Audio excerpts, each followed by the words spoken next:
what you want to say, baby, when you're alone in the darkest night. Maybe you can keep the radio back.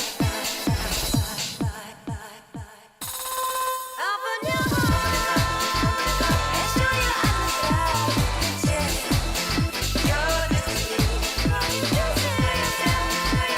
And grow your love, baby. The future is waiting for you. And show your eyes that you're destiny.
what you want to say, baby, when you're alone in the darkest night. Maybe you can give your radio back.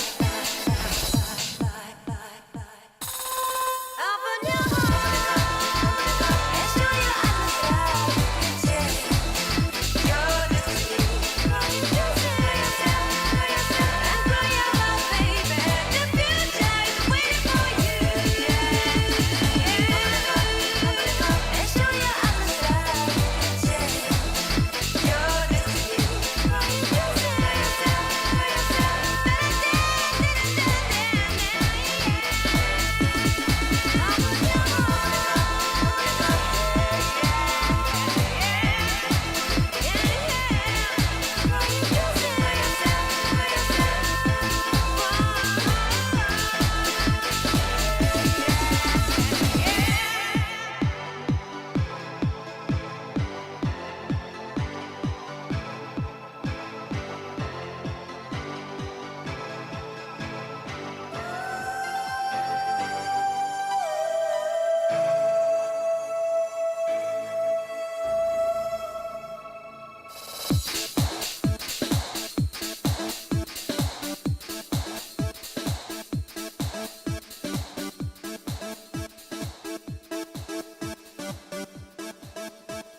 what you want to say, baby. When you're alone in the darkest night, maybe you can give the radio back.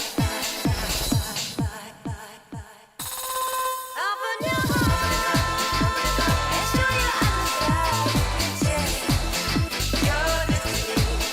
You say and grow your love, baby. The future is waiting for you.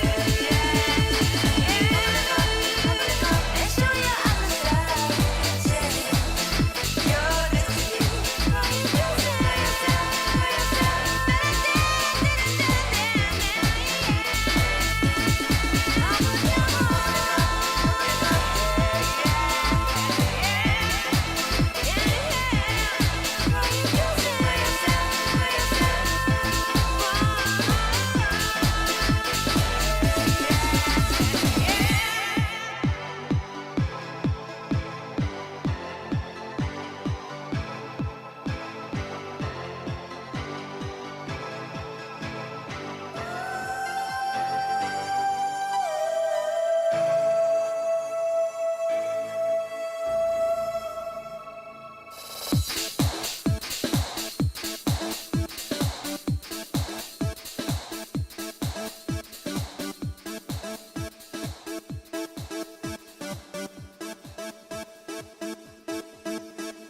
baby.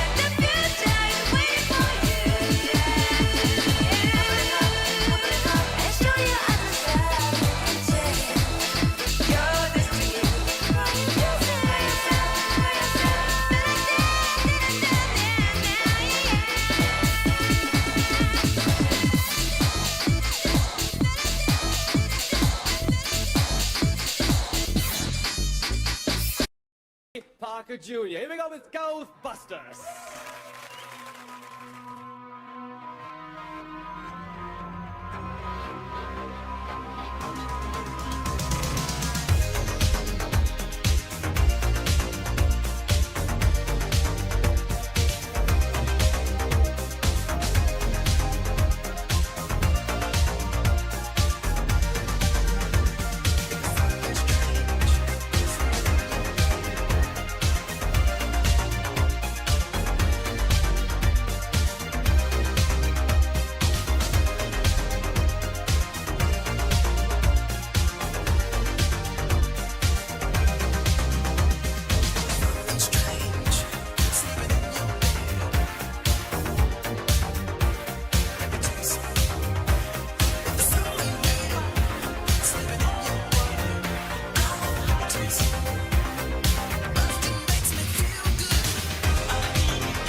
Parker Jr. Here we go with Ghostbusters.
Let's not make the same mistake twice. What is going on, everyone? I hope everybody's having an amazing morning, evening, afternoon, or whatever it is in your time zone. It is Friday, Gaming Friday, possibly, chat, possibly Gaming Friday. We'll have to see about that. This Friday, the 8th of May, the gayest month in all of the calendar. And you are here with NCC TV coming at you live from the dance floor of the Zodiac nightclub in Sumaru City. We are live, or at least that's how it appears to me. Could be a Bren in a jar somewhere. Don't know, don't care. Shouts out to all my weasels out there. All my forest creatures rocking out to the realest of the real synthetic lifeform streamer. Trapped in a cyber brain and body, like some kind of ghost in a half shell in this late stage hyper-capitalist dystopia. Forced to exist in this twilight realm to pay off my debt society and my student loans. I hope you're having a good day, whoever, whatever, wherever, and however you are. We're about to jump right into it here on twitch.tv, youtube.com, high risk, high reward, high on life, or whatever simulation, simulacrum, simultaneous, spontaneous singularity of consciousness this is, was, or will be sometime in the not too distant cyber future. Oh my god. Yes, we're still putting cyber on everything. It makes it better. I'm cyber orange soda here.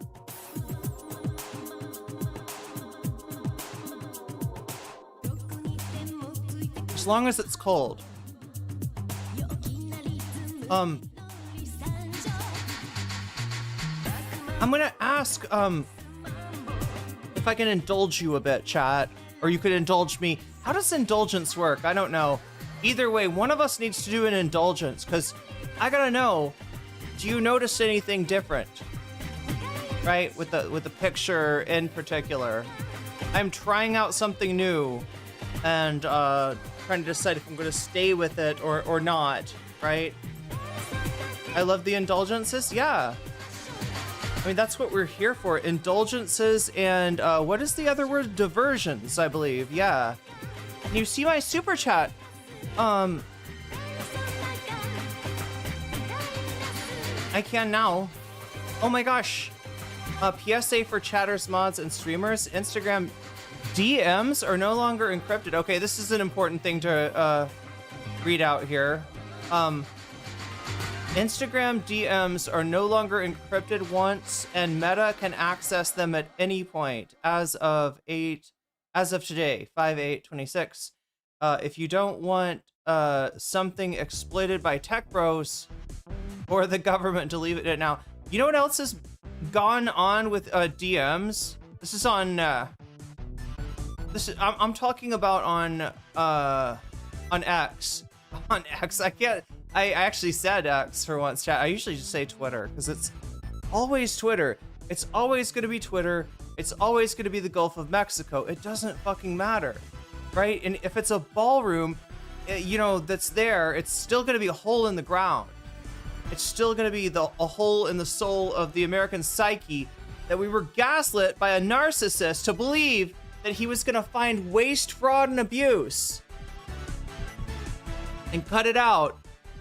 And now he's gone back on the ballroom that was supposed to be paid for by bribes. No, the bribes fell through, so now we got to pay for it. And why are we going to pay for it? Because every single one of those Republicans in the Senate is bitch made. Absolutely, down to their core, absolute fucking cowards. You know, whatever kind of bravado or bluster they throw at you in the future, don't believe it.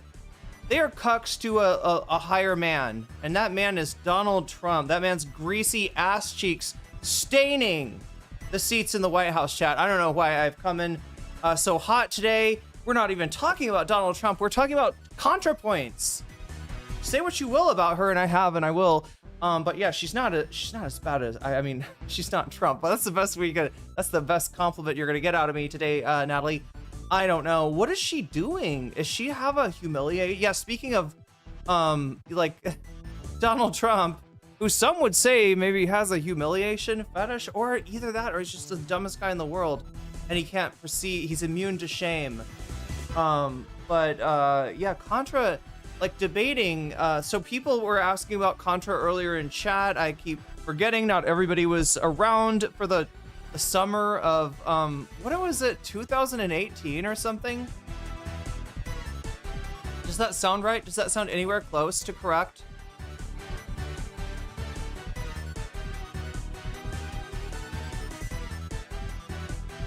When it's just when Contrapoints, her video essays started to break out.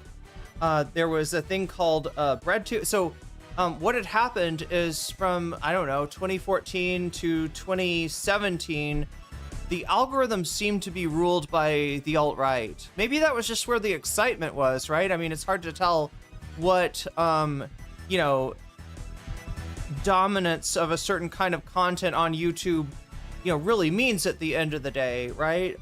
There's a lot that plays into it, but regardless, right?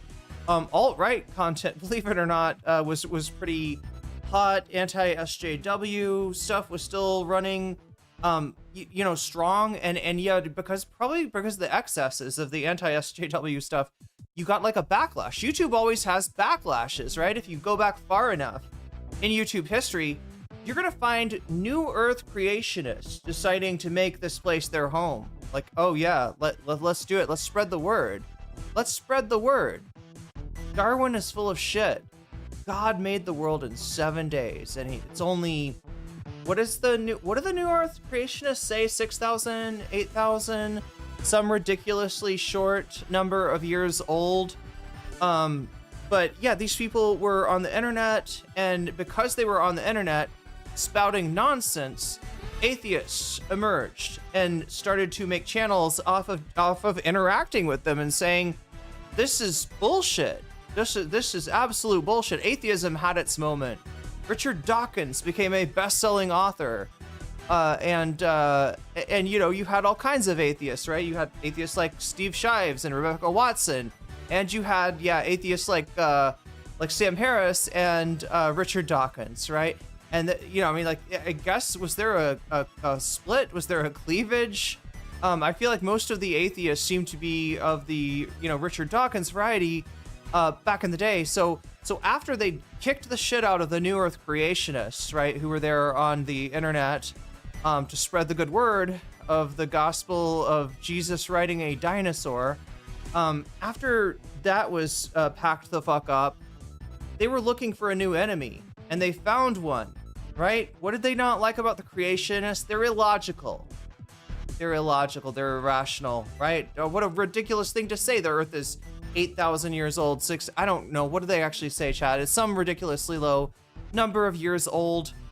And lo and behold, they find feminists, right? Another irrational and illogical, and one might even say hysterical group, right? And they focus in on feminists, and there's all this anti-feminist content. Anyway, the result of it is by 2014, there's this huge head of steam for, I don't know, I guess what you could say, like the right-wing algorithm, right? And it's dominant. It's dominant up until the point that it too receives a backlash. Because you're not going to come out here with Black Pigeon Speaks and Sargon of Akkad and all of these just lolcows in the waiting without having them made fun of. And hence the rise of the Chud Dunker, right?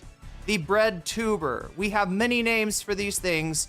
None of them quite fit, especially when we talk about Contrapoints, who is not a Kropotkin reading anarchist by any means, has never really entertained anything like that. And even, you know, her dalliance with socialism was pretty fucking limited and pretty fucking surface level. As much as she was a philosophy major in, you know, in a grad program in college when she started, there's a reason that she left that shit for the internet. And it's not because she really likes philosophy and wants to do more of it, right? You know, that's what the promise was. She's this genius of philosophy. She's gonna descend down to us. She's gonna teach us the ways. How do we do the revolution, mommy? Bread mommy, right? And yeah, she'll say it in this interview. It's true. She was never about the bread. She was never about the bread. She couldn't figure out what was with the bread. Why are people posting bread? I don't understand it. But that was just the type of person that was around on the internet that was finding Contrapoints. They were finding Contrapoints because she was doing videos called like decrypting the alt-right, you know, catching all the dog whistles. She was kind of like a more sophisticated and urbane version of what's his fuck card posting. Yeah, it was like card posting videos, but watchable. No, oh my god, I'm not trying to be mean to. Okay, chat. Some shit has gone down with card posting, hasn't it? I can't remember what it was, but there was something that happened that was not good. We're not talking about card posting, though. I'm just comparing Contrapoints and her, you know, decrypting of the alt-right. She even had a video called Violence, very what would provocatively titled Violence, right? In which you know, you would think the thing to do if you're going to talk about violence is be like, this is why it's bad. In fact, that's what she's up to today. This is why it's bad. That's what everybody's up to if they're responding to Hasan Piker quoting John F. Kennedy and saying those who make democracy impossible make revolution inevitable. Is that the tweet? People were like acting like he's calling for a bloody revolution. Or if you're Contra, a revolution.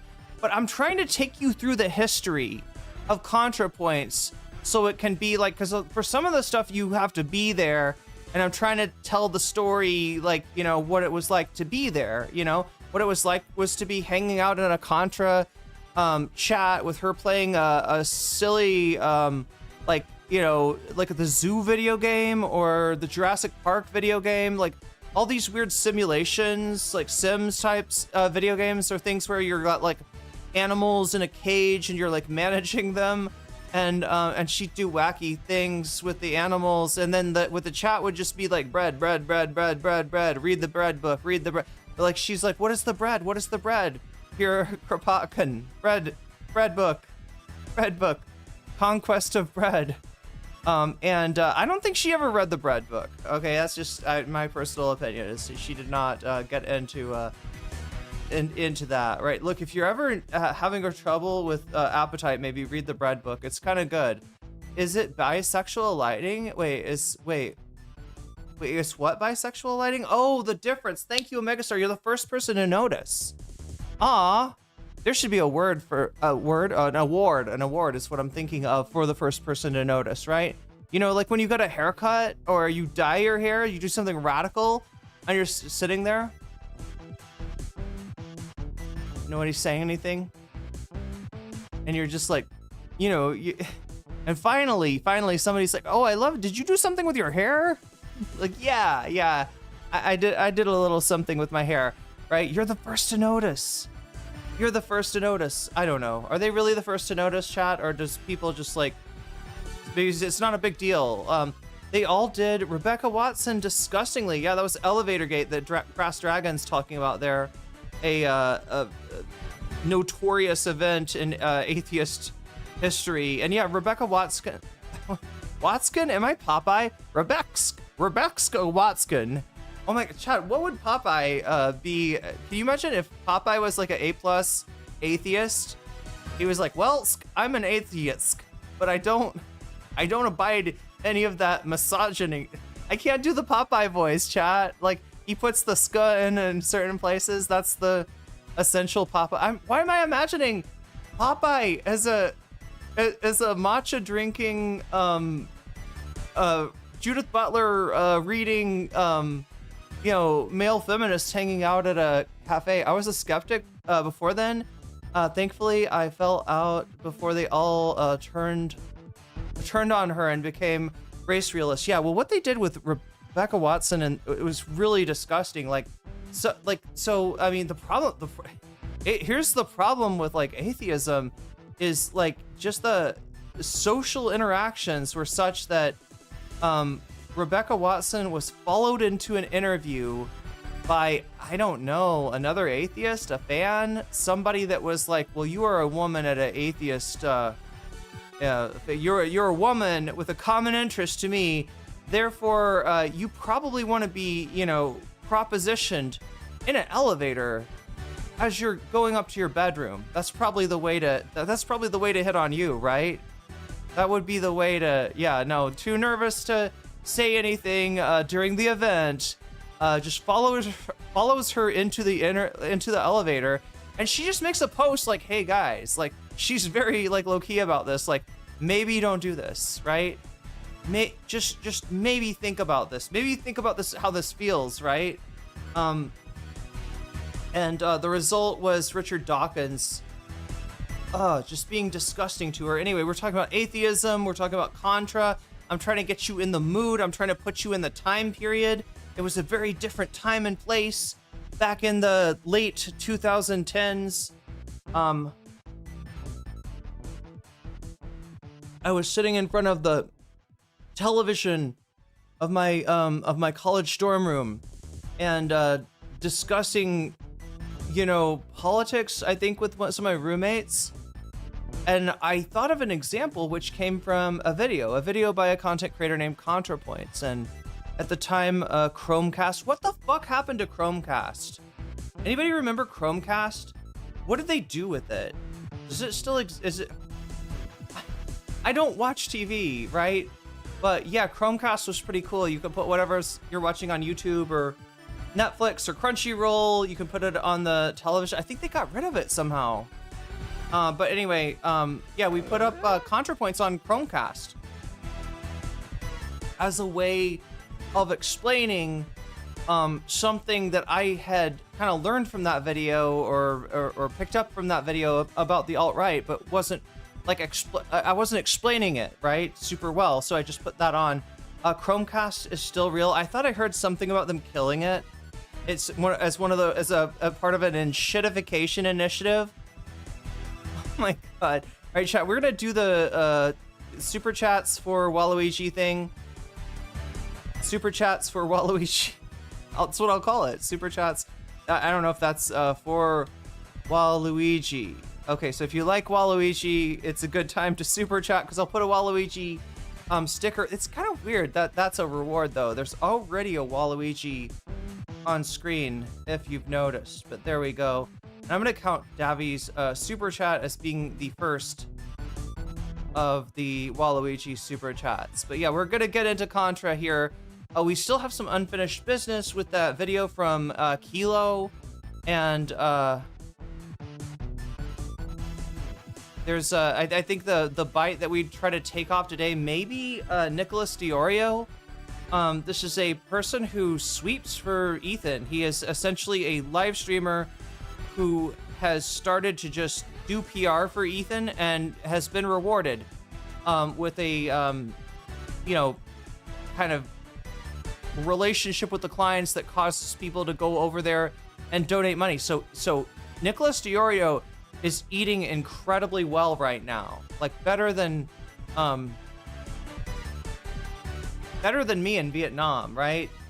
Nicholas Diorio he's raking in the dough only by doing something that is sort of antithetical to what he has stood for his whole career. Now, look, I don't like Nicholas Diorio. I don't think he's ever been a good guy. I think he's always been kind of a piece of shit. I've never been one like Keffels to try to like, hey, maybe I can ingratiate myself, or Xander Hall, maybe I can make friends with Augie, you know, kind of like, I don't know. I don't think the commentary dudes are like my friend, right? I don't think that's gonna happen, right? But we are seeing something change. We are seeing sort of a watershed. I can't tell how much of it is that some of these guys are just like literally like their politics are changing, you know, by virtue of Gaza, or if it's more like just almost like a market mechanic, right? What am I trying to say? Like it's how the market for commentary works, is that if everybody's like, fuck Hasan, Ethan is awesome for long enough, and especially if Ethan objectively isn't awesome, and especially if Hasan isn't the fuckboy that he's been portrayed to be, then you get a situation where there is an opportunity, there's a gap, there's a lane that opens up, and that lane has been taken by Queeman, Zoom, J-Stalk, Zoom, and I guess Kilo too, right? You know, there's you could say Chud Logic to a certain extent, but he's still got that chud in him. He's got a little, yeah, that's the funny thing is like now that the market seems to be, the opening seems to be moved to the left, go left. Chud is, he's allergic to the left, right? He's like, they canceled me. They canceled me for having a little fun on Discord with my Discord kitty who turned out to be underage. I don't like the left anymore. They're not nice to me. But anyway, that's what's going on in commentary land. And we've got that up. Wait, did I put the oh shit. I don't think I put the poll out. Did I put the poll's not there? The poll is missing in action. So it's what I said. No, it's not what chat. No. Oh my gosh, there's too many ways you could interpret that. What am I trying to do? Oh, this thing. Yeah, right here. At Davicliff super chatted $9.99. Being pro-Israel doesn't make you money unless you're in the highest level of media, or if you're like Tim Pool and having meetings with Netanyahu for some reason. Yeah, you kind of have to get paid. Oh, there we go. You kind of have to get paid for it. You gotta be on the payroll to make that really work. Because nobody wants to hear that. Nobody wants to hear about the only democracy in the Middle East, a very small country. Davi says all the atheists seem to hate one specific reason. That's the other thing, yeah, about these atheists. And Contrapoints came from that community. That's another tie-in, right? She is both part of the clapback against, I mean, she's a little too late to be the clapback against Gamergate, but she's close, and she's, definitely part of the clapback against the alt-right, algorithm that ruled the roost from, like I said, like 2014 maybe to 2017. Again, I don't think it's all the algorithm. I think it's more complicated than that. But what I'm talking about is the dominance of those kind of videos, whether it be anti-SJW dunking videos, or whether it be Sargon of Akkad, which, sometimes not mutually exclusive, I guess, or straight up like right-wing, or straight up like, white nationalist shit, like Black Pigeon Speaks, or this is the age of like JF Garepe, and also, yeah, the blood sports Nazis, right? The kind of people that Vosh debated and wanted to impress them by showing that he's not afraid to say the N-word. He's gonna say the N-word for racial justice. Oh God, Vosh. Oh God. But anyway, this is like what I'm talking about is like the prelude to all that shit. Vosh, Contrapoints, non-compete, Lance of the Serfs, right? Sorry, the Serfs, right? They had a channel, did you know, chat, back in the day? They had a channel, they made video essays, and Nazis got them banned, and it took like all of LeftTube, BreadTube, whatever you want to call it, pulling together to get their channel unbanned, which now they just go with the Serfs Times, their second channel. They built that up instead, but they still kind of keep the original channel, and I think they intend to put out more video essays over time. But yeah, all that stuff is kind of comes up in a response, and as a result of the people getting sick of this wave of anti-SJW, right-wing, pro-Trump, just kind of chuddy shit, and that is what made the bread rise. The bread rose up at that point, right? It has risen. The savior, BreadTube chat, if you will only eat of his body and drink of his blood, I think that we could, reincarnate FDR or something. Is that the idea? Was that the idea, chat? We're gonna reincarnate FDR? I don't fucking know. That sounds like a bad idea. Should probably leave him in the ground. But anyway, Devi says all the atheists seem to hate one specific religion for some reason, including the people who follow that faith being genetically dumber. Look, I mean, some of that might have applied to Contra at one time, like probably pre-transition, pre-Contrapoints. She was definitely part of that atheist movement, but you didn't see it in as much in her work. Although I would be surprised if it's not still there, right? I feel like it informs some of her takes on Israel, if I'm going to be completely honest. But thank you for the super chat and this other super chat. Davi says, being pro-Israel doesn't make you money unless, yeah, you're at the highest level of media, or you're like Tim Pool having meetings with Netanyahu. Yeah, I mean, maybe Destiny. I don't know. Do you think Destiny made money off of Israel? If he didn't, it's like he should not be giving freebies like that. I think the new alt-right pipeline is through VTubers. Well, we might get into one of those today. Yeah, let me put up the poll today. So,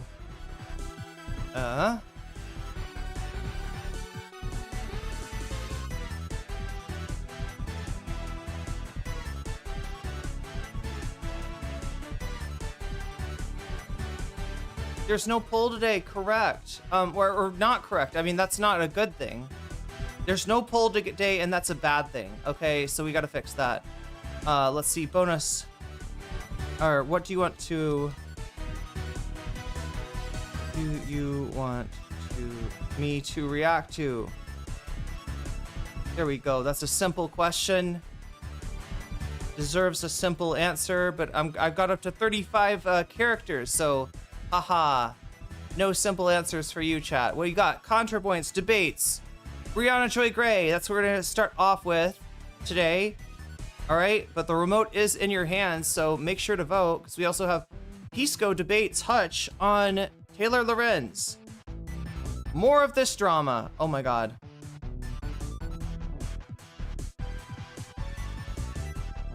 More of this drama, if you like, right? We kind of left them. I didn't get to finish this content. I think I had to stop before I was really. Yeah, oh my god, we do have, yeah, there supposedly there was like something dramatic happened at the end of that debate. I don't know if Taylor left the call or you know, Hutch yelled or what.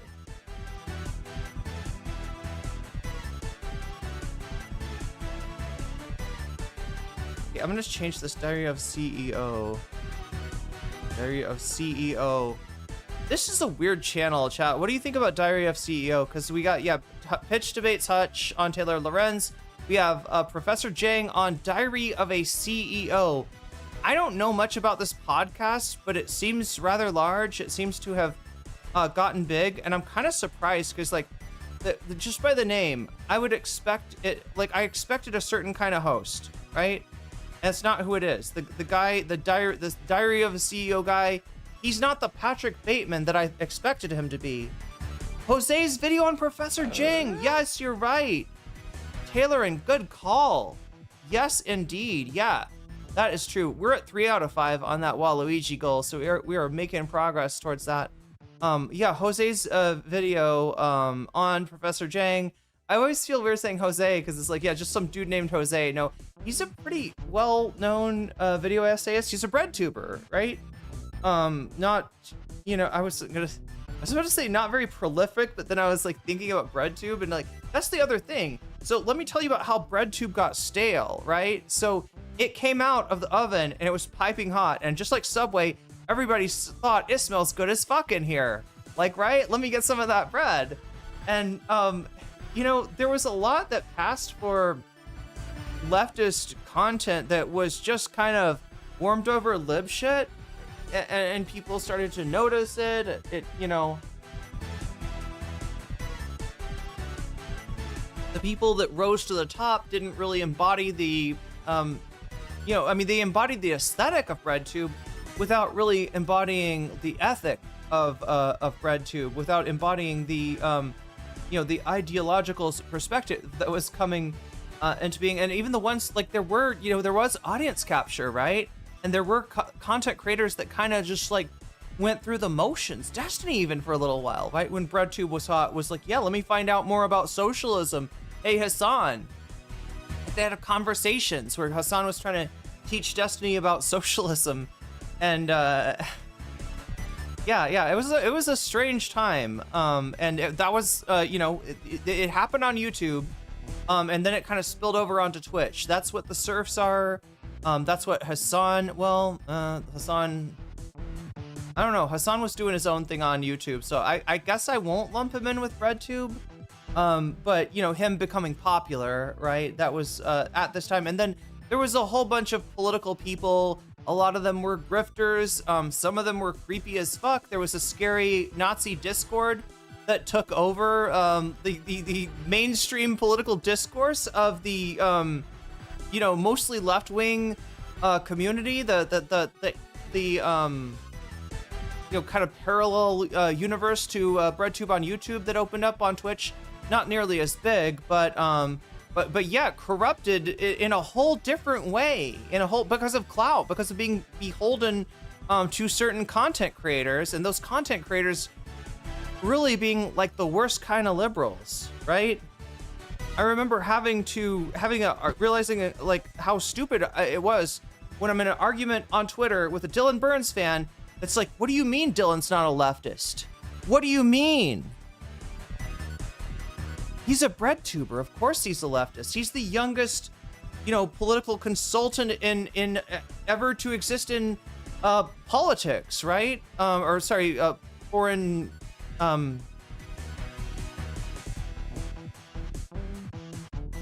like the foreign affairs political consultant, right?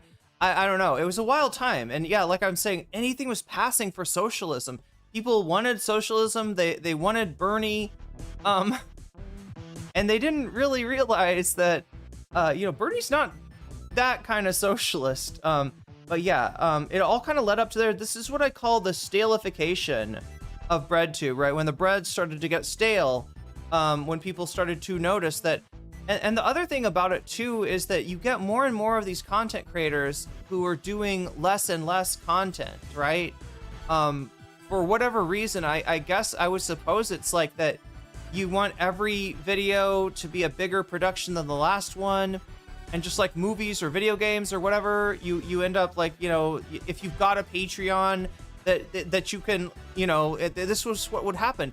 These people's Patreons would get really flush, and they would take longer periods of time off to make bigger videos. Sometimes it was worth it. Vicliff super chatted $9.99. Hey, this children cartoon has a slight political critique of conservatives or capitalism. Exploding head, exploding head, exploding head, exploding head, exploding head. This accidental comrade. BreadTube in my opinion, but we got some fun videos about children's media. We did, yeah. That's wild. Because a lot of it was like media critique. A lot of it ended up as far as what people did for that, like right, BreadTube, right? You want to build.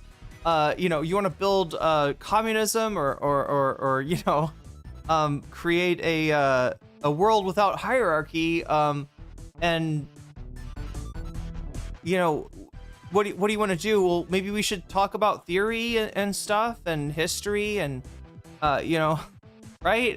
No, actually, we should talk about Legend of Korra, of course, because that's what the algorithm wants to hear. Yeah, the algorithm does not have any.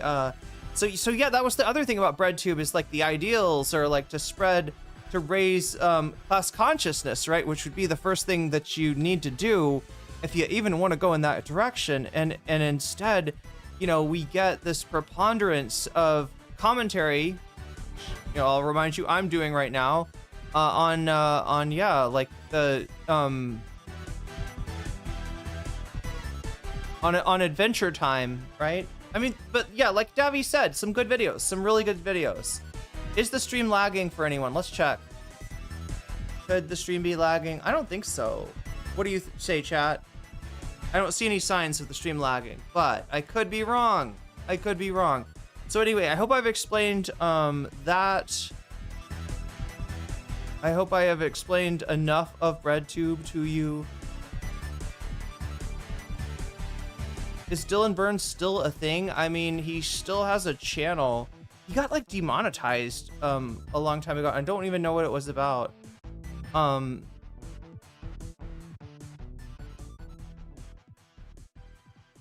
I mean, from my perspective, I kind of like didn't want to know, you know, I had enough Dylan Burns after having that whole drama, right? So I haven't really followed his career.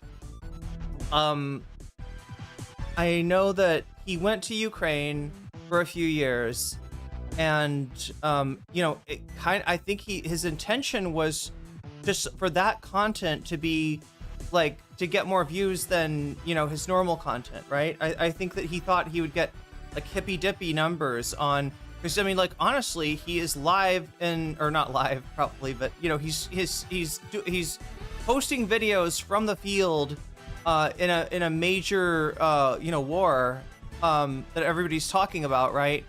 And I don't think that happened. I don't, for whatever reason, I don't think that worked out, right?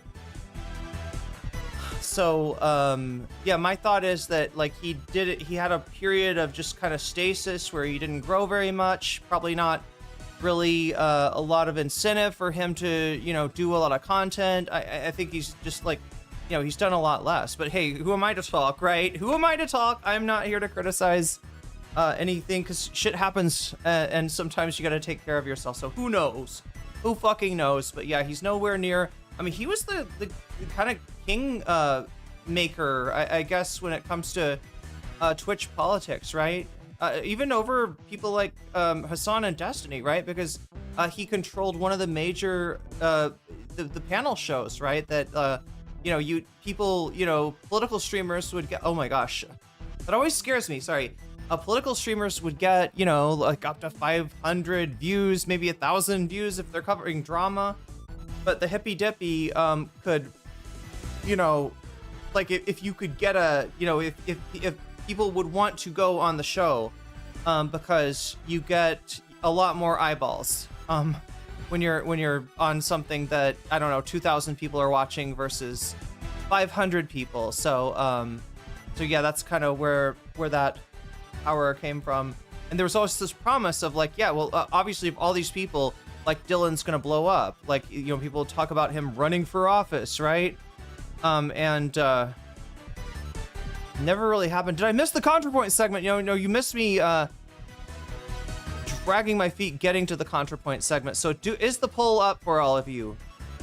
Can you all see the poll is? Oh no, you can't, because I didn't hit start poll. I'm so silly. Eternally silly. Christian Strand, thank you for the super sticker. Yo. Wait, will it tell me what this is? It's just 3 hearts. I'm sorry. It looked like something more complicated because of the 3 dots. I was like, it's a heart and it's like holding a gun like James Bond. Like it's like coming around the corner. I don't know. Anyway, chat. No, that's not what it is. It's just 3 hearts, I think. Anyway, thank you for the super sticker nonetheless. So what am I trying to do? Yeah, we got the poll out right now. Okay. You can vote on one of 4 things. Let me show you what they are, right? We got Contrapoints debates, Brianna Joy Gray. Oh god, I keep on clicking the wrong thing here. We're gonna start on that, okay?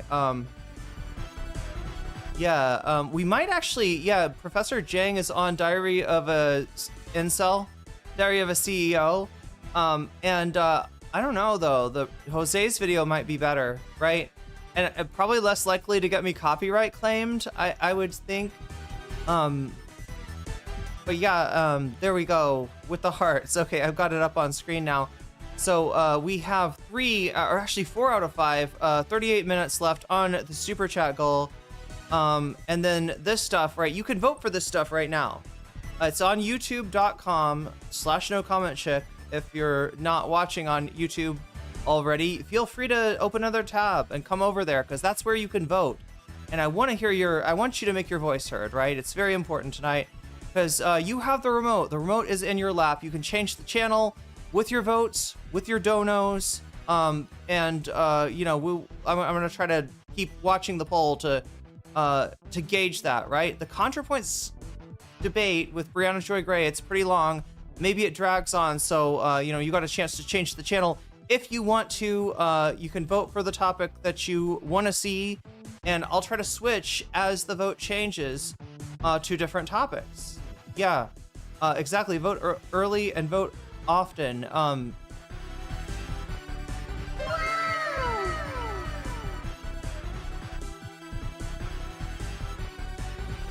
Brianna Joy Gray still follows me on Twitter. Wow, that is a fun fact.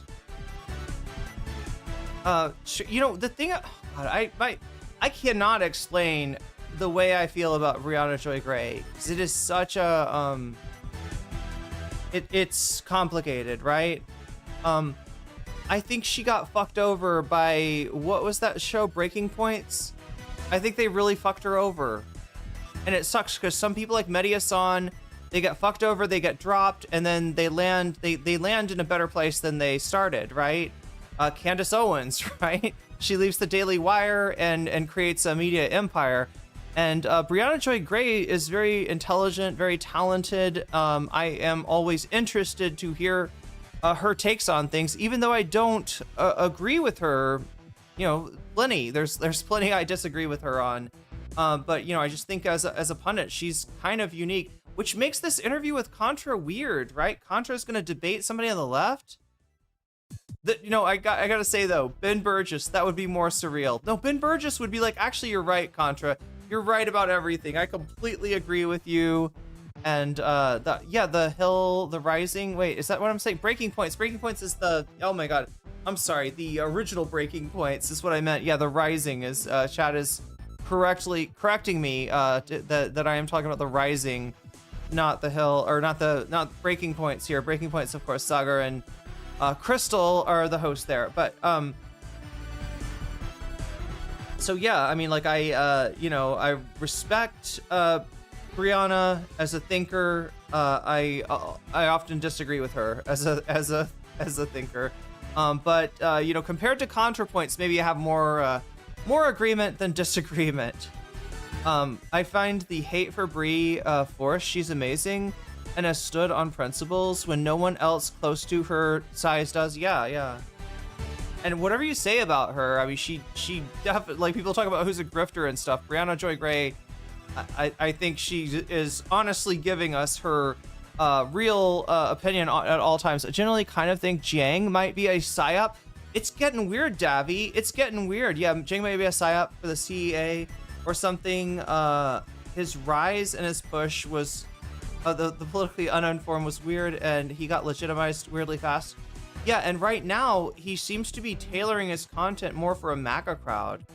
I was kind of surprised at that, because if you watch Jiang, the one person I would think that would have to reject Jiang is like a Trump diehard, right? If you were like, Trump is great, he's a genius, everybody else is stupid, he's playing 5-dimensional chess, right? If you're that person, yeah, you know, his original content was like, you know, Trump, because of his hubris, because of Trump and his hubris, is going to lose the war when they put boots on the ground and they go into Iran, and it will be because of Trump's hubris, right? And yet, like, I agree, right? Trump's hubris makes him want to be remembered as like, oh gosh, Iran was such a menace for so many years, and everybody was a pussy until Donald Trump came around, and he, like, you know, he cracked the belt and said, "Daddy's home," right? And the Iranians, they got right in line. Oh yes, sir, Mr. Trump, sir, please, sir, maybe we polish your boots, sir. He wanted to be remembered. It is literally because of hubris. Like, Jiang got it right, but now it almost feels like he's saying the hubris would have been to send boots on the ground, and that if Trump, like, doesn't do that, it's some kind of masterstroke, and he's got a plan. He's thinking, I don't know, chat. It's a lot more compatible. To a Trump person could watch Jiang on Diary of a CEO and really not have any problem with what he's saying. So that's he's definitely, I do feel like he is, I feel him like triangulating. I feel Jiang, you know, trying to kind of adjust what he's saying and who he's saying it to, and trying to play to the crowd a lot. Jiang completely disarmed Mehdi by admitting he might be a useful idiot. Yeah, that was unexpected but true. Kaylala, why did urgent care? Oh my god, I hope you're okay. Miku's headphones. They branded your ankle brace? Like they just want to make sure that everybody... Is that advertising? Is that what the idea is? We will brand your ankle brace so that you will advertise our urgent care. Interesting. Kind of like what's happening in the Persona... Oh yeah, we should probably talk about the Persona 2 plot, because we might get to that too. So yeah, we got Pisco debating Hutch on Taylor Lorenz as an option, Professor Jiang on the Diary of a CEO, and more of the Weasel Awards. This one is Ethan's #1 sweeper. What's a sweeper? It's somebody who comes along and fixes your mistakes, or argues that your mistakes aren't really mistakes. They're not really that important. You know, we should cut you a break, right? It's somebody that like minimizes, you know, problematic things for another content creator to get in the good graces of the content creator. And in this case, to veritably suckle off of Ethan's nipple. This is Nick Diorio, right? The Madonna and child, except Ethan is the Madonna and Diorio is the baby. Like this, you know, Ethan's holding that, Diorio's just suckle, right? He's getting, yeah, big money to sweep for Ethan. That is another segment of the video that we watched yesterday, and I'm offering it up as a chance, you know, to watch more of it. If you liked what you saw from Kilo, there is more where that comes from. So, yeah, make sure to cast your vote, right? Because that is a big part of what decides what we watch. The other part that decides, well, more than just what we watch, actually so many things, is, well, Davi, thanks for showing me. Yeah, this is exactly what I was talking about. Davi says, I think they are manufacturing consent for the Republicans to ditch Trump. Oh, I see. Okay. Wait. You mean you think that his advisors are steering him in these bad directions so that he'll be easier to just kind of, you know, topple, just kind of push Humpty Dumpty over the wall and watch the omelet? Oh my God, chat. You know, I hope that they got, some cha for that omelet, because I mean, I don't eat eggs, but yeah, I've heard it's better with that. Anyway, sorry chat, it's a herb here that is in season in Thailand. Anyway, think that they are manufacturing consent for the Republicans to ditch Trump. As this is all said and done, I kind of assume Tucker is part of the operation. People are really and look, Tucker's making moves to kind of make inroads with people on the left, believe it or not, right? He's minimizing the stuff that people on the left don't want to hear, and he is, criticizing Trump. The only problem is he's really, I guess, his numbers, like his own approval ratings, Tucker's approval ratings, Tucker's favorability ratings, that's what I was looking for. Those have gone down. But, oh, Waluigi. We gotta make Waluigi a thing. Make Waluigi happen. Oh my God, remind me when we get into that next screen. Okay, but yeah, also Davi is helping me illustrate one of the other things, right? So we got this timer. I'm gonna set it up now. I'm gonna set it for 3 hours, right? So that gives me 3 hours to cook. 3 hours to cover as much content as I can, right? What am I gonna cover? The stuff that you're voting for, right? The stuff that is at the head of the poll. You can affect that by voting. Like I said, the remote is in your lap. If you need to change the channel, that is a possibility. And you could do that by voting on nocommentchick, youtube.com/nocommentchick. Click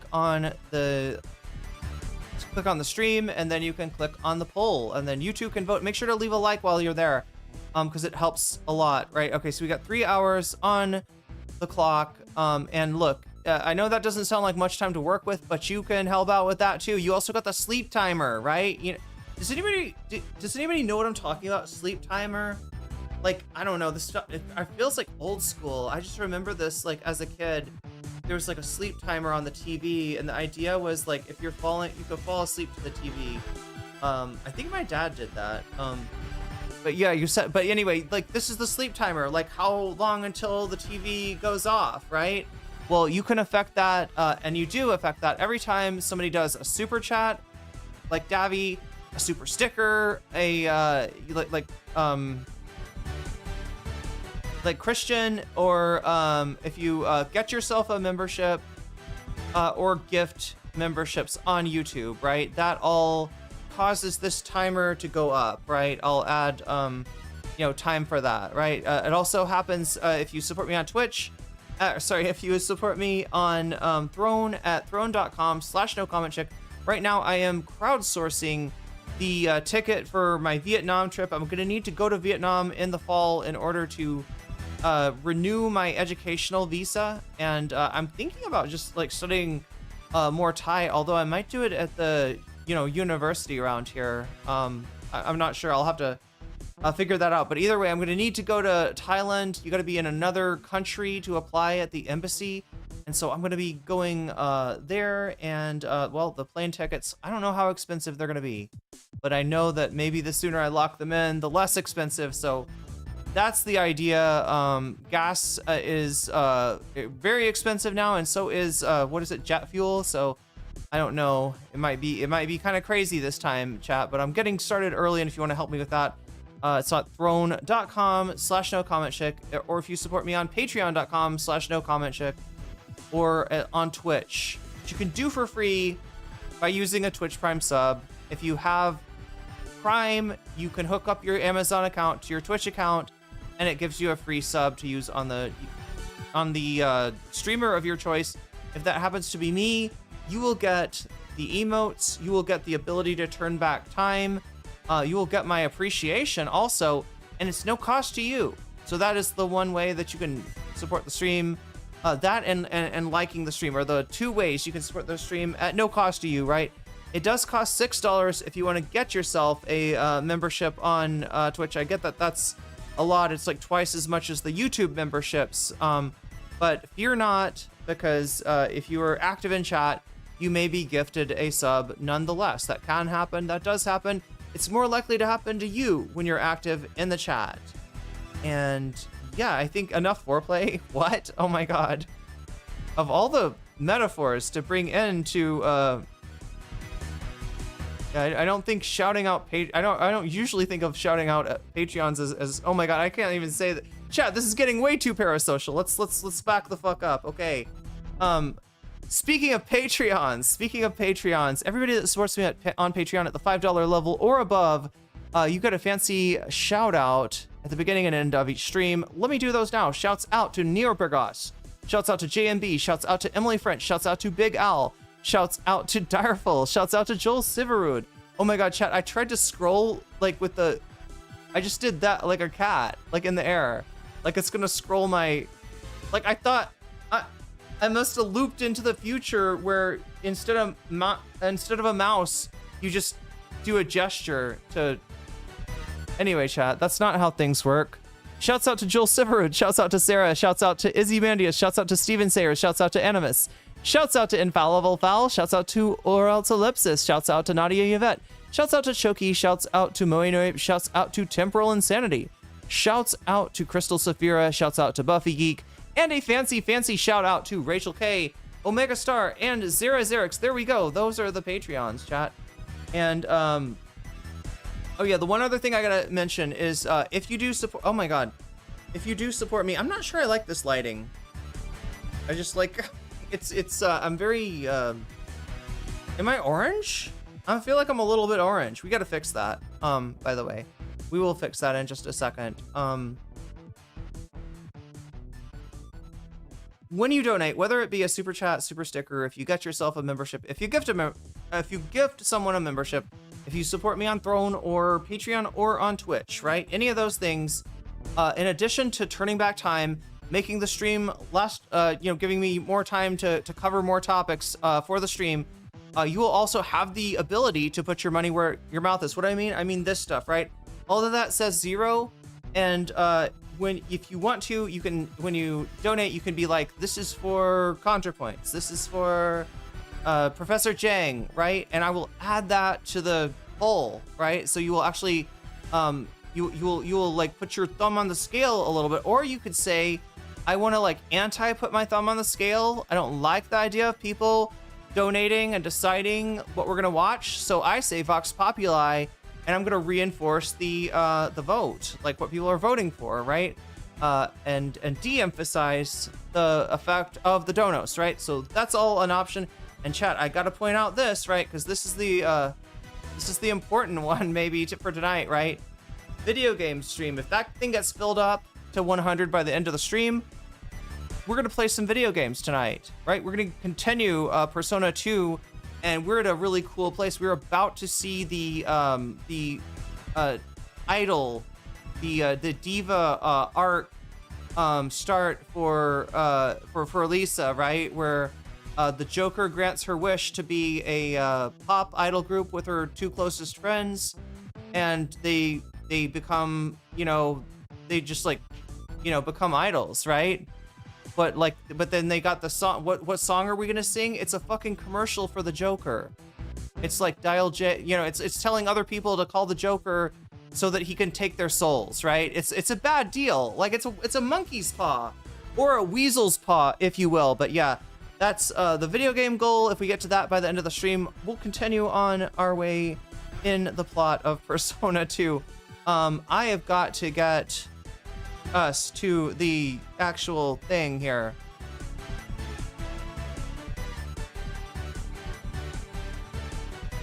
Bad faith. That's where we started. I was tempted to show a little bit of like Contra's earlier work.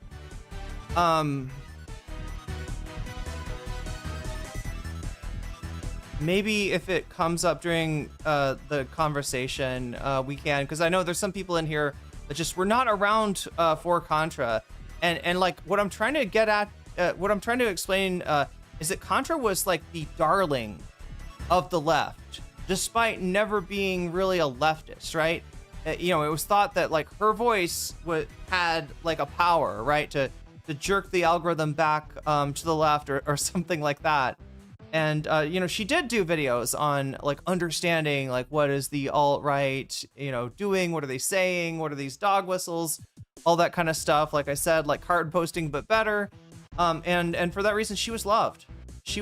And there were always she'd always kind of like leave little hints in her videos of like saying, but I like shiny things, I don't know about communism, right? Kind of because that was the audience mismatch. She was maybe at best like a socialist at one point, but like a socialist in the vein of Bernie Sanders. And then she's kind of backed off of that. She's backed off of a lot of things, right? Just to be pragmatic, she says. And then the other thing that was noticeable was that like, during the whole genocide, she didn't say much of anything. And people were like, why isn't Contra saying, they kind of expected that, maybe she'd, and when she finally did say something, people didn't like what she had to say. So anyway, chat, Contrapoints. Is there something else that I'm missing here that's your critique of the left? My frustration with the left is more that when it comes time to actually elect, the energy is so oppositional. Let's talk about leverage. Yeah.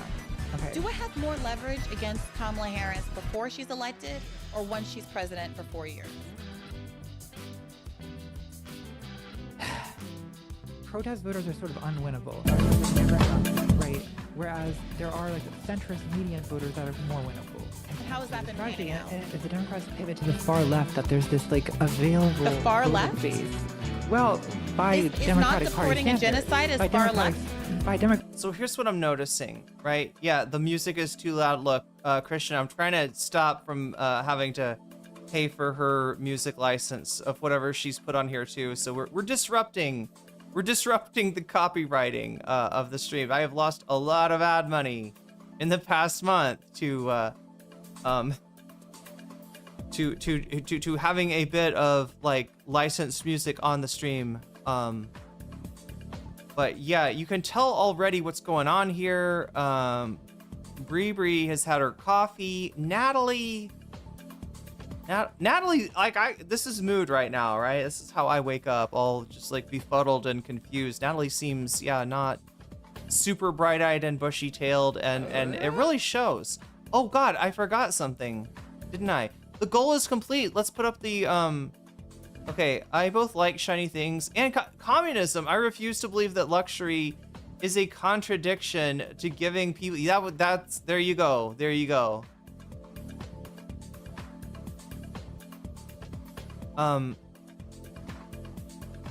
But I think what Contra's really saying with that shiny thing, so they, like, I almost feel like she's saying, look, let's be real.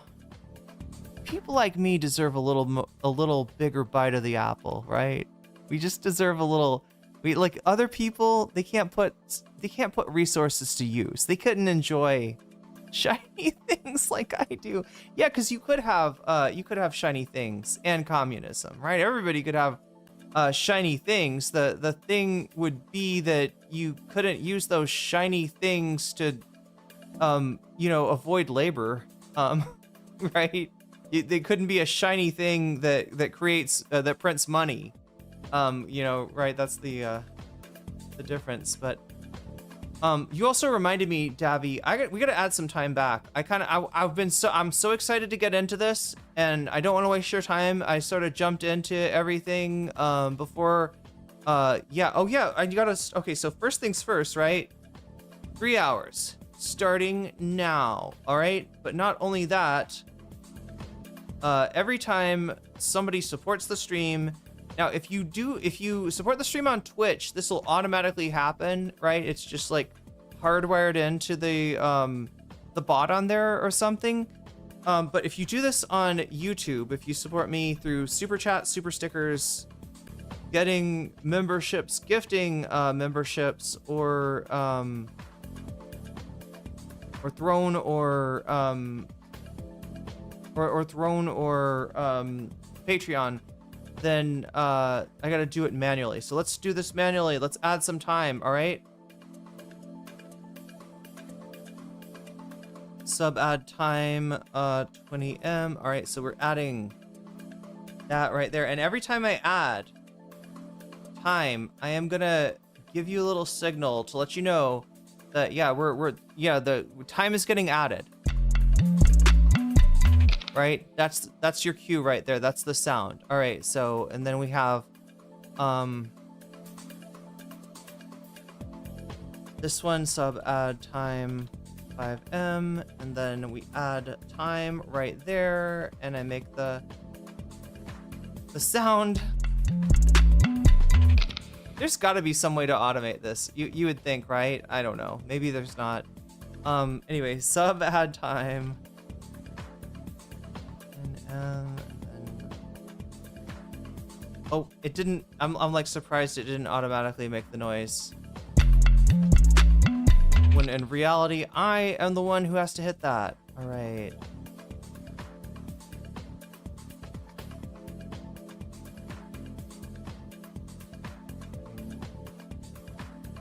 Three minutes, and there you go.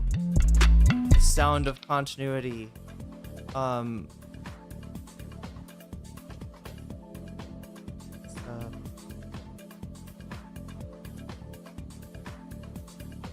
That and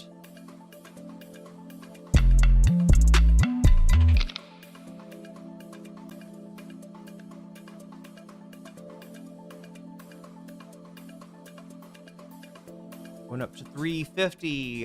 So we're almost at like 4 hours already for the stream. One of those is extra thanks to the support of viewers like you. The Corporation for Public Bitching gives you tomorrow's news today. I'm not even kidding, chat. I live in Tomorrowland. I'm a day ahead of most of you at most times. And so you are literally getting the news. You're getting news from tomorrow. Unlike Hasan, where you're only getting the news of tomorrow.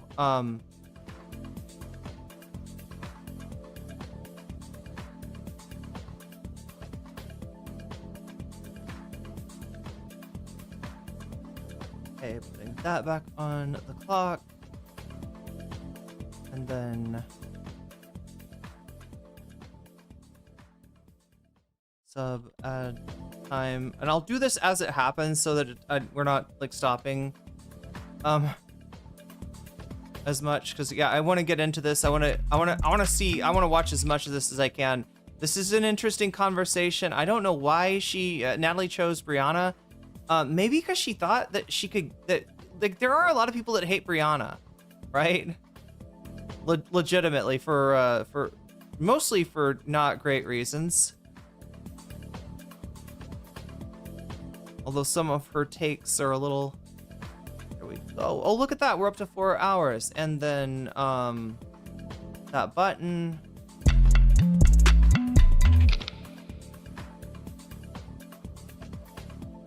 That. All right, 407.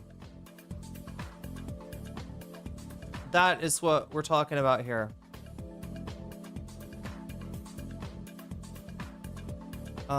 Wait.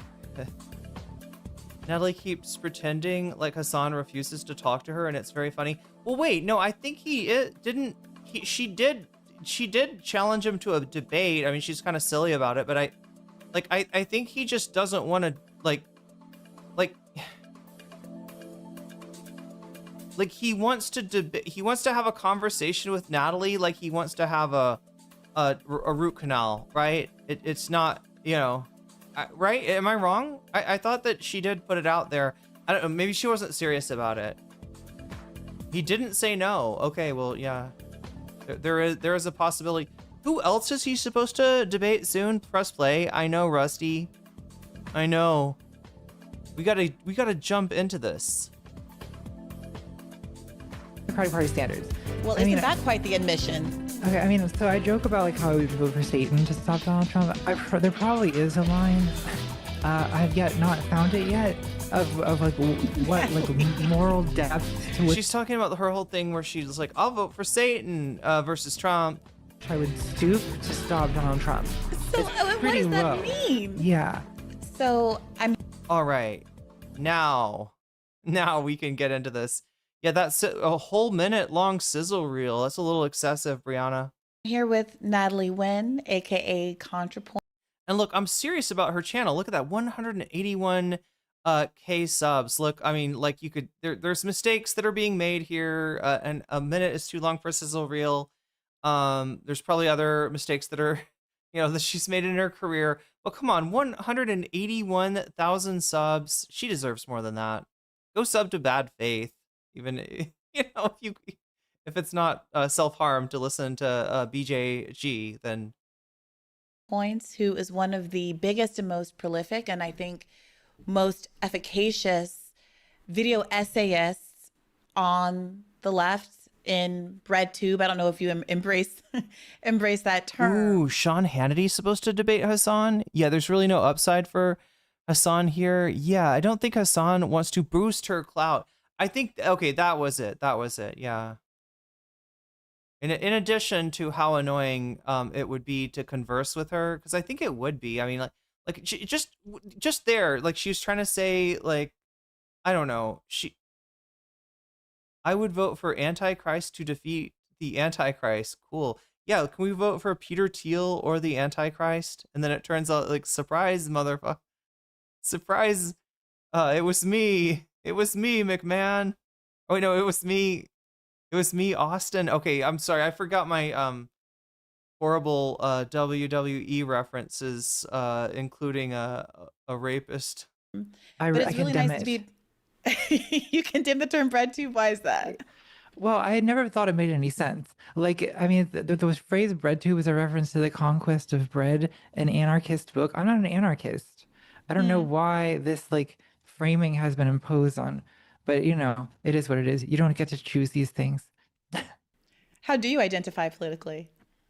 I identify as like a left liberal at this stage, is how I would describe myself. I would say that I'm aligned with like the left wing of the Democratic Party, like AOC kind of politics. Well, AOC, at least at one point in her life, self-described as a socialist or a democratic socialist. That's Least, right. did she not? Yes, that's right. Would you define yourself that way as well? I think I would at one time also have. I think now I would say I'm probably more of a social democrat. But for me, my attitude towards politics is very not well, it's very non-philosophical in a way because I feel that I react to the situation that I'm in. liberal, happy fun, la la la, human smuggling, fentanyl deaths, forced government euthanasia, chopping up children's genitals, la la la la la la la la la la la Improving what we la have. la. If I like found myself in, I don't know, a Stalinist country, I probably would not be advocating capitalist revolution. I would be advocating like, you know, well, I don't know, some kind of like Dengist reforms or something. So, I mean, from my perspective, you know, as someone who's obviously Wait, Vince McMahon said, when I die, I want to go straight to hell? been a witness to some of the backlash and at least your career over the last, you know. Wait, where is McMahon like in jail? Did he get like convicted? Is society safe from him? With the Trump administration, you never fucking know. Like his wife is what, like is in charge of the Department of Education, currently trying to shove all the student loans into Treasury so they can just jack money from people's accounts. 5 or 6 years when I've been more plugged into the online left, it does feel sometimes like some of the pushback you get is because there's a gap in your perceived sort of identification or self-identification, at least at one point, in some of the political stances that you take maybe in a post-2020 world. Does that feel right to you? Yeah, I do think that there is like a definite proportion of the backlash that I receive that's based on a kind of misreading of me as being sort of having always been more radical than I really was.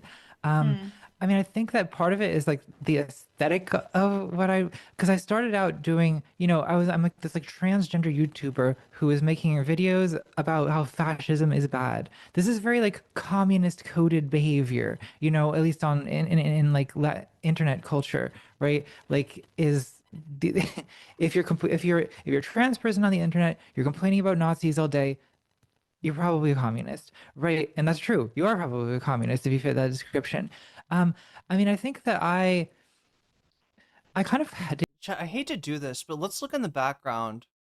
It feels a little bit Fall of the House of Usher. I mean, I don't know. I feel like that house was probably a lot messier, but she does have like a loot, right? And then the books are like, she's got like a stack of books on the chair. I don't know. Like, I'm just thinking about how she's dealt with depression and, I mean, the way that she is responding and kind of, you know, not all there. It's a little bit familiar to me, Chad. It's a little bit familiar. Like, I can remember whole, you know, like years that I had like stacks of books on my bed or just like things in places where they didn't go. You know, yeah, eventually we're going to sell this on Facebook, but for now it's sitting in the hallway for, you know, reason, right? It's just like, did have a more, so I mean, trans plus anti-Nazi was communism. Well, yeah, it was like that the anti-fascist people at the time who she did make content that appealed to, right?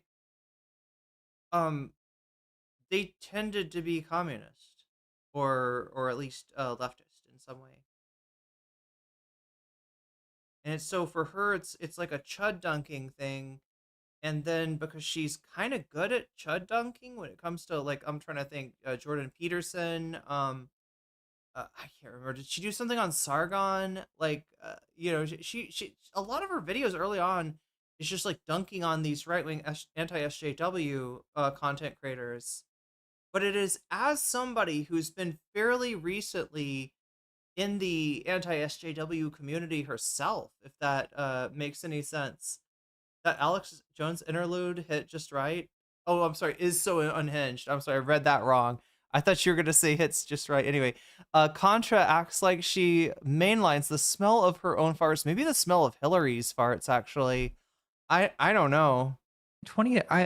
I used to be quite centrist in that, like in 2016, I think I was like a Hillary Clinton supporter in the 2016 primary for the reason that I thought that she was more viable than Bernie Sanders. Then she lost. And I think that did prompt me to rethink a little bit what was possible, combined with the fact that Donald Trump at the time seemed like this kind of crackpot candidate who how could a serious country elect a person like this, right? Well, jokes on me. But like I think Yeah. that did make me open minded to like, well, like maybe like it is time to consider it. Because I had I had campaigned for Obama in 2012, and so my experience was like talking to these like median voters in like Ashburn, Virginia or whatever, and like the amount of effort needed to convince them that actually giving people access to healthcare, even if they have a pre-existing condition, did not amount to a totalitarian Islamic socialist takeover of the government. Like it made me think like, okay, everyone just hates the word socialism so much, like why bother? But then I don't know. I guess I questioned if maybe that was so I think I was experimenting a bit more in that era, and also I did get audience captured somewhat, I think, because I had a much more leftist audience, but I think we've clashed over that, over my like I suppose like more pragmatic moderate stances on things. I wanna come back to this issue of pragmatism, but I want to say that on some level I empathize with having the notion, especially It's a weird thing though to like for that to be the thing that changes your mind, right? She said that she's on board with the idea of Bernie, a democratic revolution, like he was talking about, right? Nothing violent, but an insurgent movement, right? Where we go out, we got socialists on our sleeve, maybe not on our, maybe not too low on the sleeve. Like I'm not talking about like a band, Chad. I'm talking about it just says socialist. Like I don't know. We're gonna rock it. We're gonna keep posting socialism until it's cool, right? And then she goes out into a canvassing situation, I'm guessing, and she meets people that are like, socialism, that's just like fascism. You got you go to the center is beautiful, the center is holy, the center is immaculate, but you go too far to end down either end, and you end up in Scaryville. You end up in a gulag archipelago, or you end up in Charlottesville, getting run over by a car. I don't know, by an unhinged Nazi. Yeah, it's I'm sorry, why did I do the Cletus? That's my framework. Everybody that doesn't live in a society, everyone who doesn't live in the big city sounds like this. What do you mean? Everyone. I'm not wearing an armband. No, I was thinking persona, Joel. I was thinking one of the problematic aspects of Persona 3 is like all problematicity though. But one of the problematic aspects, in addition to like, yeah, summoning their persona by literally popping themselves in the head with what seems to be a gun, but canonically is something called an evoker, not an actual gun. But they're the special extracurricular execution squad is what they're called, because they go out and hunt shadows in the spirit, because the shadows are coming out during the midnight hour and they're like eating people. It's really bad. So they go out and like, all right, let's like take care of a few of these shadows, do a good deed, right? And they got these armbands that just kind of have always, like the Persona 3 armbands have always made me uncomfortable.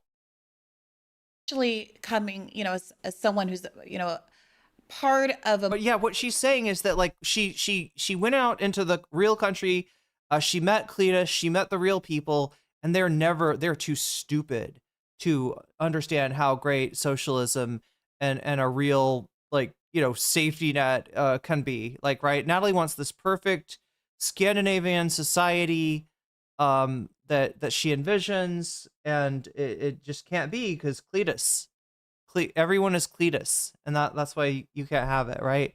You got Tabby, right? This is why we can't have sensible leftist praxis, right? Because everyone is tabby. Everyone on the internet is tabby. And we can't have socialism because everybody out in the countryside is Cletus. So I guess I just gave up after that and said Hillary Clinton. Can I mainline Hillary's farts, please? A marginalized group whose interests don't necessarily drive politics and sometimes drive people away from my politics, right? That I remember in 2007 being asked by like an adult, coming straight out of college, asked by an adult. A lot of the country sounds like that. I supported in the primary, not really knowing anything about Barack Obama and kind of having the knee-jerk reaction that I should say Clinton because I would be perceived as doing witch casting. Are we going to let one group ruin armbands? Apparently there's still a thing in Japan. Is that kind of what I'm getting? Is that like they never took on like a bad flavor and like which I'm trying to remember, like is the like civil, what do you call them, like groups of citizens that are supposed to, I don't know, like yell when there's like an air raid or something like that? Like what do you call those? It's a civilian corps. I can't remember what it's fucking called, but like they had something like that in Japan, and I think like during World War II, right? The like the civilians that I think wore some kind of armband, and so it's is it a World War II reference? I mean, we definitely got a World War II. Oh, we're not done with the World War II references, chat, in Persona 2. By the way, if you thought we were done with the World War II references, no. We spent some time in a World War II Japanese bomb shelter, which incredibly hard to find your way out, but hey, we managed. And yeah, there's going to be a few let's just say World War II era things that show up as well in Persona 2. So get ready, including maybe one of the bosses, including perhaps one of the bosses in the game might have something to do with World War II, chat. If I said Obama, the traffic officers in Japan were, yeah, it's pretty common. Or it was expected because I'm Black that I would say Obama, and that it was so unlikely that I seemed like the pragmatic person to say Hillary Clinton. And then I had a similar experience over the course. Okay, so she's trying to of the primary. She's kind of trying to connect, I guess, with her. She's trying to be like, hey, listen, I was a liberal too, right? I guess this is like black pill. What she's describing sounds like black pill liberalism, where you're like, oh my gosh, I would love to have some kind of a, Scandinavian democratic socialist, state. But unfortunately, I went out to the wood. I went out to the rural areas, and everyone is Cletus there, and Cletus doesn't like socialism. So I guess we can't have it. And Hillary Clinton revealed herself in various ways, and frankly, actively talked me out of her support. And then by the time 2016 came around, and I also wanted to validate that, many Black voters did not think that Barack Obama could win, and did not align behind him until after he had won Iowa and demonstrated his viability with white voters, right? So like, I think there's something very relatable about your approach. I think the question people have is, once this lesson was learned in 2016, that who we were told was electable wasn't who was actually electable. And that there was this appetite in the country for somebody that was more radical, that was more anti-establishment in the form of Donald Trump. And that there was this phenomenon of the Bernie to Trump voter, where those same Trump voters would have been interested in someone like Bernie Sanders, who didn't just, talk. Chinter says, I really believe BJG when she says she wasn't trying to do a gotcha. Bad faith, if you don't know the history of this, she started this podcast with, I almost said Chapo alum. I guess you would call him a Chapo alum, wouldn't you? Chapo alum, Virgil, Texas. Super chatted $9.99. No armbands in Japan. Are we more of a Meiji Restoration thing? It's how students signified which political group they were affiliated with, pro or anti-shogunate. I did not know that. That's the origin? Wait, did we turn back time, chat? Did you see that? Did that happen? Did that go down? Did that successfully work? It's buggy, and it bugs me that it's buggy, because then I wonder, like, I think I put 10 more minutes on the timer. let me know if you watched and you were like, nope, did not happen, because sometimes it doesn't work. But yeah, it might be a Meiji restoration. How students signified which political group they were. Yeah, and who knows what it actually. I don't know the story about what the armbands, like where the armbands in Germany came from. There's probably like a pre, Weimar history to that as well. Talk about It worked. healthcare Yay. the way that Obama did, but did so It in a worked. much more radical way, in a way that was thought to be somehow alienating to the public, but which was in fact populist. If that lesson was learned in 2016, I guess the question people have is what caused you to sort of move back to this idea that a more centrist pragmatism or incrementalism was going to be a more electable and politically viable route? Well, I think part of it is in 2020, I supported Bernie Sanders in the primary. Yeah, I remember. We and- talked about it on the show, I think. Oh, we maybe did. Okay, so it hasn't been 10 years. Okay, but yeah, Biden won fairly decisively, both in the primary and the general election, which seemed like a kind of step back from the edge to me. So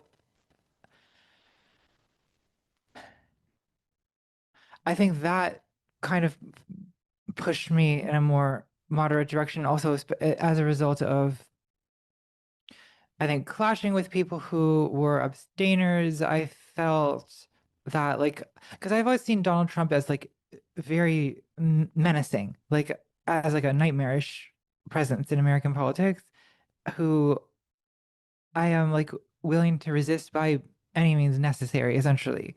And so I think that I got frustrated.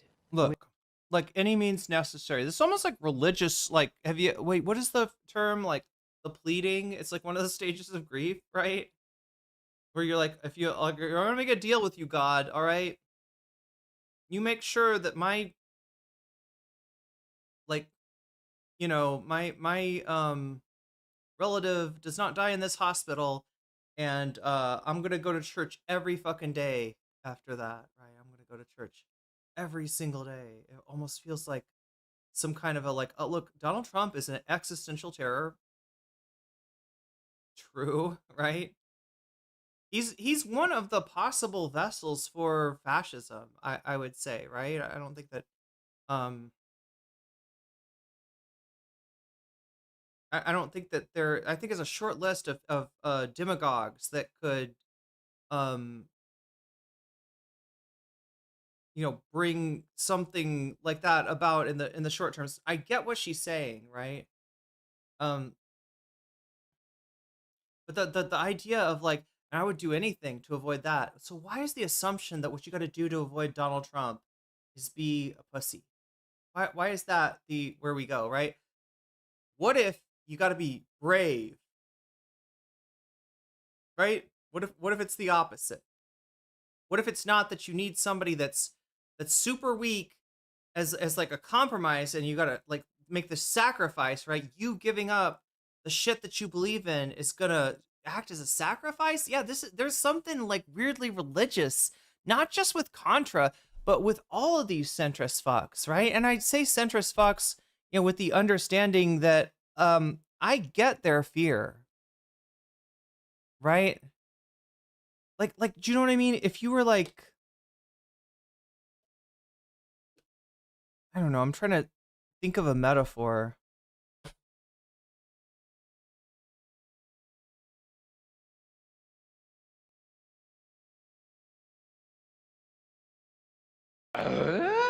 At Devicliff Super chatted $9.99. No, the sad thing is Donald Trump is not a singularly scary figure thing in American politics. He simply showed what is really bubbling in the Republican Party.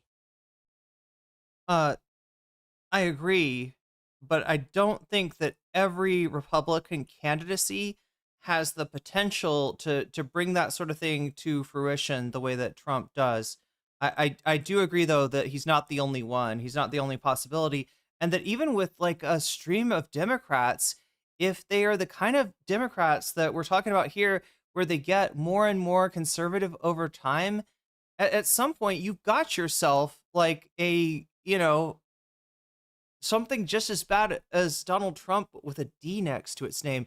Don't think that's impossible either, right? I mean, and I'm not embracing, some of the brain rot I see from chat of conflating the far right and the far left, or socialism and fascism or anything like that. But I'm talking about like a compromised liberal, given enough iterations, if that's what they keep on doing and they do actually win office, right? Bree's going to bring this up later that, Natalie says that the left is afraid of real power, but I don't think she understands what that is. Like, I don't think she knows what those words mean, right? Real power is not being able to put somebody with the letter that you like in it in a position of power and then having them enact policy that you don't believe in, right? That's not real power. Doesn't ultimately come down to individual political figures. And I'm not even talking about in the, past the beyond electoralism sort of sense. It comes from the, it's the, aggregate of the policy that actually gets passed, the shit that gets put into law, even if the very next midterm, the whole majority is swept out of office, right? What goes in the law, what stays in the law, right? That's where the power is, not with the people. And unless you're talking about these people's personal, ego trip, right? Unless you're talking about, for them, right? For the Democratic candidates, very often power is the only thing that they seek, right? And so they essentially sell the policy. I mean, this is what we got right now, chat, is politicians that say one thing to the public, and then they sell the policy to the donor, and the thing that gets enacted has nothing to do with the promises made to the public. It's happened over and over again, and yes, with Democrats as well. With the At opposition David to Super voting for chatted Biden, $9.99. I don't know, I feel like people forget Bush existed, who stripped your right of privacy, created the secret police Trump is using, and started a war that ended millions. I don't think charisma matters. And then Obama, who, I mean, sorry to bring up the one place where maybe charisma does matter. Maybe it's a cheap shot. Maybe it's a low blow, Davy, but I'm gonna take it anyway. Bush. Wait, now are you insinuating Bush does not have charisma? There, that's a curious notion. George W. Bush, right? The Patriot Act is what stripped away a lot of privacy, created created this whole apparatus that Trump is using. But then in between George W. Bush, who I'm trying to figure out, are you saying he's not charismatic? And Donald Trump, who, is anti-charismatic to me, but, I guess I don't perceive the world the way that a chud does. You got Barack Obama and a failure to just follow through on even something like closing down Guantanamo, a insistence that we always look forward and not back, because ultimately people like Obama don't mind the Patriot Act, and they don't mind the expansion of surveillance and the curtailing of anything resembling privacy.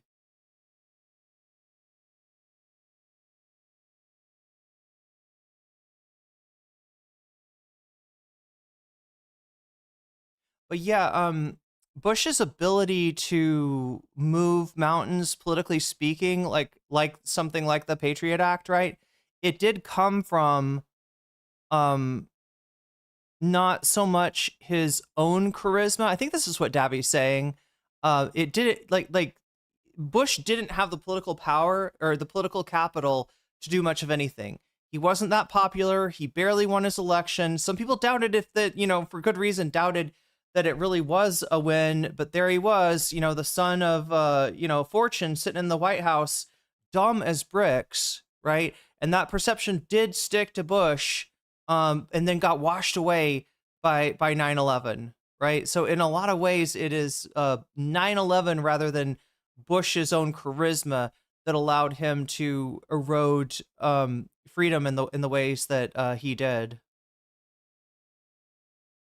The thing about Trump is, like, I do think he, like, I mean, it's hard to argue that Trump is uniquely pernicious on the American political stage, considering the state of the world at this exact moment. But one must remember that Trump's here for a reason, and it's the failure of Democrats like Barack Obama to repeal the nonsense that George W. Bush passed. It's the failure of Democrats like Hillary Clinton to stand up and fight against the erosion of freedoms when they're trying to pass the Patriot Act, right? The failure of the news media to offer a countervailing narrative that maybe this event might not be a reason to empower the George W. Bushes of the world, but rather a reason to scrutinize their policy regarding security. There's a lot to look for there.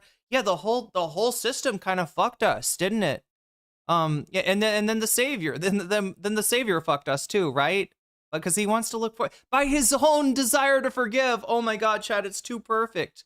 By his own desire to forgive, the savior, the Messiah, Barack Obama, the legendary generational talent in terms of charisma and speaking power. Yeah, he fucked us too.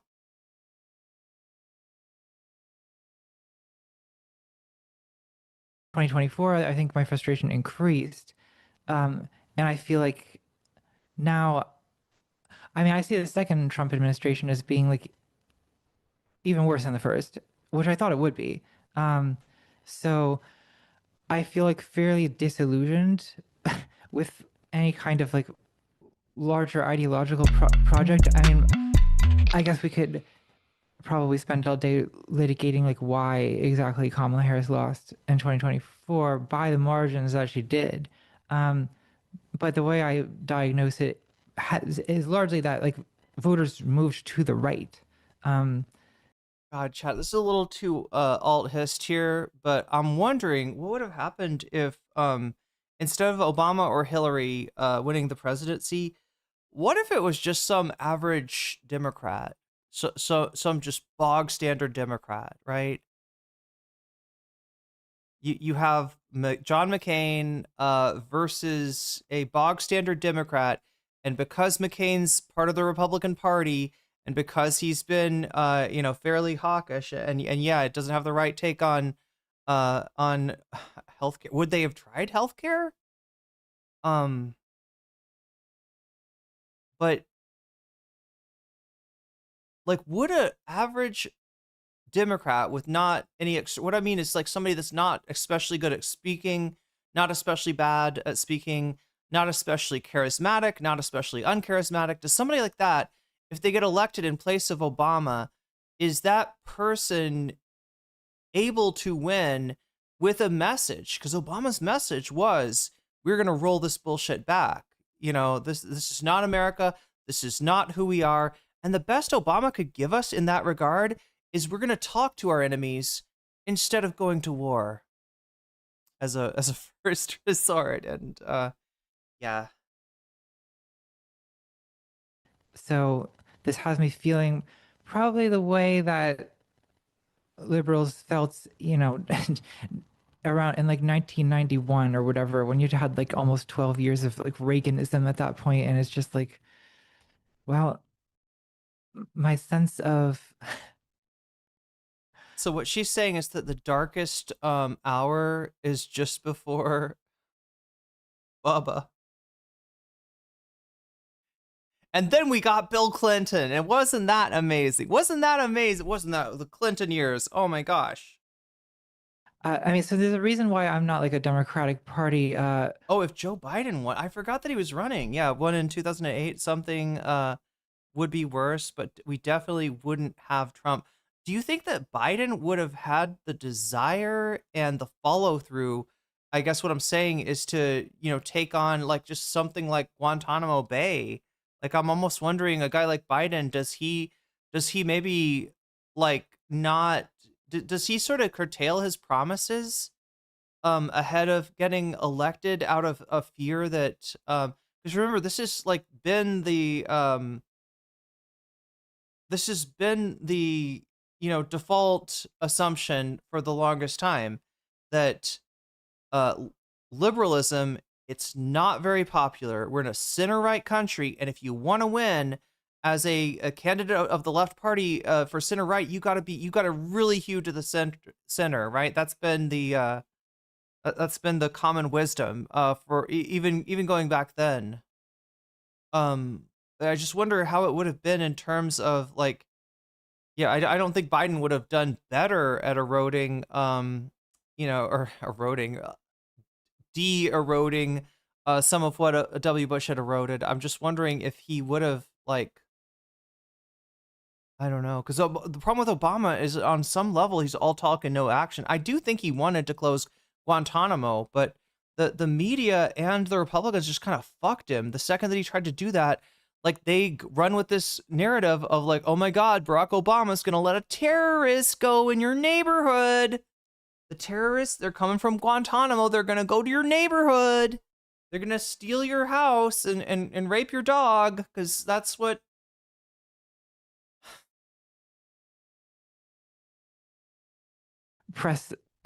Person, right? Because my messaging is not inspiring at all. Like I'm aware of this, and like to be clear, no politician should say the things that I'm saying because they're not inspiring. They're depressing.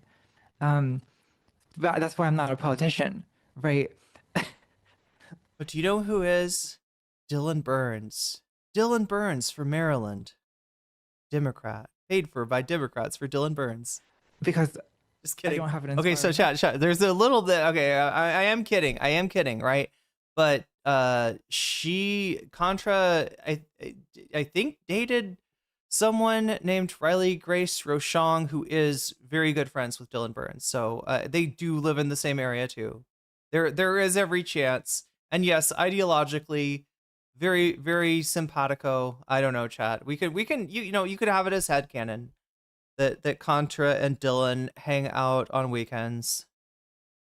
Message, and you need like I feel like the politicians that I've seen in my life who have the best messaging are people like Barack Obama. Lexical, if Trump is Republicans' revenge for Obama, I hope Democrats' revenge for Trump does more things than her predecessor.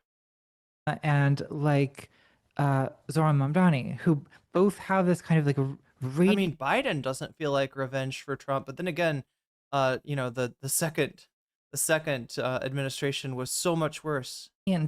Energy of hope. that is almost more than any specific policy idea. It's the kind of vibes that they have. I do not possess this quality at all. Okay. But that phrase, like almost more than any specific policy idea, I think that's where the rub comes in, and where I see the frustration that some of the left articulates toward you, not just you, but anybody who takes a more, who believes authentically that a more moderate position is the more electable, sort of smarter, politically advantageous one. Because many of us look at Zoran Mamdani and even Barack Obama in 2008, and I would also say Bernie Sanders in 2016 and 2020, and say that he was able to, these people were all able to snatch movements out of nowhere, right? Obama was not the likely choice. Senator Sanders didn't even seem to even believe his own campaign was going to have legs when he launched in like the middle of the grass with like 3 cameras around in 2016. And obviously Zoran Mamdani was polling in single digits in a long shot, at least when I interviewed him. What's crazy about Obama is if you go back to the 2004 Democratic National, the convention, Obama gives the keynote speech, right? Even back then, as a state senator, I think at the time in Illinois, there was, he was, he was seen as being, maybe the party's future, right? The speech that he gave, though, a little bit different than his rhetoric in 2008, right? He emphasized that we don't have blue America and red America.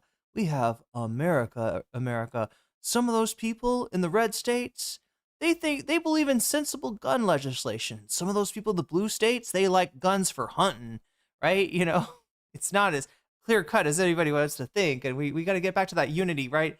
And this was just kind of a thing of like, look, we've been fucking dominated. You can't understand like the mind fuck that 9/11 was, right? The kind of propaganda, unconscious, right, that just went through the American media and American culture, right? Of rally around the flag, you know, Republicans are doing war because they're patriotic and they support the troops. And if you don't want those troops going into harm's way, then you hate the troops and you don't believe the troops and you're I mean, they really did have a thing, and it was really hard. That's why hardly anybody. Well, no, that's not true. There were people protesting the Iraq War before it happened. And you know, they were just kind of silenced. They were ignored. You did not see that shit on cable news or on any kind of news, right? But like the reason that Obama, there's something like obsequious about what he was doing of like, hey, you know, our country got fucked over with this.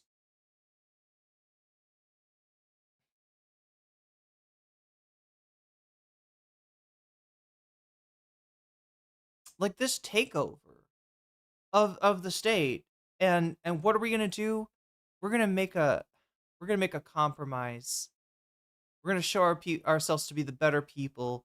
We could do half of what the Republicans want, right? We'll only allow gay marriage on Thursdays and Tuesdays. Every other day, you can't get gay married, right? Obama's just there splitting babies that honestly, by the time that he ran, did not need to be split. Right? You know, Bush was incredibly unpopular, but he casts a shadow because for so much of his presidency, he wasn't. For so much of it felt like, you know, an authoritarian, you know, state with like a, you know, and Bush wasn't making anyone do propaganda for him. The media and the Democrats, they just kind of fell into line. Last February.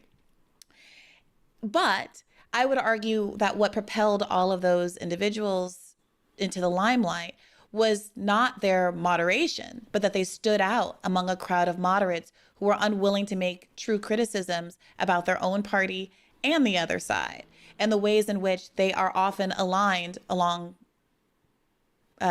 because of their shared corporate donors in maintaining substantially the status quo. And so that, to me, is what so many of us learned from 2016 and what Bernie's greatest sort of gift and contribution to the political space was. That calling out corporate elites, calling out the Epstein class, calling out super PAC donors, calling out the military-industrial complex is not something that will get you marginalized and sidelined, but in fact will earn the trust of the public at large. What do you say to that argument? That in fact, the people that you were sort of characterizing as successful because of their, you know, the person, I don't want to mischaracterize, you put words in your mouth, but charisma, personality, you know, intangible. Miku's headphones, we were not allowed to be against the military in elementary at all. We had to treat anyone with military experience as a god. Yeah, that's the whole thing. It's hard to explain. It's not that, you know, when people did resist that they were, you know, necessarily repressed, you know what I mean? Or it wasn't like officially, it was just like the social environment was such that you would not say anything, right? And even like against the military, right? It wasn't just that. You couldn't say anything against the war because to be against the war was to be against the military. Trump is trying to use that right now. Trump, every time, you know, people question the war, they throw the troops. Oh, don't you love our troops? Don't you care? Our troops have fought so hard. For you to play armchair quarterback and tell our troops how to do their job. Ha ha ha ha. No, the problem, asshole, is that you're telling the troops how to do their job. You're telling them what to do, and you're giving them fucking illegal orders. And there's nobody in the Supreme Court to actually fucking rein the rogue executive branch in. To the contrary, they have unleashed this fascist dog of war on all of us, right? And they keep on. It's really clear what they want to do. It's really fucking clear. There's no confusion at all. When the Supreme Court, 1 week they got the Voting Rights Act, and the next week they sorry, that's not the Supreme Court. That's the Virginia Supreme Court I'm thinking of. But yeah, I mean, just like all in all, like the effect of jurisprudence is not to rein anything in, unfortunately, as far as Trump goes. Tons of Gen Z are pro getting drafted to fight Iran. No. I mean, I don't know, Christian. If you could show me the poll, I'll take a look at it. But I don't think most of them. I think most of them are probably more anti-war than certainly baby boomers or Gen X. Tangibles, in fact, are popular because it is message driven. It's policy driven. Well, it's definitely a combination. Like, I don't think you can have any policy and win Yeah, thank you for the super chat. based on vibes. And I agree with what you're saying about like populism is very in at the moment, right? And I do think that type of messaging could succeed. I mean, I see like the place to litigate this will be in the primary, right? Well, we didn't get to have one, regrettably, No, in 2024. not in 2024. And I do think it's go ahead. reprehensible that Biden did not drop out sooner. And there are people who I have to say, Christian, I mean, what part of what you might be seeing might be the new TikTok algorithm. Are we all aware that TikTok is under new ownership? It's hard to know though, right? It could be. And like I'm sure there's like a subsection of like, the dead enders for the manosphere kind of guys. Dudes that take looks maxing super serious. I mean, there is like a, very,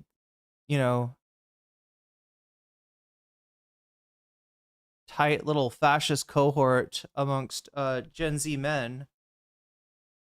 But it's not anywhere the size that it was, during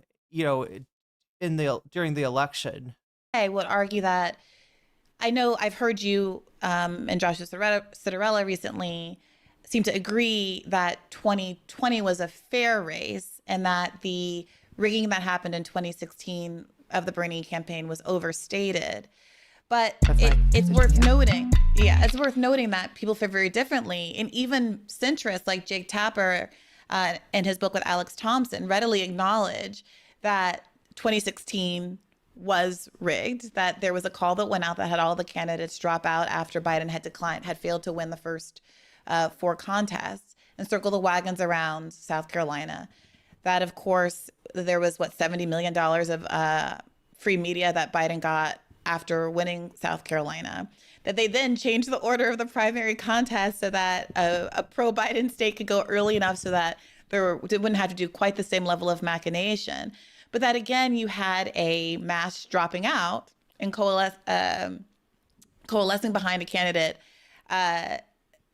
in order to make it seem as though there's an inevitability there with Joe Biden that there simply wasn't. Sorry, I told kind of 2 stories at the same time with 2016 and 2020. But, that was a 2020 story. And in 2016, It was a much more acute. And the Democratic Party, of course, the DNC admitted that they were entitled to and did, in fact, put their finger on the scale in favor of Hillary Clinton.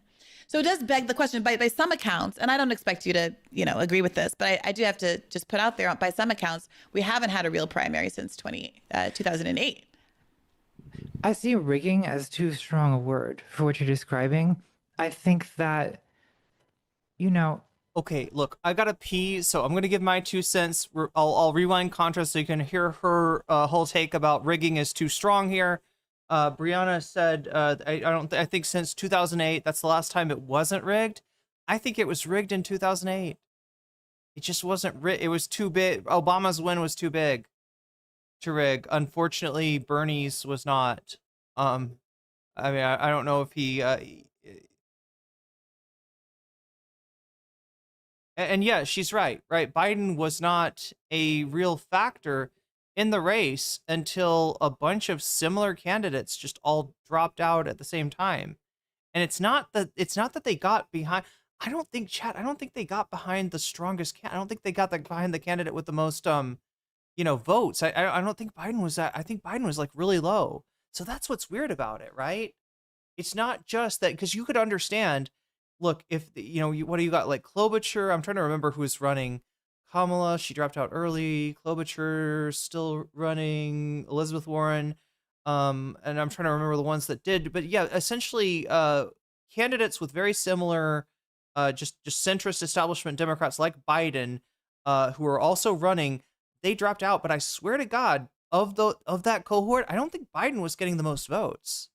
So it's it's literally like a meeting and a discussion, and Obama's involved, and they're like, what do we do? What do we do? Oh, okay, coalesce behind. Can we do Klobuchar? No, we can't do Klobuchar because XYZ. Can we do this one? No, we can't do. Like, right? They probably went down the list, and they're like, who do we got? Biden. All right, let's coalesce behind Biden, even though he's not. I don't think he was like the highest polling of that group. So yeah.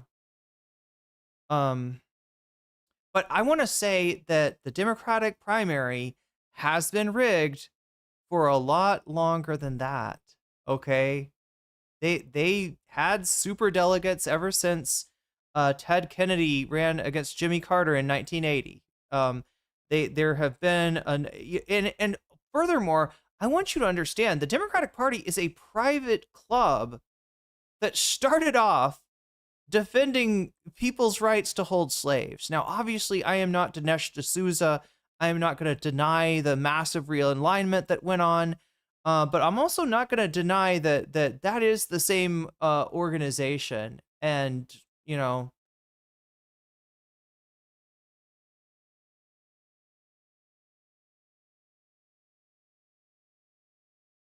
and furthermore, just like political parties are private clubs. That's a huge problem. People expect them to be responsive to democratic mechanisms, and even when those mechanisms seem to exist, sometimes, chat, the button's not plugged in. That's been going on with the Democrats since probably before any of us were born. That has been like to some extent. I do think that the 2020 race was particularly egregious, I guess, in terms of flipping the results, but I don't think that it's I don't think it started in 2000. I don't think it started in 2016. And also you remember, okay, so the Obama race, right? The word that was getting used about Hillary Clinton in 2008 was inevitable, right? The media, the Democrats, everywhere you went, she's inevitable. It's her turn, right? It's her turn. It's her turn, right? Let's like, and look, this is what I'm saying. This is what I think the primary's dirty as fuck, right? There's always a sense of whose turn it is. It is like generally like the vice, if you're an incumbent president, obviously it's your turn, right? If you are the vice president of the previous incumbent, it's your turn unless proven otherwise, right? And because Hillary Clinton was the first lady for the previous Democratic president, I guess it was her turn, and that's, I don't think that's an aberration. I think that's kind of how they operate. There's a sense of who's got next, and if anybody tries to disrupt that, jump in, and claim next when somebody else has got it, generally they get blackballed. Biden was not getting the most votes, but he had the South in the back. Yeah, so there was a whole discussion of like, should we go with this? And it must have been, yeah, that like Davy says, that the determination was made that this is somebody that could win the upcoming primaries and change the narrative against Bernie if only everybody dropped out and endorsed him, and they did. Yes, Joe Biden and Hillary Clinton. I do have to pee. Like some advantage was given to them by having this built-up institutional support within the party. But I also And in think that like, media. yeah, but like in 2020, when you say that, like, okay, Miku's headphones. It's her turn. No one has owned a turn at the present. That's the future I want to see, but unfortunately, that is not how the Democratic Party operates most of the time, right? I mean, if the democracy is going to mean anything, it should mean that, like, if the government is acting against the interests of the people, that somebody can emerge from nowhere and lead a movement into power and make, make the change that people need. Unfortunately, thanks to Obama, change has become, much like hope, has become an empty slogan. And that is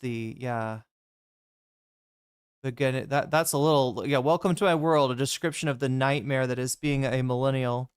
there's this sort of conspiracy of candidates to all drop out, except for Biden, giving him this advantage that he wouldn't otherwise have had against Bernie Sanders.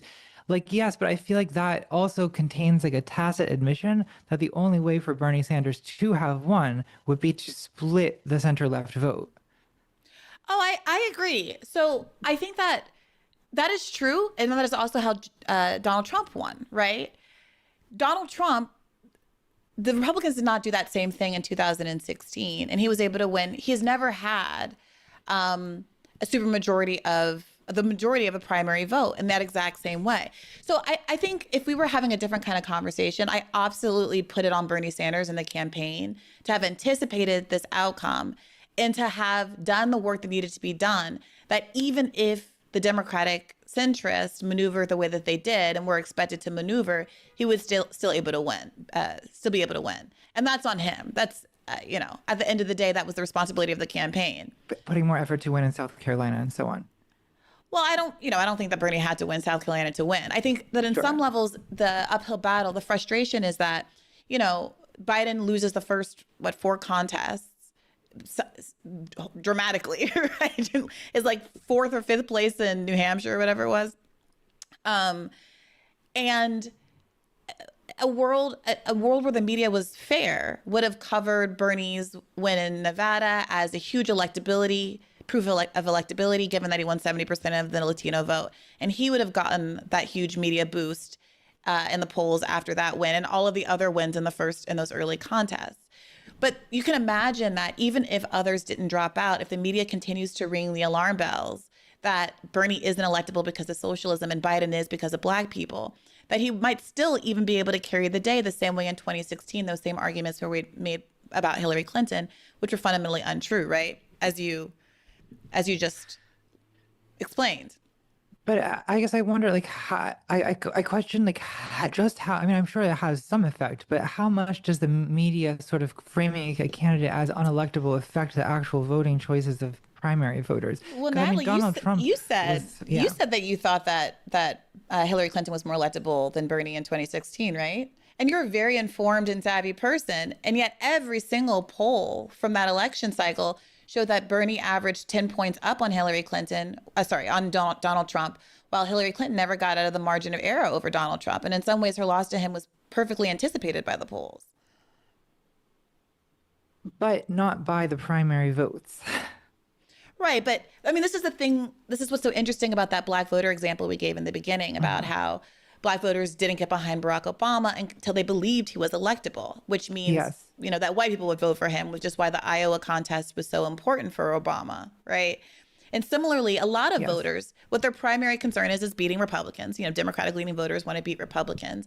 And so they'll vote for whoever they're told, whoever they believe is the most electable candidate, which is why, when centrists sometimes make this argument, well, Bernie didn't win, or, people just didn't like him, when the media's role in arguing aggressively that he couldn't win. And you have, CNN hosts saying that there's going to be beheadings in Central Park because of the coming socialist raids. Well, of course, what else could the voting public possibly believe? They were never once told about how every single poll showed that Bernie was the most electable candidate.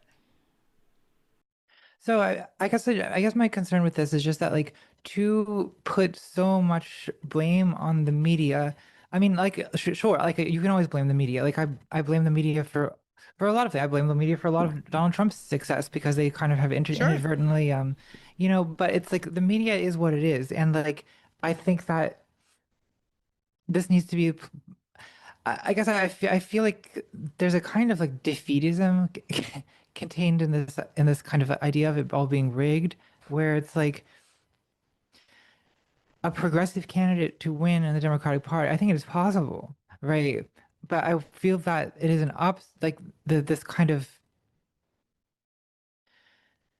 I see it as defeatist to suggest that it's all hopelessly rigged. Well, I don't think it's defeatist. I don't think it's hopelessly. Well, what is the it? What is the it exactly? And what do we mean by progressive candidate? The primary, let's say. Okay. So if you were to ask me, I would say that my attitude is the opposite of defeatist. But it is, I think I'm being pragmatic. I worked for Bernie, obviously, in 2020. I believed enough in the possibility of winning as a progressive within the Democratic Party to, take a pretty significant pay cut and go be a national press secretary and give my life to this. But then I learned the lesson from that, which is that my fundamental belief is that if you are genuinely progressive, meaning that you take a aggressive stance against the interest groups that are at the root of making life bad for working class Americans, meaning the banking industry, the energy sector, calling out corporate PACs, foreign influence PACs like APAC and all of the rest, the health insurance lobby, obviously. Because you advance populist policies that are counter to those interests, right? Like universal health care, ending wars, the Green New Deal, et cetera. That because those interests are so embedded in the Democratic Party as a corporate party, they will stop at nothing to stop you. I think that is very difficult to argue with. Is it possible that one might be successful despite those efforts? I think it's possible. But I think that it's frankly so unlikely that we have to, as the left, heighten the contradictions, make that really clear to the voting public, and encourage the public to focus their energy on other strategies to affect change. Okay, I think this is where this is where the real disagreement begins. Sure, let's get into it. Right, like I think because I think that I guess what I sort of don't understand about your position is I don't understand what is like the theory of change here, and on like what time frame do you imagine this happening? Because I guess the way I see it is that the consequences of Donald Trump winning have been so dire that it's like very difficult for me to take seriously the suggestion that like, well, it's a correct, it's the idea that we should have diverted all energy away from Kamala Harris to focus on some kind of more revolutionary long-term change. It's like, well, isn't there some way that we can like, I don't know, both elect a plausible center-left candidate and also have a longer-term, more progressive strategy, considering like stuff like, allowing Elon Musk to come in and destroy USAID, and which is probably killing hundreds of thousands of people, and like the Supreme Court that's overturned Roe v. Wade and is gutting voting rights, and all these like fairly difficult to reverse, like catastrophic consequences, like that is like a fairly massive short and medium term sacrifice for a potential maybe long term benefit. Well, and go ahead. Maybe I guess I would maybe need to hear you explain what you think is the theory of long term change here that comes from voting third party, for example. Well, I would say two things. One, that I and third party voters did not cause Trump to win the first time or the second time, right? There were more Trump voters, as you know. Okay. Two, I would say I'm not, while I might believe, frankly, somewhat pessimistically, that but for things getting worse and having a sort of an accelerationist bent, people are not going to wake up and make things better. I am not, in fact, an accelerationist because I wouldn't actively try to make things worse. And it wasn't me arguing that Donald Trump should win over Kamala Harris. My argument was that Kamala Harris is absolutely going to lose if she declines to move on Gaza. And we were right about that, right? Do you think that Gaza is the issue that cost her the election? I think it's been pretty proven out by the data. So what we have is a number of studies, including a study by IMEU, that polls Biden 2020 voters as to why they didn't vote for Kamala Harris in 2024, right? Like what makes up that deficit that made him win and her lose. And the number one issue is Gaza. The number one issue. Now, so it's not the majority, it's not above 50% of people, right?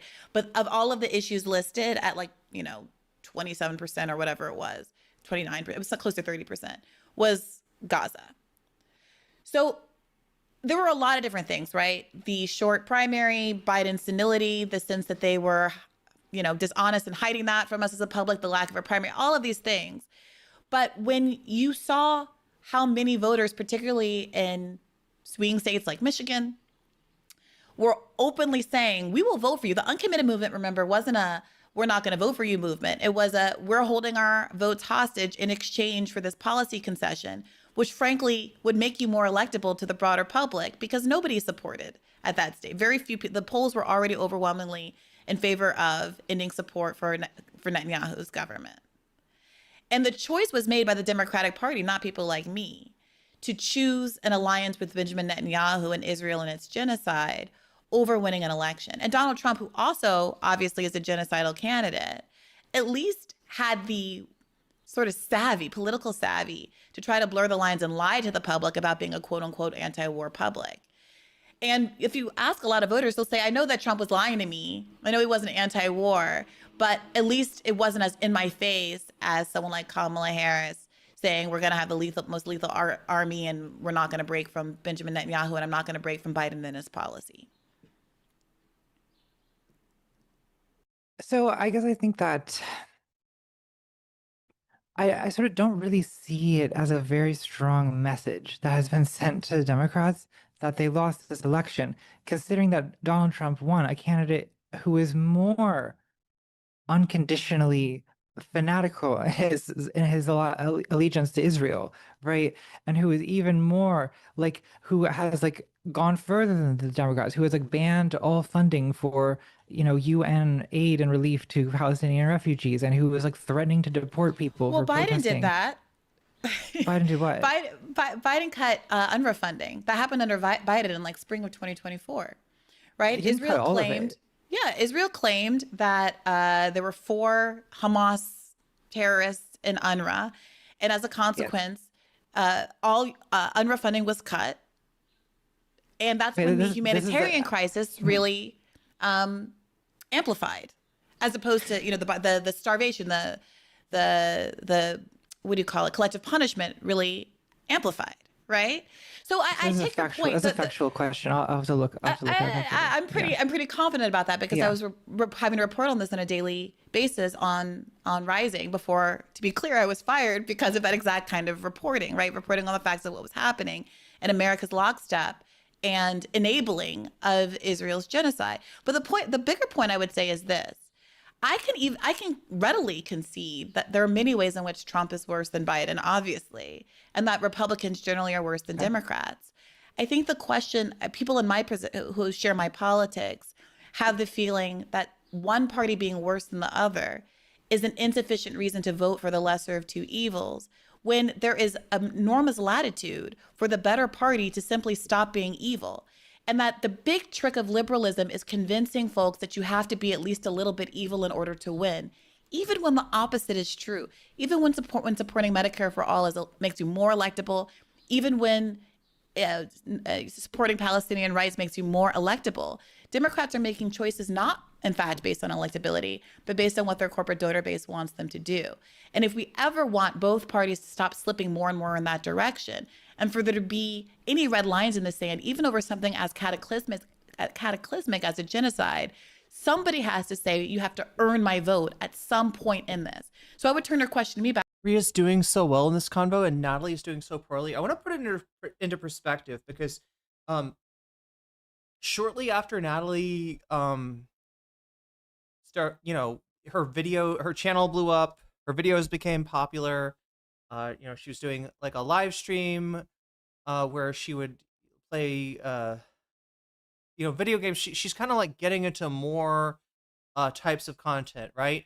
And one of those types of content was debate, right? A lot of people at the time, and the discourse was such that the left is afraid to debate, and that's why they're losing, right?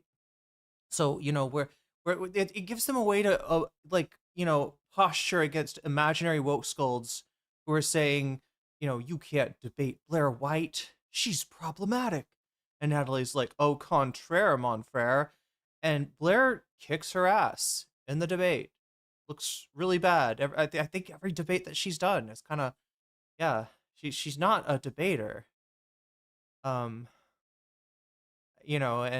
so it's kind of funny that, she's taken it once again to something that's not her strong suit. Like, I mean, hell, if she made a video essay about it, the comments section would be so ugly, but she'd probably make money off of it. Like, it's not like she doesn't have things she's good at. If she feels like she's losing, which, it seems like she's losing the discourse on Twitter, although I don't know, maybe the goal isn't necessarily to win, right? Maybe the goal is to just like kind of hone in on your own little, micro celebrity cult and get people that will be, because the more people are like, fuck Natalie, the more her supporters are going to be like, oh, we must protect. Yeah, Blair White, she debated Blair White and it did not go well for her. And so, here she is again with a debate. She talked about debating Hasan. It looks like this is the debate that she scheduled. Brianna Joy Gray, she's, nobody could accuse her of being bad faith. Because the show's bad faith. But anyway, with I always imagine it as it says bad faith with Brianna Joy Gray. And then it also says like, and Virgil, Texas, and then Virgil, Texas is like scratched out, right? It's just like they haven't quite taken Virgil, Texas off of there was like the longest time, I don't remember if it was on their Twitter or if it was on their YouTube, but some big, sort of front lawn, piece of like bad faith, like social media real estate still had Virgil, Texas listed, right? As if he was just waiting to come back.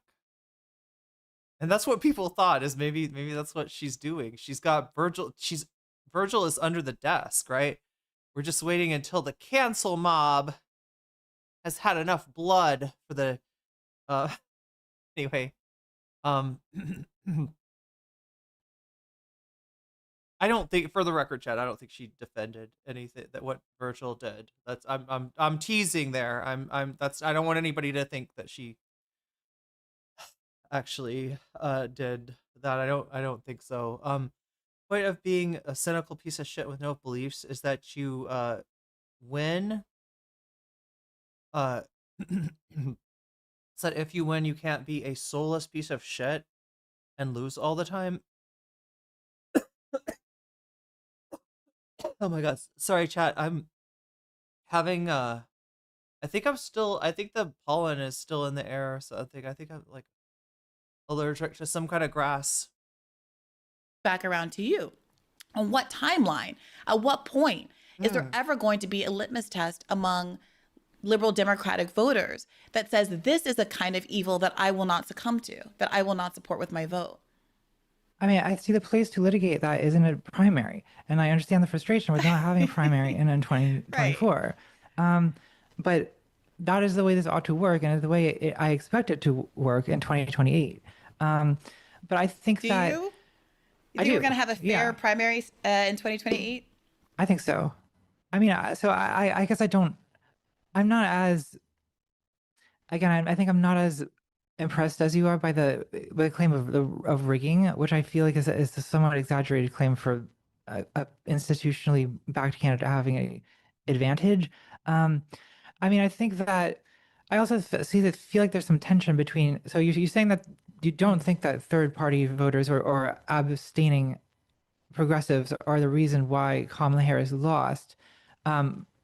So in what sense is then Gaza the issue? Because again, it's like if you look at the it's so weird to think about non-voters as like people that you can reach as a content creator, you know, and that you could maybe bully into becoming voters. If we just make a big enough deal about how cringe it is that they don't vote, right? If we blame them, how about blaming the candidate? I think that works a lot better. Look, if you want to put pressure, you can't put pressure on a fucking formless mass of people that like that voted for the couch, right? You can't do that. That doesn't work. These aren't these the people that yelled about woke scolding? There's too much woke scolding on the left. And now we're vote scolding, chat. And you may be right. You know, like on a rational sense, yes, it is rational for a person to get up off the couch, even if they are disgusted with the candidate and vote for the lesser of evils. It is rational as fuck to do that, sure. But if you make the assumption that rationality is what's guiding people's decisions in the voting booth, you are far from reality. There is so much more than, you know, rationality going on there, and you're never going to be able to appeal to it to change voter behavior. What a crazy thing to think you could do. What are you, God? I mean, you were the goddess of RedTube for, or the what was it, the dark mother of RedTube? Yeah, or was that Anita Sarkeesian? I can't remember, chat. But she was some kind of deity. But I mean, that's the sort of like, I don't know, omniscience that she's presuming. And what a ridiculous thing to, like, did she even, is she thinking? Because this is just like, I don't know, no, she's not the only one who does this. Okay, I mean, you get this shit from Hutch. You get this shit from a lot of people, right? They never want to blame the candidate. They never want to put pressure on the candidate. They think that they can somehow blame and put pressure on and bully the voter, right? If we just like talk amongst voters, well, some of you did not get off the couch. So prepare to be bullied, okay? Prepare to be bullied, because this is your fault that we got Trump. He was in first place with Bernie. Wait, they were like tied on Dan BV. Oh, sorry, I'm like reading you probably chatted this like 10 minutes ago. Reading like in terms of delegates, I'm guessing you're saying. It's not like we're in a electoral college system. I live in NYC. My vote for to a Democratic president, yeah, literally means nothing. It is a yeah, and then they want to bully you into saying, okay, well, you know, either, you know, you're just gonna like you gotta support Kamala Harris, right? Even if you're not someone whose vote she's counting on.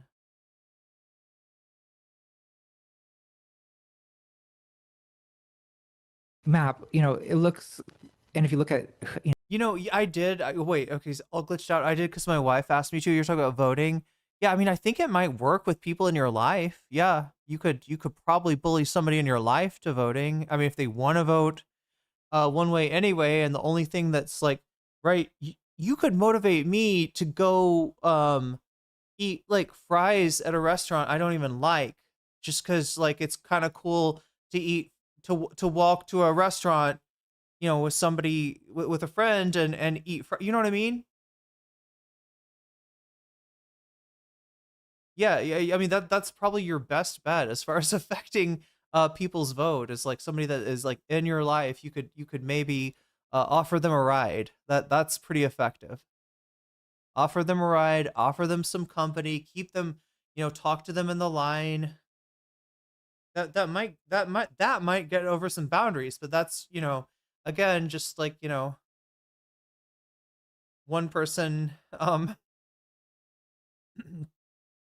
adding +1. But I don't think you can do it as a content creator. I really don't think that, like, you know, like again, people tend to turn off content that is scoldy in nature, and this definitely falls into that category. And it also like fails to even consider like why people there's more than just like, a sense of doom that might keep people on the couch, or a you know the fact that it's a pain in the ass. There are it, you got to imagine that for some people their disgust in the Harris Biden administration is visceral. It's deep and it's personal, right? If your family was affected by events in Gaza, that it's I can't even imagine. I can't even imagine what that's like. And so for me to kind of just like throw that out there of like, hey, everybody get off the couch, go vote for, you know, it like there's got to be some understanding of that. And this is why I think ultimately, right, you got to put the buck stops with the candidate. Please, the buck stops with the candidate. You can change who the candidate is, just like you can change what's winning in the poll on the chat poll right now. Contrapoints, Pisco, Professor Jiang, the Weasel Awards. You could change that. You can, yeah. Contrapoints scolding people. Oh, I never. How many votes Jill Stein got, less than 1%, versus the like significant electoral college and popular vote victory of Donald Trump. It looks to, like it looks like voters shifted to the right, in other words. And so Why do you like, say that? well, because On what? Kamala Harris didn't lose to a huge amount of voters turning third party. She lost to people turning to Donald Trump. And people staying home. So take the Muslim vote, for example. Okay. I think about 50% of Muslim Americans voted Republican and the other half voted Green. Yes. Because of Gaza. Yes. Right? So, you can sit here and have a debate about the wisdom of voting for Donald Trump when he was going to be worse. But when I say it's not on the voters, it's because there is enormous latitude for Kamala Harris to simply say, you know what, there's a genocide, you're right. Benjamin Netanyahu is unpopular. His government is unpopular even within Israel. I stand with, I will not support sending weapons and arms to Israel.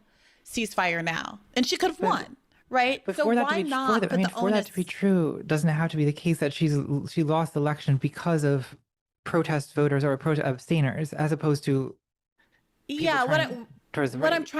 I'm trying to argue is that one, Jill Stein voters, as you point out, are not the ones. But Yeah. people who chose to stay home or vote for Trump, absolutely. I Okay. mean, definitionally you lose because some quantity of voters that voted for your team before either stayed home or went to the other side. And my argument is that those voters could easily have been kept in the pen. Now, to be clear, my personal politics are. Can we not pretend they literally tried to run a corpse and told everyone it was fine for 3 2/3 of his presidency?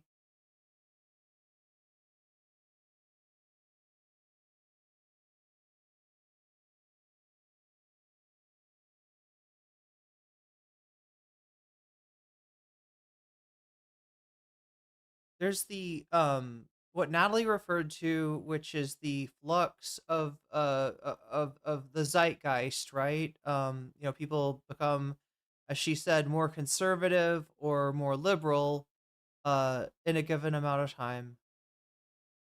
And then there is the effect of the candidate, and in this case, the candidates, as Davy reminds us, on the not just on the race proper, which most people perceive as beginning, what, in the last 3 months, most people sort of tune in, maybe even in the last month, right? Um, but for the whole presidency.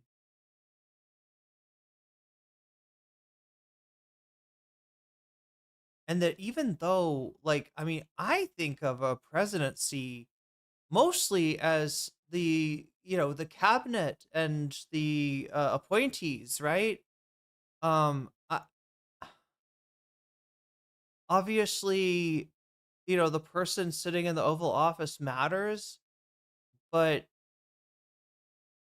I feel like the fact that the fact that Trump's first administration did not end any worse than it actually did, which is like I feel like by that much it didn't end in something worse, but there the common wisdom, right, is that's due to the quote unquote guardrails that even though he is an abnormal president in the same way that the brain that Igor got from the graveyard was, or from the, I don't know, it was like the abnormal brain, isn't that the story? That's just the movie of Frankenstein, right? This is an abnormal president, but they put normal people in the cabinet, conservative people, dickish people, sure, but people that had run, had been involved in other administrations, right? People that knew what they were doing, so that even though the guy that is in the Oval Office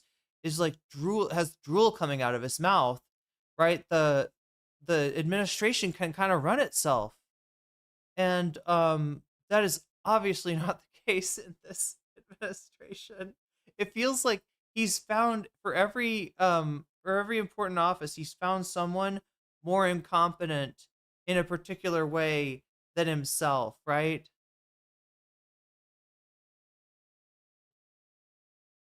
Biden was contracting eldritch dementia gods back in 2020. I don't think Biden should have been the candidate in the primary. Like, I mean, that's my original sin. But kind of like after that happened, like, and I even didn't like the idea of like leftist content creators like Vosh doing their we're riding with Biden thing, because it's like,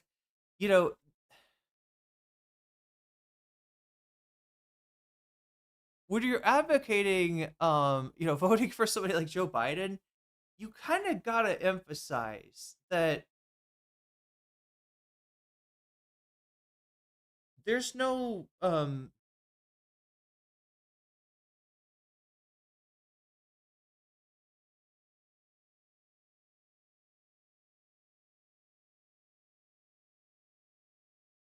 like, I mean, I don't know. I just felt like there was too much of leftist content creators becoming cheerleaders, right? For candidates that they had no business cheerleading for, because the perception was, unless you do that, you're somehow hurting the candidate's chances, giving us a better chance of Trump. And I think we've got to be able to walk and chew gum at the same time. Recognize that a harm reduction vote sucks to have to be taking, right? You should be voting for somebody that you want. You should be voting more than someone that you want, something that you want, so some way that you want your life to get better. Unfortunately, that is not on the menu most of the time. Yeah, we do get like kind of railroaded into these choices of lesser evils, but that doesn't mean that it's not ultimately efficacious to do. um I don't know, it's like a type of nuance that they're not quite.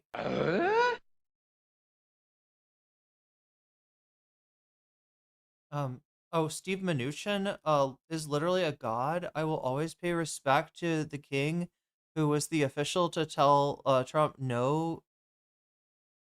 Wait, did he tell Trump no on things outside of his office? Oh, was he the guy that told Trump he had better make a better speech? Because remember, after Charlottesville, I think the first speech was like this really scary, like double down, right? The first speech that Trump gave after Charlottesville was somehow um was like worse than what you'd expect from Trump. What was worse than what people expected. And then I think it was Mnuchin and maybe Jared and some people that pulled him aside, and they were like, you gotta do a little bit better than this. You gotta make some semblance of a disassociation of yourself with these very fine people. I don't know, chat. Trump 1 is like a blur. Is Trump 1 a blur for anybody else? Maybe that's why people voted him in again. That's it is it's fucking crazy when you think about it.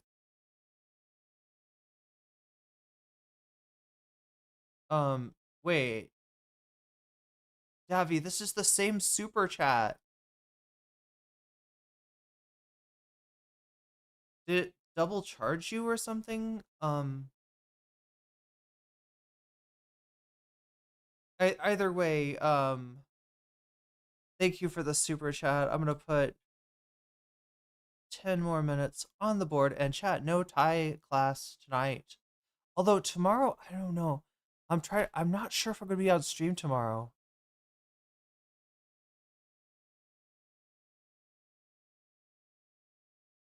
We'll see. Oh, also, I'm kind of. Oh, what's up, Socialist Kowalski? Trump 1 extended into Biden hell, transphobia unending, then genocide, loss of Roe v. Wade. God, it's so much of the content that I've been watching the past 2 days. It's sort of taking me down a very not great memory lane. Like yesterday with Ethan Klein and the whole history of that conflict between him and Hasan, and today goes back way like it's At Davicliff super chatted $9.99. Steve Mnuchin told Trump no on literally everything they would call him to talk to Trump because everyone else was scared of getting axed or Trump didn't respect them enough. That's kind of awesome. So Steve Mnuchin was like the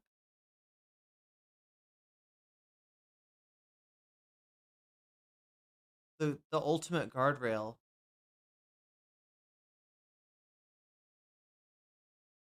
You know what's funny is that some people can tell Trump no, right? Like Zoran Mamdani didn't go to the White House and be like, you know, Mr. Trump, between you and me, I think your second term is going awesome. I am so excited. You changed my mind. I was a Democrat before this, but now I'm a secret Republican, and I don't think that's what happened behind closed doors somehow, right? I think it was like somehow Zoran told him what's what in a way that Trump was okay with. It's like how I feel like some people have this power with Trump, and then some people they're supposed to, but maybe they don't. Like, what's her name? Susan Wiles, I think. People say that she is the Trump whisperer. She's kind of the she's supposed to be playing that role in this term, and I don't think he's listening to her. I think she's getting frustrated. I think a lot of people are getting frustrated behind the scenes and leaking all over the place. The pandemic did make Trump 1 kind of dissipate. I know it fucking cooked everybody's brain, including mine. That's uncool. I feel like if this was a video game, I would go on some kind of quest to retrieve a secret item to be able to return my mental function to and my memory, though. That's the whole thing. I mean, even if I could like um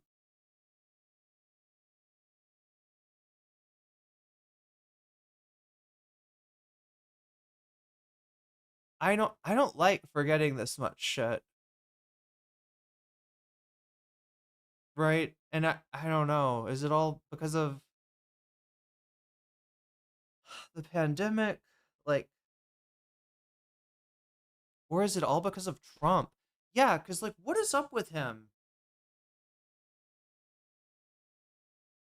Like, is that whole thing like where I said Zoran could say what's what to Trump, and Davy is saying Mnuchin could do that. That was his role in the previous 4 years. I'm wondering, like, it feels like Trump kind of does that to people, right? Morning Joe and Mika, not that they're some kind of reservoirs of bravery or anything, but Bill Maher. Yeah, there's so many people that even what's her name from Big Gretch from Michigan, Gretchen Whitmer, just absolute. I don't know, like the optics of Gretchen Whitmer in the Oval Office with Trump. It was just absolute, like, you know,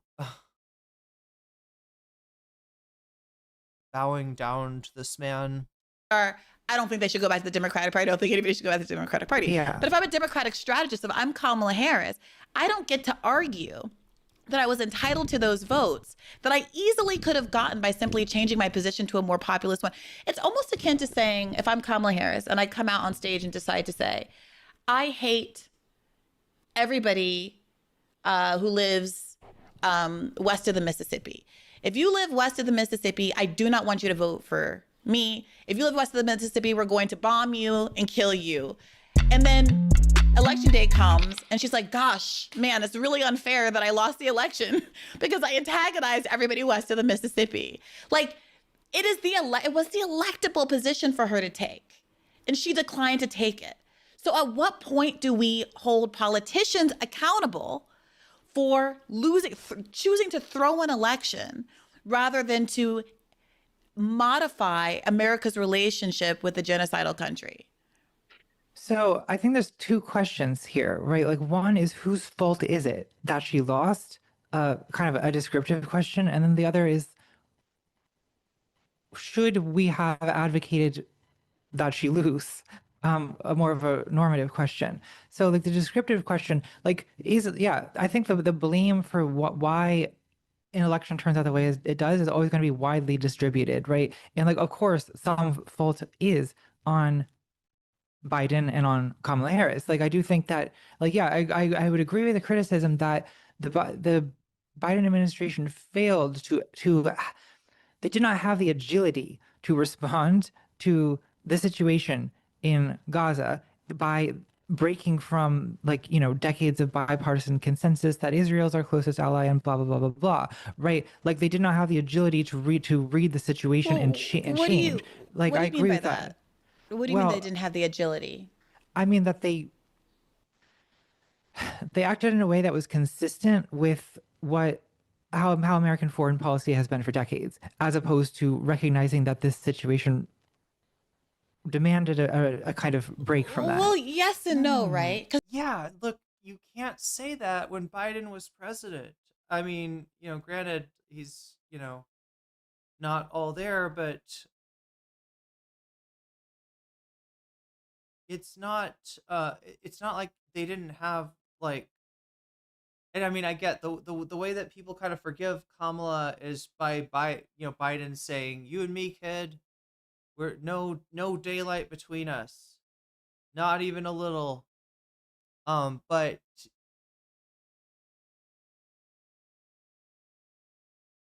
yeah, this was like, I mean, you can't say that it was just like a lack of flexibility.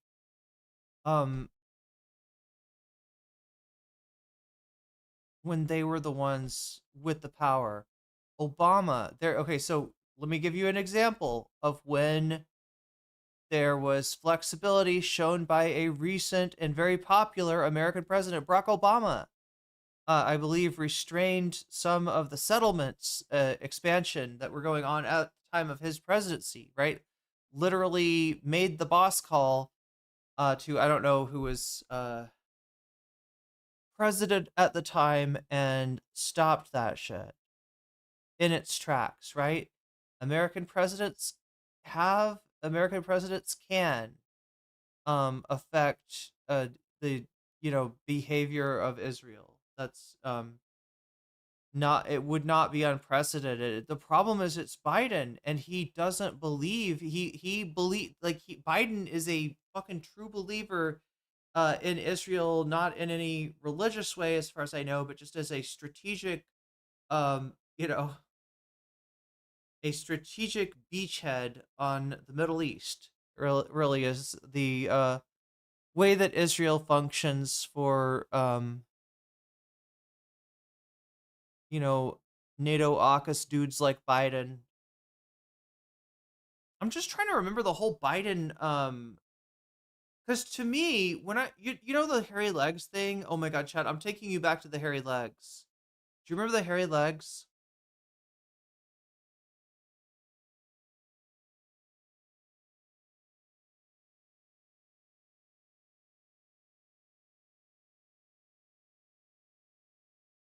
One of the first things I heard about Biden, and I don't know, was it on, I feel like it was like on NPR or something.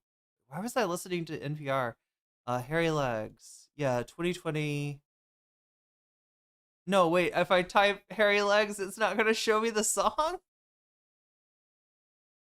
Okay, I thought it would just go to the song. I typed hairy legs, chat. I thought that would be the And it is time for a president who understands Coldplay is the best band in the world. That's wrong. You got that wrong. No, look, I got hairy legs. I'm best equipped to beat Donald Trump. That's what your poll said. Vice President Biden, why are you a better choice than your opponents? I got hairy legs.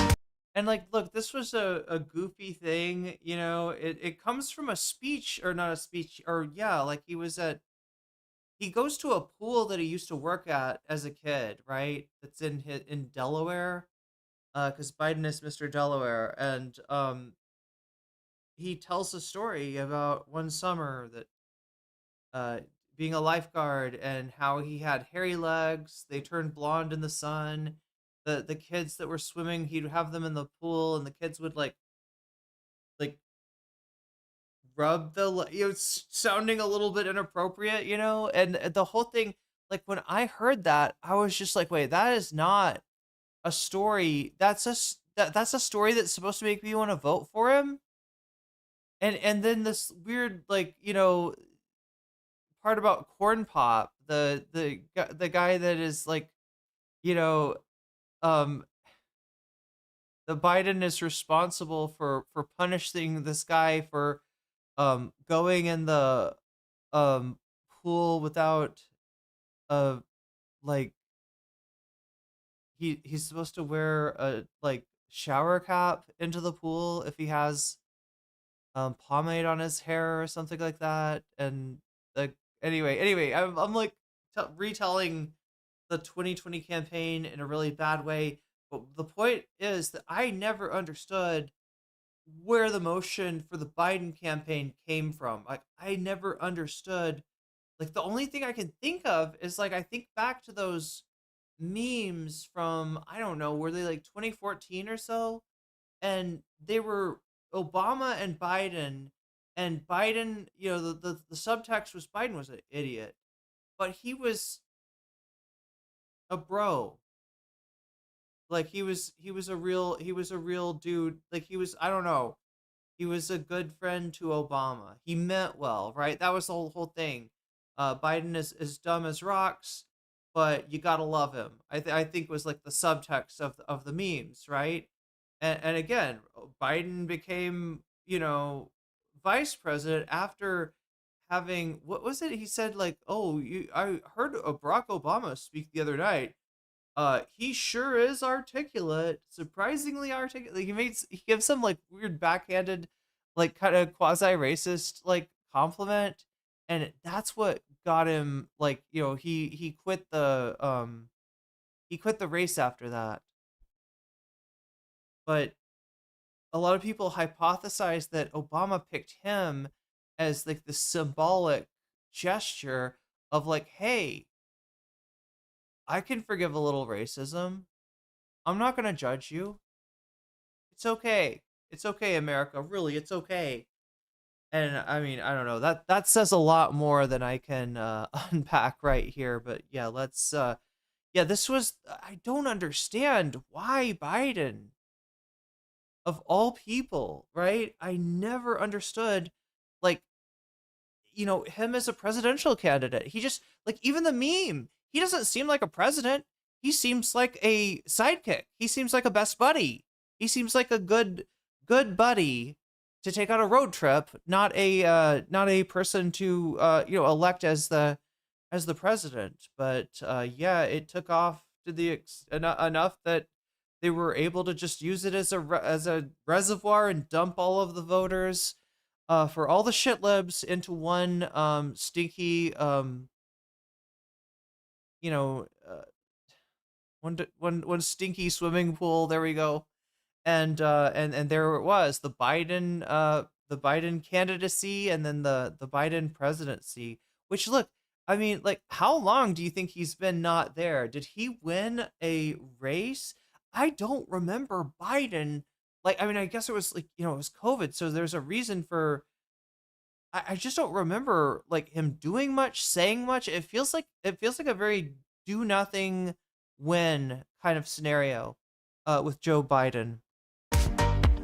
Whoa, hairy legs. Hairy legs that turn blonde in the sun. In the sun. Come rub my leg. But yeah, this was a joke. But at the same time, it was like everywhere. And it was this weird thing of like, we're going to meme ourselves into supporting this dog shit candidate. Because otherwise, we got Trump. Because there are these, Yeah. I broadly know what you're saying. I'm not trying to be so nitpicky, but there are these moments where American presidents, Reagan famously, have picked up the phone and said, Israel, you have to stop bombing Lebanon. This is a bridge Yeah. too far. And they stop, right? They understand that their again, I ability to agree with exist that. is contingent on U.S. aid, right? Okay. Yeah, So we I do agree. have the I mean, power I agree to that control. like it is a failure of the Biden administration. They should have been. Okay, I'm looking at the vote. We got 63 votes so far, so make sure to vote if you have not already. 52 of those are going to continue the Contrapoints discussion, right? This is a long video. This is indeed a long video. We're 35 minutes into it. Second place, we got the Weasel Awards. Diorio, Ethan's #1 sweeper. Third place, we have Pisco debating against Hutch about Taylor Lorenz. And in fourth place at 5%, only 5% are interested in what kind of nonsense Professor Jiang is talking these days. Spoiler, it's more MAGA friendly. And I heard him say something about this, right? To Mehdi. They're like, what is your ideology? Professor Jiang is like, well, I would have thought of myself as someone on the left, but apparently I'm unacceptable to the left, so I guess I'm right wing. And indeed, prior to that, he had been talking about, both the fear of Pax Judaica, Israel establishing dominance on the world, being the superpower. But he thought that this would only last for a few years and it would be followed up by Pax Islamica. So he's really, you could tell there, he is kind of, he's courting like a certain audience there, right? With that, right? And now he's sort of changed it to, well, now everybody says Trump has got no plan. He's an idiot. He's fucking up. No, Trump has got a plan, right? Trump is smart, actually. So it feels like he's kind of courting MAGA. He went from saying Trump's narcissism is going to end the American empire to saying that Trump has got a secret master plan. It's something like if he just doesn't go in boots on the ground. But the thing is, Trump is cooked either way. The reason that they do boots on the ground is because they're sort of backed into a corner here. They're going to have to admit to defeat to a country that they called evil, and they're going to have to normalize relations with them if they want to get the, economy back to working the way that it has worked, the way that it needs to work. If they want to be able to use their Gulf allies, which, that's even questionable now in a lot of cases, to prop up that petrodollar, right?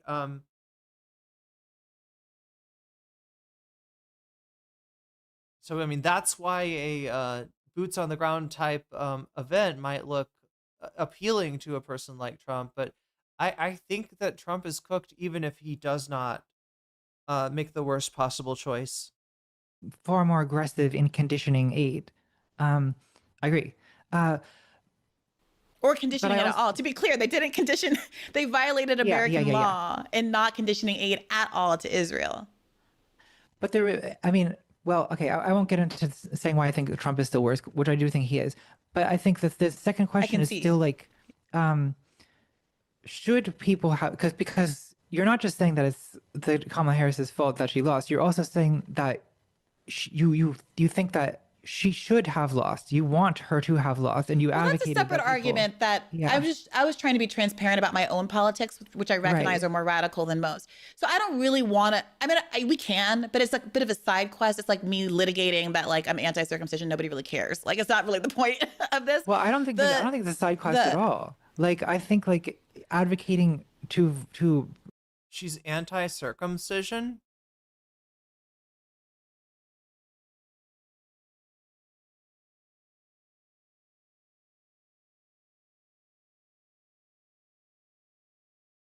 Oh my God.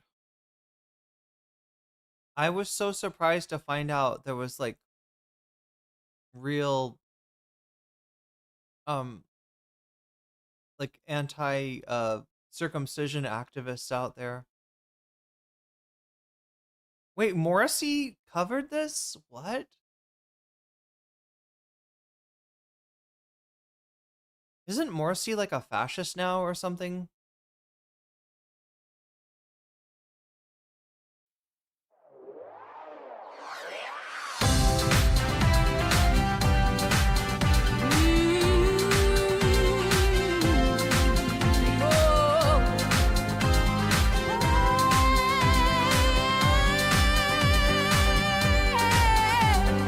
While you're out saving boys from the knife, I can't help feeling lonely in my life. I know it's a calling that must be answered. They're not the only ones who need to be pampered. I get relief knowing you put cutters away, but a girl still needs time for foreplay. When a dog and boy are behind bars, let me help you forget about those scars. Force in there, I need your loving tonight. It's the only thing that makes me feel right. Force. Yeah, it's a real comic. It's, you know, this person, the creator put their heart and soul into this, and it turns out their heart and soul is a little bit racist, but that maybe more than a little bit actually. Abstain or to vote third party, that to me is the issue. Well, no, because there's a difference between me, who has more of a radical or like has a much more pessimistic belief about the Democratic Party and its ability to be saved, and who frankly thinks we should just get to it and focus the bulk of our efforts towards starting growing the Green Party or PSL or whatever third party we as a community want to invest. Wait, Resident Evil 4 is about is it anti-circumcision? What do they call these? The intactivists, right? Are we sure Brace Belden didn't make the comic? This feels like an inside, yeah, very elaborate TrueAnon bit. It could be an inside job. What if Brace was the creator of Foreskin Man? And what I think is the more accessible argument that I think liberals need to engage with, which is, do you want the Democratic Party to represent your interests? Do you want it to be a populist in the meaning of a kind of a majoritarian populist party that is therefore more electable because it is advancing popular policy items, right? That include not supporting endless wars, including not supporting genocide, include supporting Medicare for all, et cetera. And if you as a regular, mostly normie Democrat who supports those things, like 88% of Democrats who support Medicare for all, I think it's absolutely your obligation to say that I'm not going to give you my vote. It makes no sense when 88% of Democrats and almost half of Republicans support Medicare for all, for you to be putting up even a single candidate in a presidential cycle who does not support Medicare for all. But that's exactly what we get every time. And it's an independent like Bernie who'll come along and be the one guy in the room who's willing to advocate for the obviously popular and electable thing. And if we're having an electability conversation fundamentally and a how to beat Trump conversation fundamentally, or JD Vance or Tucker Carlson, whoever it is that comes down the transom, then why wouldn't you enthusiastically be saying, oh my gosh, yes, we have to push these people into the electable position? I still feel that it's like a bit evasive that you're trying to, well, so you're you're arguing that we ought to, the blame for Kamala Harris losing ought to be on Kamala Harris and Joe Biden. But you're also And the Democratic Party broadly. and the Democratic Party. But you also do not support that people vote for them. So it's like it seems. Well, let me be clear. Let me be You're clear. saying it's their fault that they lost, but you also wanted them to lose. I see the disconnect. My belief that we should abandon the Democratic Party altogether becomes from my observation that pushing them doesn't work. Okay. So I look, if people tried to push them and it worked, then my priors would be invalidated and I'd have to be open to the idea of working within the party again, right? And I might have an evolution back to the center hypothetically. But the reason I personally, through my— How is that evasive? The irony is I feel like Contra just did not want to answer the question that he was... that Brianna was posing. my proximity to the Bernie campaign and following politics over the last 5 years and witnessing what Biden did with his trifecta for the first 2 years, his disinterest in shoring up the Supreme Court, packing the Supreme Court, doing any kind of real Supreme Court reform, even as the leaked memo that Roe was about to get overturned came out. All of that, the Build Back Better, bifurcation, the abandonment of the $15 minimum wage, all of those things have led me to the conclusion that I happen to hold. But I also acknowledge that other people aren't there yet. And to get to where I am, they have to witness what I've seen. So I would love to see them try to push the party.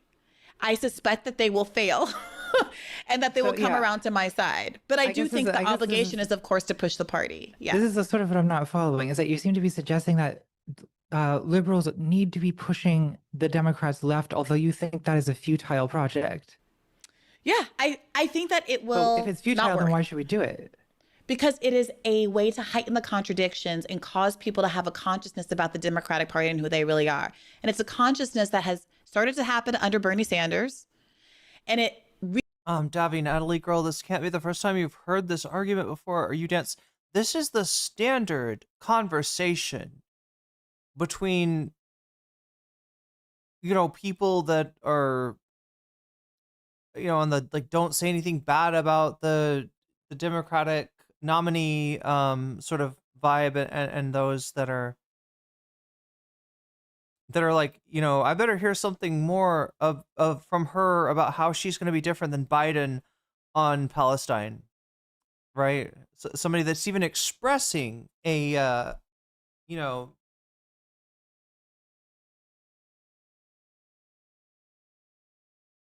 because honestly, if you look, I mean, it is frustrating, right? Because on one hand,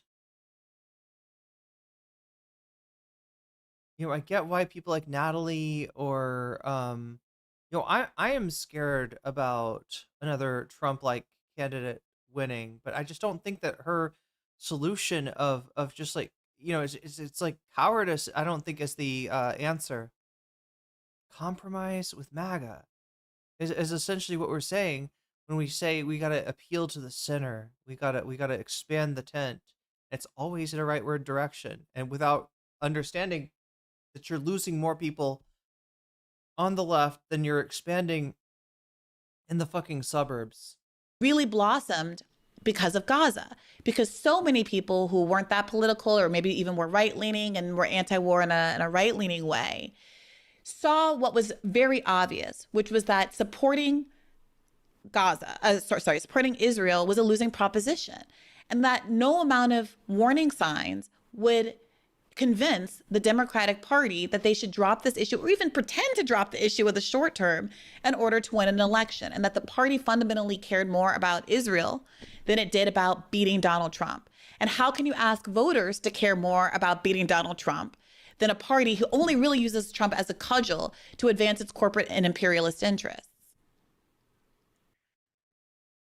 I guess it seems to me, though, that, like, again, what the theory of change that you're suggesting is that presumably a fairly long-term project of bringing about the disintegration of the Democratic Party and the emergence of some kind of new left populist party. I mean, that's what you're suggesting, yeah? 100%. And just the same way as the Republican Party emerged because neither major American party was willing to acknowledge abolitionism as a movement. Right. Right. No one was. Jill Severwood, expanding the tent just means tearing it down and wrapping it around Liz Cheney. willing to recognize the abolitionist movement. And so the Republicans emerged because there was half the country that was completely unseen within the political context. But if that doesn't happen on a reasonable time frame, like if the Democratic Party does not disintegrate, then it seems that what you're advocating is, for us to essentially wind up with like a 50-year MAGA Reich, which... Well, no, to be clear, the Democrats at any point could choose to win, right? The Democrats at any point could choose to win. All they have to do is say, we're not going to support a genocide. Is that too much to ask? I guess I'm not convinced that the Democrats will easily win if they simply say we're not going to support a genocide. Why not? Because I'm looking at the poll now. It was 29%. Donald Trump won perfectly well without making any such concession. Au contraire, he said he supported a ceasefire. This is my point about how the right is willing to lie about it, and the Democrats won't even pretend to lie about it. So yeah, Donald Trump recognized that it was efficacious for him to say stuff like, we want the conflict to be over, right? And even probably made some nod to a ceasefire. Right now, what he actually did when he got elected, and the form that ceasefire is taking is obviously worse than what you'd get from a Kamala Harris administration. But the whole thing is that there's no way for people to know that. You can't treat people like they are rational actors with all of the facts right in front of them. That's not who we're dealing with, right? And it's up to the candidate, to be able to appeal. I mean, that's what a candidate does. They appeal to voters. Kamala Harris didn't do the job. Kamala Harris did not, in an attempt to, appeal to imaginary voters that loved Liz Cheney, right? Nobody loves Liz Cheney. Not even Liz Cheney. Not even Dick Cheney. Nobody loves Liz Cheney. They lost a bunch of voters who just wanted to hear something. And the fact that Donald Trump was able to say so little, give just a nod to maybe he wants to force Israel into a ceasefire, right? Maybe he wants to, restore the Palestinian people to some semblance of a life that they have been denied for years now. And, I mean, you can say it's obvious to you that he wasn't going to do that. It's obvious to me that he wasn't going to do that.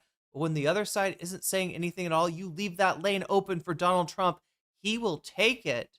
And yeah, people will believe it because they're looking for anything. They're looking for one little bit of hope. You give them no hope. You give them no sign that there's going to be any difference in your policy. Then yeah, they're going to look for an alternative. And if Donald Trump even hints that he might, and the whole thing is Trump is so unpredictable that there's like a precedent for him doing weird shit that doesn't make sense ideologically, right? So he won by 1.6. This wasn't the greatest blowout in history. Kamala could have won if she just even if she lied like he did, right? But what Natalie is saying is that what if they elected Trump, then obviously they didn't want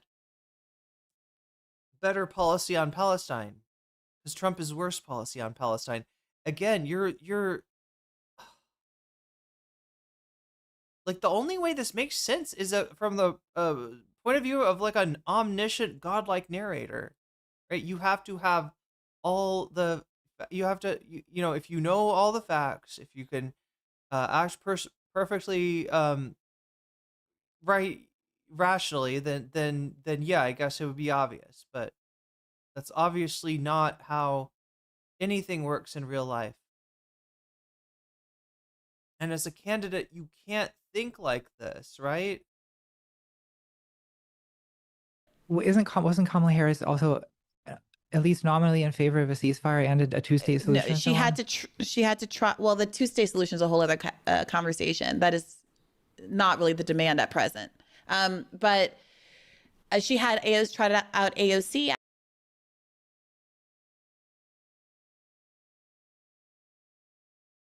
I am so sorry. That is, wow.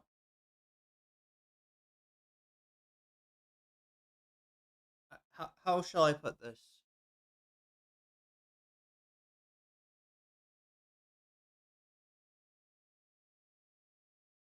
The flex there is that Kamala Harris is not a Likudnik.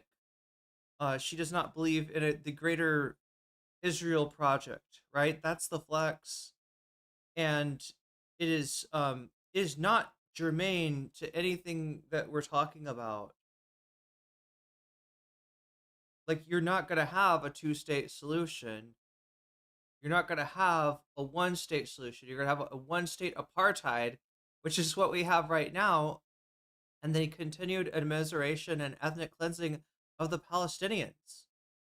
So, like, what the fuck does that have to do with anything, Natalie? What a fucking. I mean, sorry, right there. She shows herself to be a real lightweight in this debate.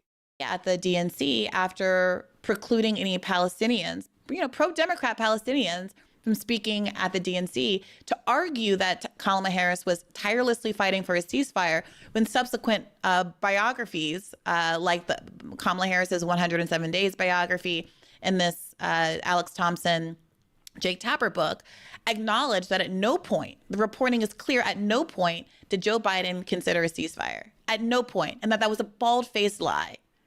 Right? Which is part of why there's so much frustration with the sort of AOC left. Because here's where my argument continues. That when you do get progressives elected, and I was extremely enthusiastic about AOC. I was there the night reporting on her victory primary that nobody expected her to win. I was there her first day in office when she did the Green New Deal sit-in. And I, very hopeful about what was going to happen with her and the other electeds that were progressives that were elected in the years after. But in truth, the party changes you rather than the other way around. And this dovetails, sorry, I want to give you a chance to respond, but this dovetails with another, I think, criticism that you make of the left, which Anybody want to guess what Hutch is going to say about this? My guess is that Hutch is going to say that she, Brianna dominated the conversation, that Natalie wasn't given enough time to speak or whatever. I mean, she's not talking over her. I think Brianna's just legitimately got more to say about this. Sadly, yeah, Contrapoints has come to this debate, once again, surprise, surprise, unprepared. is that we don't, what is it, famously, that you're famously quoted as saying, the left doesn't want power, the left wants to endlessly critique power. And this comes up in critiques of people like AOC and Zoran Mamdani once they get into office. But we can come to that. I want to give you a chance to respond. I've said a lot. Well, I still don't understand why Ophelia says Hutch can talk as long as he doesn't have to read anything. you think that, like, why does Donald Trump not have to do any of these things to get elected that you think that progressives would have to do? Do what things? Because he wasn't running the country for the last 4 years. That's why. Is it simple? Is it that? I think it's that simple. Am I wrong, Chad? Anybody want to correct me? Maybe I'm jumping to conclusions here, but I think it's as simple as that. Trump, despite the fact that he did run the country for 4 years, 4 years prior to the election, and a lot of the things that are still fucked up are that way because of him. He was not the president at the time. That's why. Right? So when you're not the president, all you gotta say is like, oh yeah, I wouldn't, what they're doing in Gaza, I wouldn't do that. And maybe what you would do is help the Israels like clamp down even harder on the Palestinians, or organize a sweep and ethnically cleanse all of Gaza and move forcibly, evict and deport its residents, right? You don't know what like, he didn't have to really say anything. All he said is, I'm going to be different. Like, all he signaled was that we're going to be put a stop to this fighting. Same thing that he said with Ukraine, right? The same thing that he said with Ukraine. It's so vague. It's so incredibly vague. But in the absence of anything, even a fucking vague lie, right? Which is what you got from Trump. From the Democrats, yeah, that and the other thing is, it's like, the other reason that Natalie's thinking of this is wrong is that the voter that is sitting on the couch instead of voting for Kamala Harris because of Gaza, that's not a Trump voter. That's never going to be a Trump voter, right? You may have some people that would have voted with the Democratic Party if you had made some semblance of a critique of what Israel was doing, some indication that you're going to break with, but again, that's hard. That's hard. Then you're, yeah, I mean, in a lot of ways, because Biden was president, you know, in this sense, at least, Kamala is sort of behind the eight ball.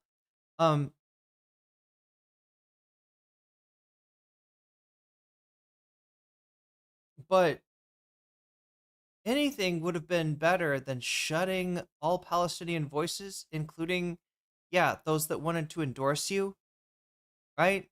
That could have been useful. That could have been useful.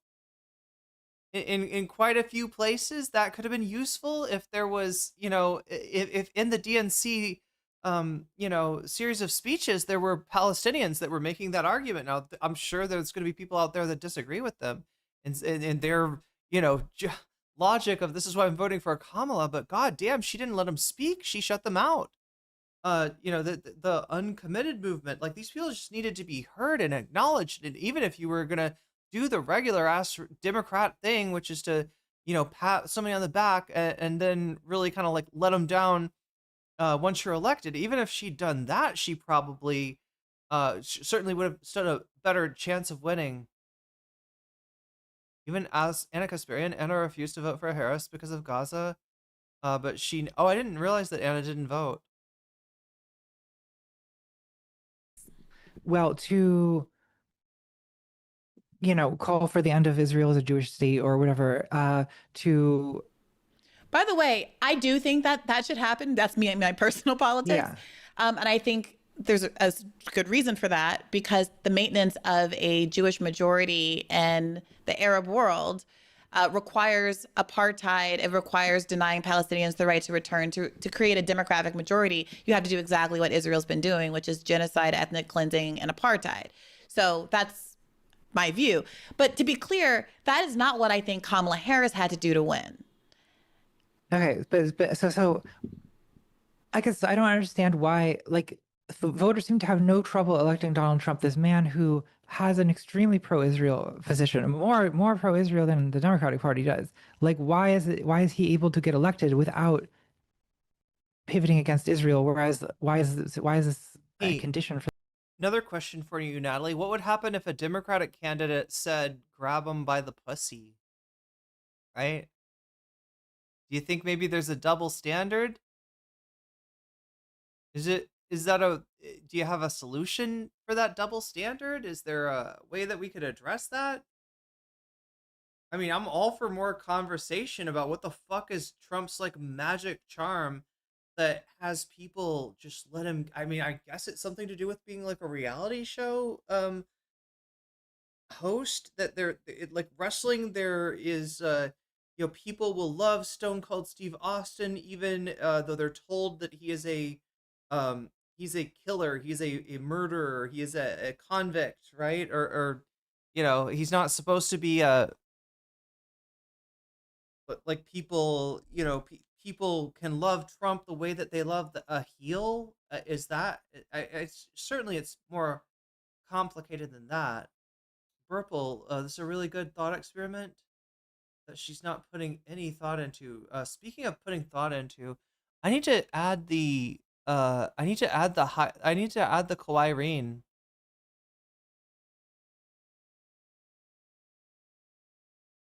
Yeah, if you have no way to punish your elected officials, then do you have? Well, I'm sure they'll I'm sure it's just Donald Trump that they don't want punished. But honestly, like,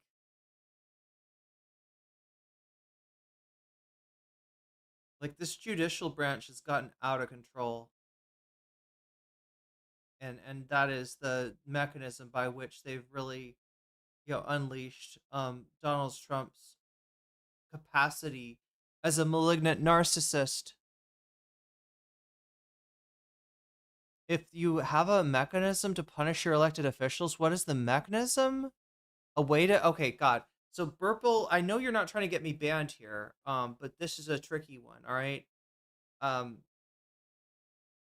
there's a lot of wrong answers here. There's a lot of answers that have very, very bad choose your own adventures endings for me. But I think what I will say is, have you ever seen it's like a Looney Tunes with like a dog and a cat, and the dog like invents a spanking machine and puts the cat in it, and there's this music that's like or something like that. It's like I have this like vague memory of this, and I cannot think what the fuck it's called. Anybody know what I'm talking about?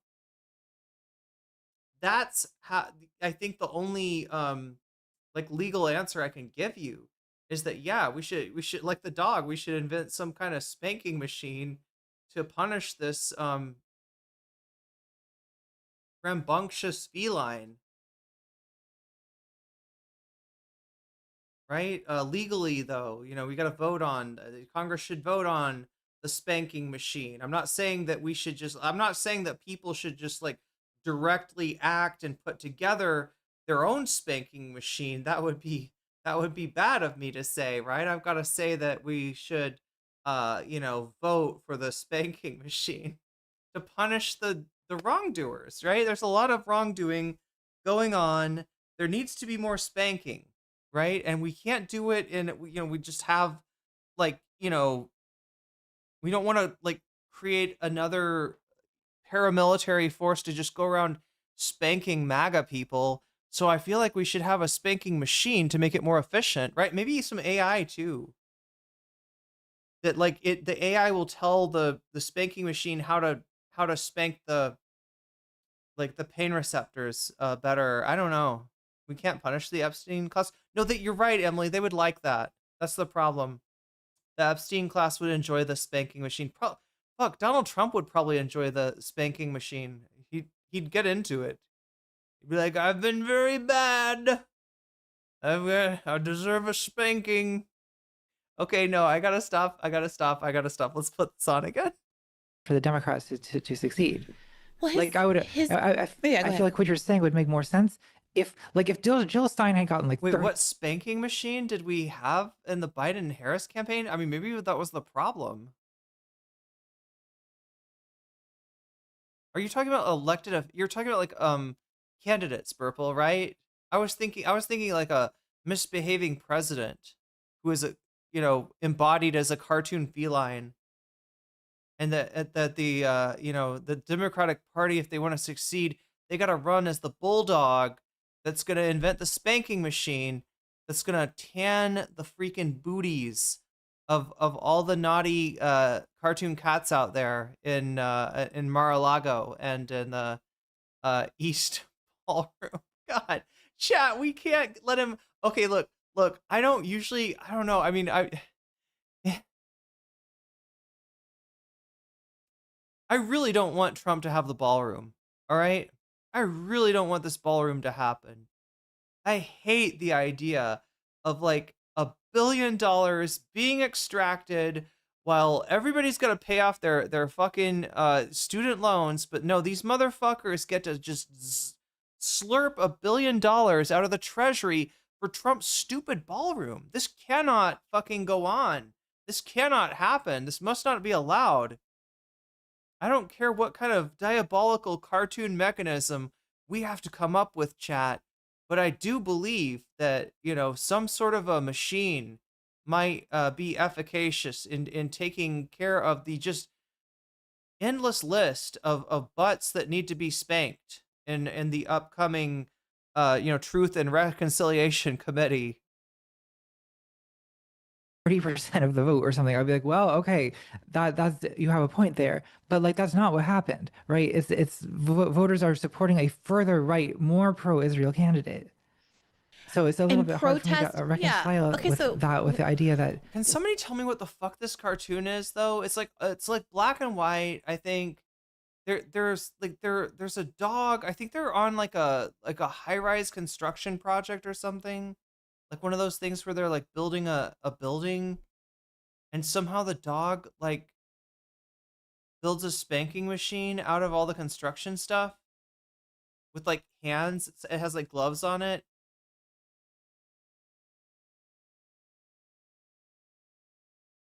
This is the Sure. reason why Democrats can't get elected. I think for one, it's to punish Joe Biden, under whom this genocide started and under whom to date most of the deaths have occurred and most of the infrastructure. Yeah, I mean, there's gotta like purple. I think same thing. The incumbents. Okay, so so you mean so you're talking about like elected officials, right? Um, like if there was only okay, so the classic thing is that whoever supports your campaign, whoever donates, right, whatever interest, whatever business is behind donations to your campaign, you got to wear their logo on your on your clothes to Congress, right? To like a NASCAR driver. Right? There's that. But I was thinking like what if people could vote to like there was this weird kind of beetle uh in like it's a shiny green beetle and I don't know. It like bumps into things. And maybe you could vote for to tie one of those around the president, right?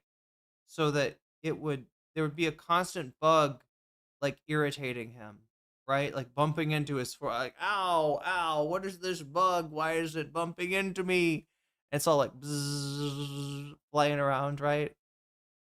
Like, shouldn't the people be able to punish the president?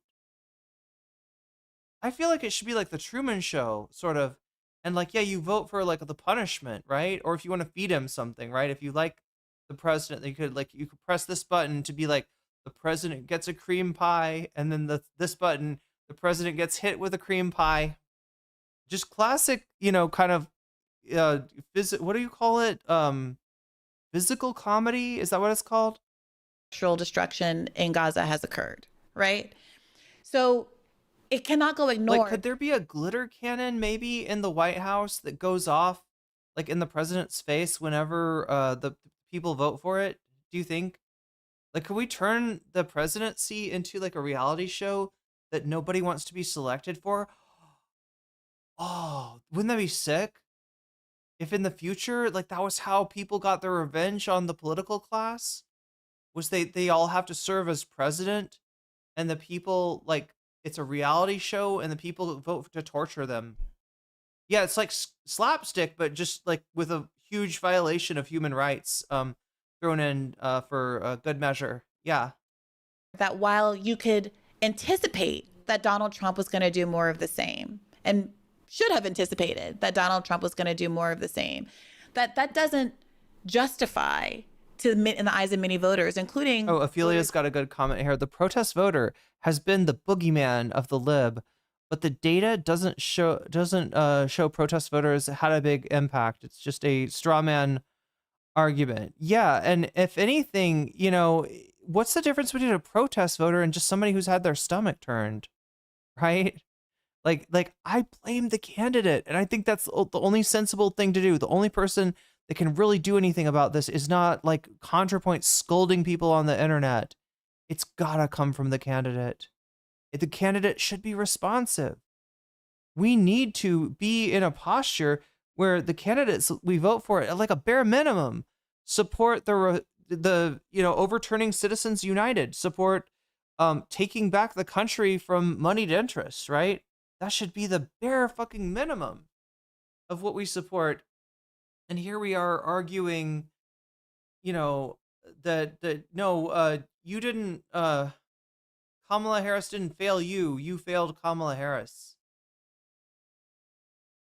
A candidate needs to go out and earn people's votes. All right?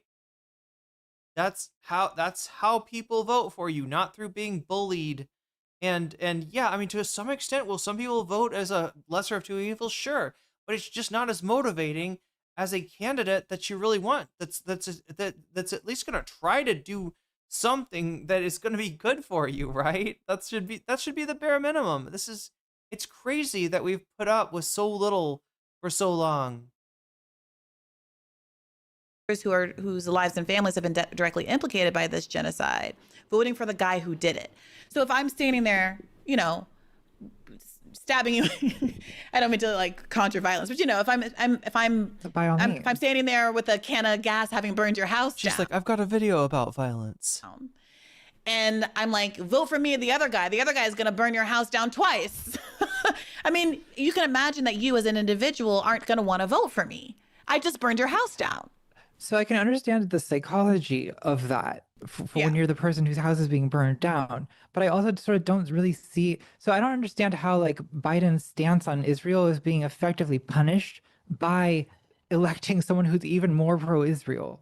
Well, people are saying you can't win. You're not going to be allowed to win under these conditions. If you want to win an election, Democratic Party, you have to move not even to the left, to the center, so where the majority of the country is and the majority of the world is on Israel.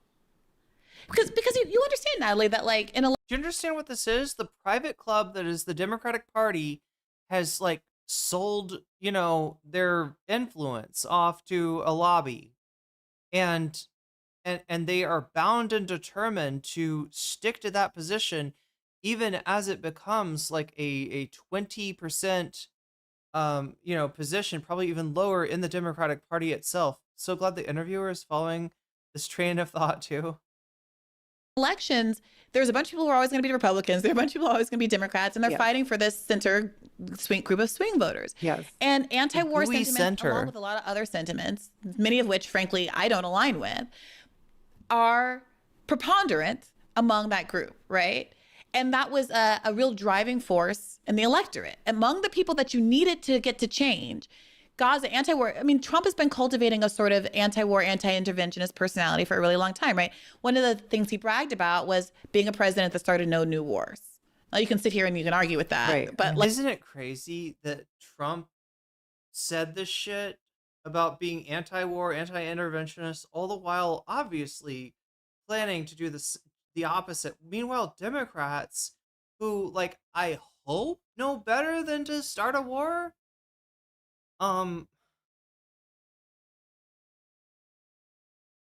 Democrats, if they are anti-war, they won't say it. They feel it's important to be like, I don't know, maybe I will attack Iran. Have to see. You'll have to see. All I can tell you right now is that if we did, we'd attack them with the most lethal army in the world. Because I'm a hawk.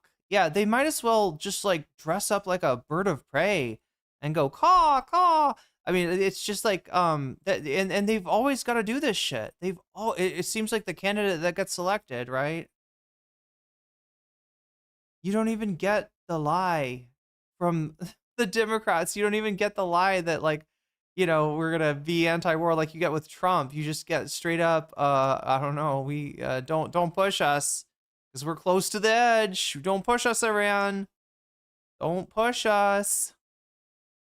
Don't push us, Yemen. Don't push us. We might have to go down there and make sure that international maritime commerce is protected, right? And then they're like, oh shit, Yemen's got hands. Oh no, fuck. I'm sorry.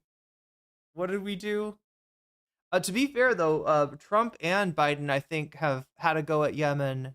Massive failure. Like that was something, that was a pitch that he, but he did say that, yes. But that's a pitch that he made. So this is my point. You say that Trump didn't have to do the things that I'm saying that Biden or Kamala Harris should have done. But he did. And it was a lie, but he did do those things. He presented, he listened to the base and he gave them the message that they want to hear. While isn't your position Kamala also that the Democrats lied? In what way? Ways? Well, in terms of like, I mean, you've suggested that the Democrats lied about wanting a ceasefire, or lied about conditioning aid. Yeah, I do. I think they lied less effectively. She's really like, oh my god, how could you say the Democrats lied? Effectively, and I think they lied more minimally. I think when you have one guy lying and saying, I'm going to end the war. They should lie better. Well, no, I think that they should tell the truth and cut ties with Israel. But if we're asking who's responsible, who had the power, who the onus was on to actually stop Trump, that clearly was not me or any podcaster or any voter or anybody tweeting on Al Gore's internet, Elon Musk's internet. It was the party who had the and one last point I would make about this is I'm sure you've been following what's going on with this DNC autopsy report. Have you? I shouldn't say I'm sure. People have lives. I have. Yeah. And I'm sure you've heard that the prevailing theory, which may not be true, but the prevailing theory is that the reason they don't want to, at least the autopsy report, is that it shows exactly what the IMEU study and other studies have shown, which is that the number one issue for Biden 2020 voters that didn't want to vote for Kamala in 2024 and didn't vote for Kamala in 2024 was ending Israel's violence in Gaza at 29%, followed by the economy, 24%, Medicare and Social Security at 12%, immigration at 11%, healthcare at 10%, and on down the line. So if they release that, the idea is, I'm sorry, just to put a fine point on it. The idea is that if the Democratic Party acknowledges and releases that they knew that was the case, then suddenly the onus is very clear, right? Who has the responsibility for losing to Trump is very clear. And the contrast that I think is my mission as a podcaster and a political commentator to demonstrate who the Democratic Party really is and what their priorities really are becomes very obvious to everyone. And I think you do start to get a lot of defections from the party, or at least calls for an enormous overhaul of leadership, et cetera. Well, so I want them to release the autopsy. I want them to do whatever it takes to get elected. If that means cutting off all aid to Israel, then they should do that. I mean, I think it probably, in reality, is likely wrapped up with a bunch of other issues, like the fact that voters are upset about inflation, or about like vague concerns about like maybe my child might encounter a transgender book in schools, and the Democrats are supposed to do something about that. That wasn't on the list, by the way. That isn't on this IMEU list at the very least. Nothing. Well, I hope it's not. Nothing cultural. Abortion policy was number 9, and at 9%, and I don't know was 5%, but nothing about transports, nothing about COVID. A lot of issues that I think folks thought were going to be determinative weren't, at least among these Biden 2020 to Harris 2024 voters. But can you see how it's like a little bit difficult for me to take your criticisms of what you think the Democrats ought to do to get elected when you're simultaneously saying that people should not elect them? Like, your position is that people should divest from the Democratic Party. So, yeah, she wants to just disqualify Briana from any sort of opinion about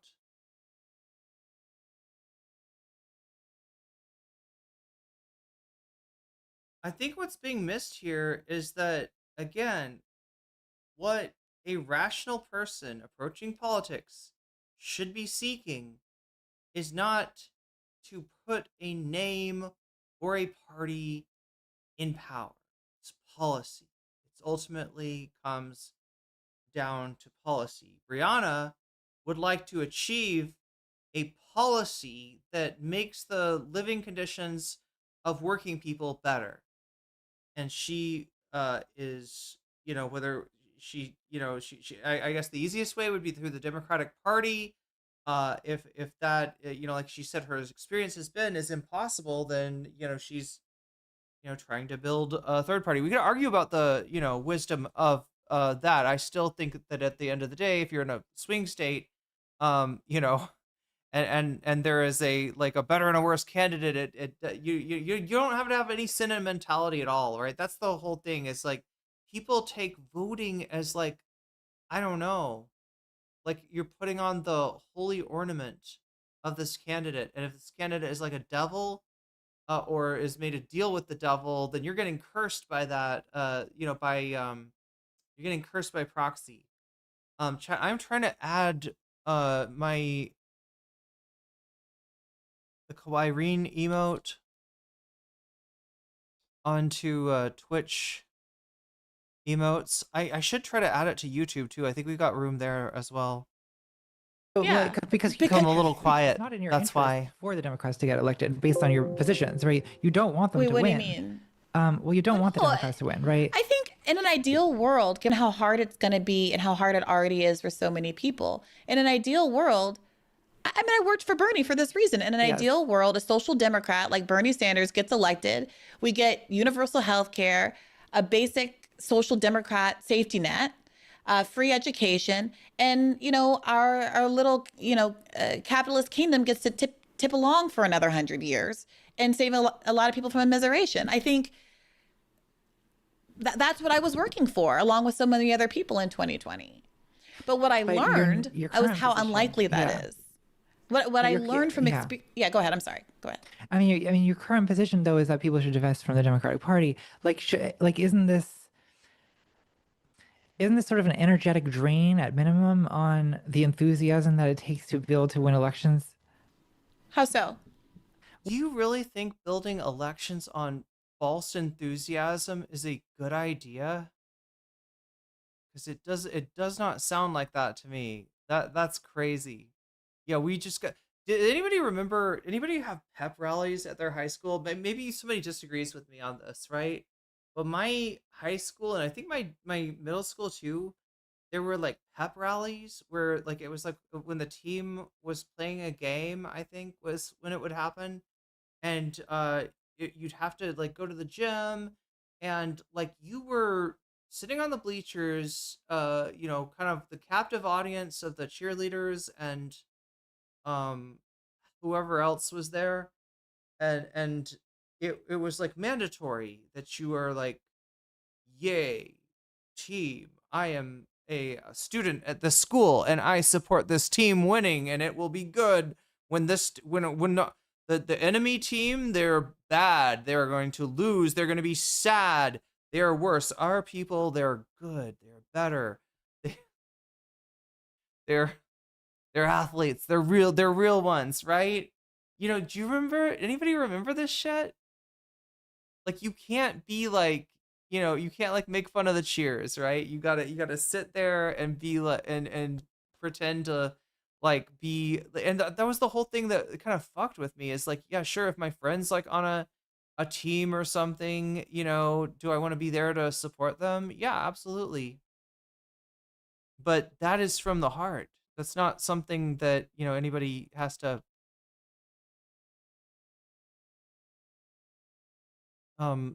twist my arm for.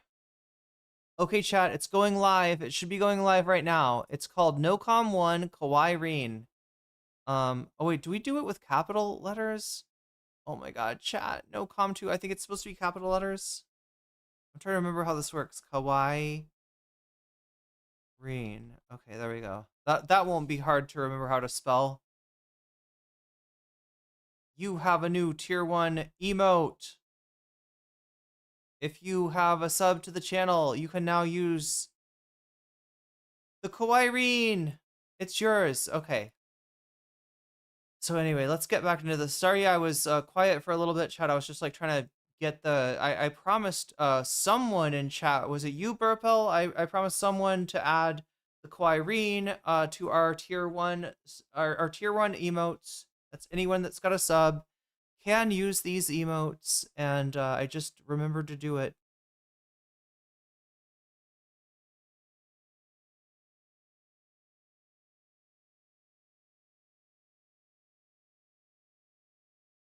Well, it seems that you're using your platform to encourage people to abstain or to vote third party or to sort of in general just give up on the Democrats. Doesn't that, like, my experience is that in 2024 it was very difficult to advocate for Kamala Harris in public with a leftist audience because of the extreme Genocide. push, the genocide allegations. Yes, that you would then be There you accused of. go. Like, I feel like I guess I don't see voting as like a symbolic expression of my like virtuous stance on any particular issue so much as I do like a consequentialist calculation about like what is Me the too. actual effect of this, and Me the too. actual effect of electing Donald Trump has been disastrous. Yes, and the actual effect of voting blue no matter who means that we get more right-wing presidents every time, both on the Democratic side and on the Republican side. And the only way to curb that ratchet effect would be to say, hey, Democrats, you absolutely can get my vote. My vote is absolutely gettable. And it's not because I'm asking for some crazy demand that's going to cause you to lose 3 other votes somewhere else. It's only upside. I have a plan for you, Democrats. Here's how you win. You oppose the genocide, you call it a genocide, and you say you're going to stop funding the genocide and follow American law, the Leahy law, which prohibits me from funding these war crimes to begin with. And you can win. How can you argue against that? Because people have been making this argument my entire life. I mean, people argue What this about argument? Ralph Nader in year 2000. Like What the argument is idea, that? the argument that by voting third party, there's an opportunity to meaningfully shift the No, Democrats but to force that them wasn't what I just said, to right? move left. Well, what What did I you just say? said is, hey, I'm a Democrat. This is what I was advocating for Democrats. If you want to be me, great. But if you're a Democrat, my argument is to say, and this is what the uncommitted movement was saying, my vote is up on offer. I want to give you my vote. I want to stop Trump. I want to give you my vote. And all you have to do is do this thing, which is going to make you more popular and more electable. And the Democrats said, no, I would rather lose than incur the wrath of my AIPAC donors or whatever else is at the root of our entanglement with Israel as a country, our military base that is the state of Israel. But in order for this like blackmail message to be effective, like doesn't it have to be the case that third party voters are the determining factor in swinging the election, which you just said that they are not? Not third party voters. Like, people who decline to vote for Kamala Harris are not third party voters. Do the protest voters have the leverage to be taking the election hostage in this way? Well, they quite obviously did, and that's why they don't want to release, arguably, the autopsy report, right? They quite obviously did. And if that becomes... Well, okay, sure. But what's not speculation is that we know that 29% of people who didn't vote for Kamala Harris in 2024, but who did vote for Biden in 2020. Yeah, the consultants are perniciously hard to fire, right? The the consultants that give the same advice always, which is like, you know what, you got a general election coming up here. Better pivot to the center. Better, And with Kamala Harris, what the form that took was like, you got to stop talking about the one thing that might blunt the one of the worst criticisms of the Biden administration and the Kamala campaign was the cost of living, and then the response to be like, look at these graphs and these numbers. Actually, it's not that bad, right? The point, the Trump administration did make it seem like stuff had gotten worse under Biden when actually it was getting better. But the point of the matter was that it wasn't enough, right? That's the message that they sort of failed to take, and it cost them dearly. But yeah, the consultant class, where they were talking about like James Carville, still, people are listening to what he says. He's been all over the map too. Or the, consultants that we saw on Pod Save America right after the election that were basically the people that gave Kamala the advice that caused her to lose, which, yeah, again, was like, don't talk about price gouging, right? That was the one thing that she had that could have like, sort of jimmied her away from the sinking ship that, and I'm being honest here, that was Joe Biden, right? But mainly because of his debate performance, but also because I think of his lack of the ability to respond to Republican narratives, right? Remember, instead of responding to the Republican narrative on immigration, Biden caved to the Republican Party, said, "Okay, Jack, you got your super restrictive immigration bill. Let's sign it, right? Take that baby off the table." And of course Trump is going to troll you and tell his guys not to pass it then. What did you expect? I mean, that if that is not a what is the girl's name from the Flintstones? No, not the Flintstones. The Peanuts. Yeah, the Lucy with the football. If that is not Lucy with the football, I don't know what is. 2020 said that ending Israel's violence in Gaza was the reason, right? So if you're the Democrats and you have this option, a part of me wants to open one of these books and rifle through, because I remember at some point in, I can't remember if it's Original Sin or on 107 Days. I think it's Original Sin. There was reporting, and there's been ample reporting at this point, 2 years out, that internally Biden understood. They understood how much this issue was hurting them, and they chose to ignore it. In fact, they chose to double down on it. Right? And I don't understand, like, at some point, Natalie, like at some point, I mean, is there anything that Democrats would do that you would say, if Donald Trump, if the 2016 version of Donald Trump were running against the 2024 Donald Trump on the Democratic ticket, would you say that we should vote for 2016 Donald Trump because his first term was better than his second term? Okay, I mean, so I joke about like how I would vote for Satan to stop Donald Trump. There probably is a line. I've yet not found it yet of like what like moral depth to which I would stoop to stop Donald Trump. So what does that mean? Yeah. And what is it? So play that out. Oh, why does okay, that's a good question. Ophelia says every time they talk about reaching across the aisle, it's always trying to get Republican voters at the cost of leftists.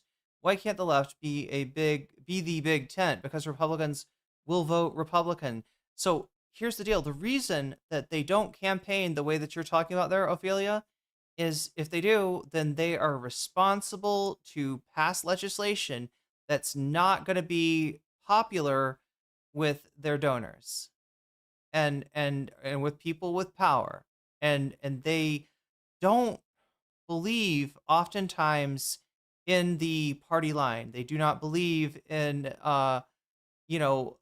a lot of times what they're saying. You can see this like by how they acted when they thought trans rights had played a role in the election, right? Was a drag on the party. How quickly they threw people under the bus. None of it's real. All of it's window dressing, right? The irony of the Republicans, saying that the Democrats practice this thing called wokeness, right? And then they'll point to these like sort of hollow gestures. Is that like, actually the Democrats don't believe in much of anything. They will absolutely blow with the wind and do what they need to do to get elected. And so you got to fill that emptiness with pressure from the outside. You've got to, if you want them to do what's in your interest, you're going to have to force that on them, not to say, I almost said force the vote there.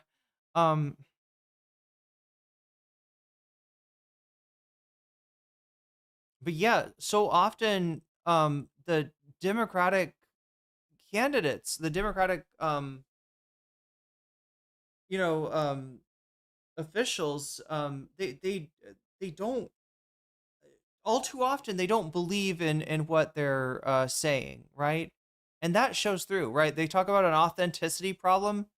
There you go. How did we end up, right, with so many politicians in this party being people who don't believe the basic premises of what we call being on the left side of politics, right? Who have so many ideas about, but what about small businesses? But what, we're going to lower the tax.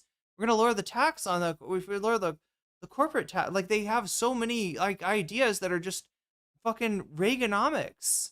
It's crazy. For me, everyone always asking me to play out my plan. Play out the consequences of vote blue no matter who, because you and others, I don't mean to put it all on you, but ask me what the timeline is. I got to this place because I started asking more centrist oriented people what the timeline is for Medicare for all. How long are we supposed to deal with the fact that 68,000 people die every year from a lack of health insurance? What's the timeline on that? And I had people come to me who were Medicare for All activists in the state of California, who were Bernie's Medicare for All czar, and their plans were minimum 20-year time horizons, saying that, well, the argument that was made to me was Gavin Newsom was going to get Medicare for All in the state of California, that he was going to become president, and that he was then going to bring Medicare for All to the entire country.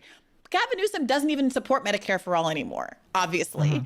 And the state of California, with its overwhelmingly Democratic legislature, has intentionally scuttled their CalCare program now multiple times, including just recently.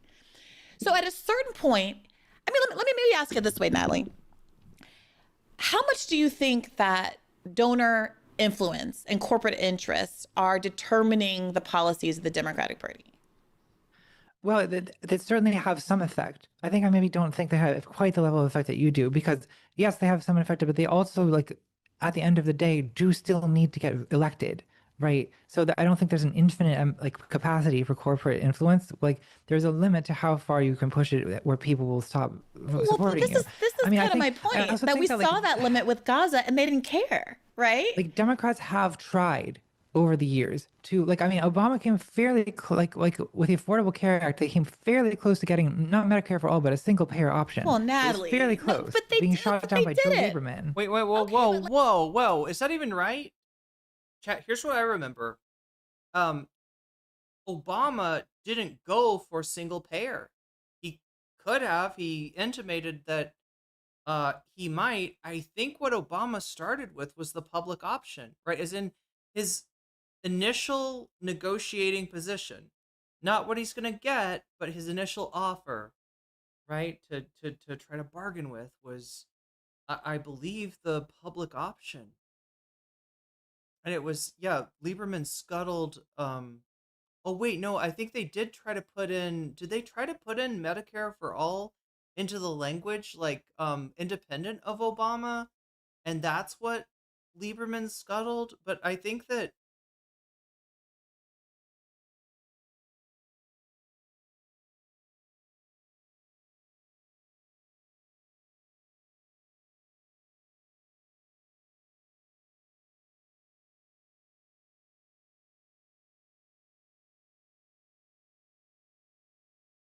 Like, why is it, Natalie?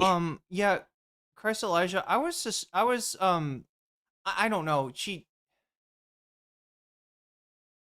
does seem like she's tired or depressed or something. Yeah. I noticed that too. We know how slim the Republicans' margins are right now, right?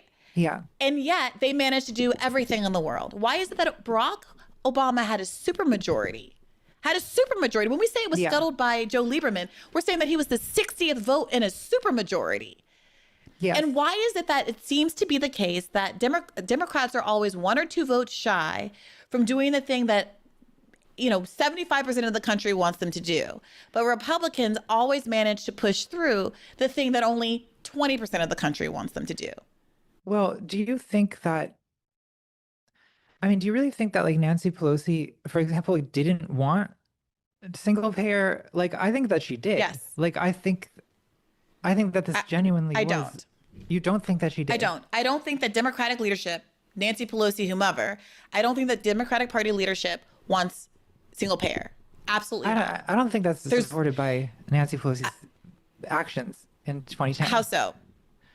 I mean, we'd have to fact check this after the fact, but Did I Nancy seem to recall her Pelosi making support- a fairly strong effort to achieve this, and eventually needing to create a compromise option in order to get Joe Lieberman on board. But I think that, look, I mean, I do think that in the future, like, Donald Trump has proved that by acting in a sort of heavy-handed authoritarian fashion, it is possible to do a bunch of stuff that's not popular. Should the Democrats? Well, I mean, I do consider it a serious defect of the Obama administration that he was so, like, there was this mindset of like, oh, we need to be bipartisan and we need to constantly reach across the aisle, and like, yeah, I hate all of that. Obviously, I think a major lesson of the Obama administration was we do not go high. Don't do that. Like, and I think that I think Biden improved on that somewhat. There's more room for still more improvement. Well, I think Biden like did a number of things that were not, would not have been doable if you needed Republican cooperation. But I think that, like, I mean, I'm not trying to be contrarian. I just want to know specifically what you're thinking about. Well, I'm thinking about like Medicaid expansion and infrastructure bill, and it was more aggressive in getting some of these things done than I think Obama was. So but he was in the infrastructure bill example where he had the leverage comes right from having the infrastructure projects that Republicans want, and because it was COVID and the country was shut down and everyone needed the country to get going for capitalism reasons, right?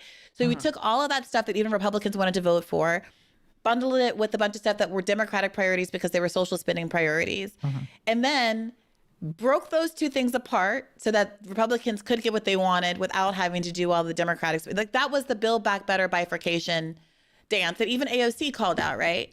Like, even AOC, there was that whole rigmarole around how they were going to hold the line and that they weren't going to vote for the one package unless both packages, and then so predictably, I agree with you that that there's a lot of room for a Democratic administration to be even more aggressive. And I agree that they should. So why don't they? Why aren't they? What's the because people like me are often accused as being not having a material analysis, of thinking that we're going to win because of vibes. I feel very strongly that I'm doing the opposite. That when you just love Mamdani and love AOC, that's the vibes. I liked what they stood for and what they said, and now that they're in office, it's about asking, analyzing, and as someone who is in the media, pressing them on whether or not they're using the leverage that they have at their disposal to maximize the follow through on their campaign commitments, right? It's not about me loving them. My job is not to love Mamdani as much as he seems like a fun hang. I have nothing personal against any of these people, but I have to raise questions, right? Why does Zohran Mamdani endorse Kathy Hochul prematurely when she hasn't released fundraising, the funding to him that he needs to advance his agenda? Why does he come out and dissuade a challenger to Hakeem Jeffries when Hakeem Jeffries is one of the most vocal Zionists in the entire country? The leader of the Democratic Party bungled Democratic Party redistricting in New York in a way that cost Democrats seats in the House. Yeah, that was actually really. In fact, there might not have been a Republican. There would have been no Mike Johnson, right? If I think they were really close to, keeping the House, and it was because of this that they bungled it, or either that or they wouldn't have lost it in what was it, the midterms in 2022. Oh my God, chat. Okay, I'm looking at the time here. We are not quite halfway done with this video. We've got time on the clock, so and we've been, the stream has gone on for 4 hours and 33 minutes now. Make sure, if you haven't gotten up in a while, to get up and stretch, drink some water, take any medications that you may need to take, because this is kind of a long one, and I could see from the vote, it looks like people are sticking with Contrapoints. Make sure to vote if you haven't already on the topic of your choice. Also, make sure that if you donate, or if you have donated, to let me know in the chat which of these topics you want to see next, or you could say Vox Populi if you don't want to interfere with the vote, but rather want to reinforce the will of the people. That's what Vox Populi is there for. And then the video game stream, which we're talking about tonight, chat. So 39 points away from that video game stream, and being able to continue the story and see what happens with Lisa Silverman and her dream of being an idol, only to become a jingle girl for the Joker and his weird his sadistic phone game. Anyway, chat, we'll get back into that maybe later tonight, but until then, we got a lot of Contra to cover, and maybe other stuff. Yeah, chat, when I get done with this, if there's time, I'll switch to the thing that's the next highest right now. Let's see, the next highest 63 votes. Is that right? Or I think I haven't checked this in a little while. Let's make sure that this is current. 74 votes so far. 54 for Contrapoints, 53% for Contrapoints, 24% for the Weasel Awards. Ethan's #1 sweeper, that would be Nicholas Diorio, and then Pisco versus Hutch in third place. So make sure to get your votes in if you haven't already, and let me know if you want to put your money where your mouth is as far as donos go, and either help your favorite topic win, help the topic that the chat is voting for win, or help us get to video game status tonight.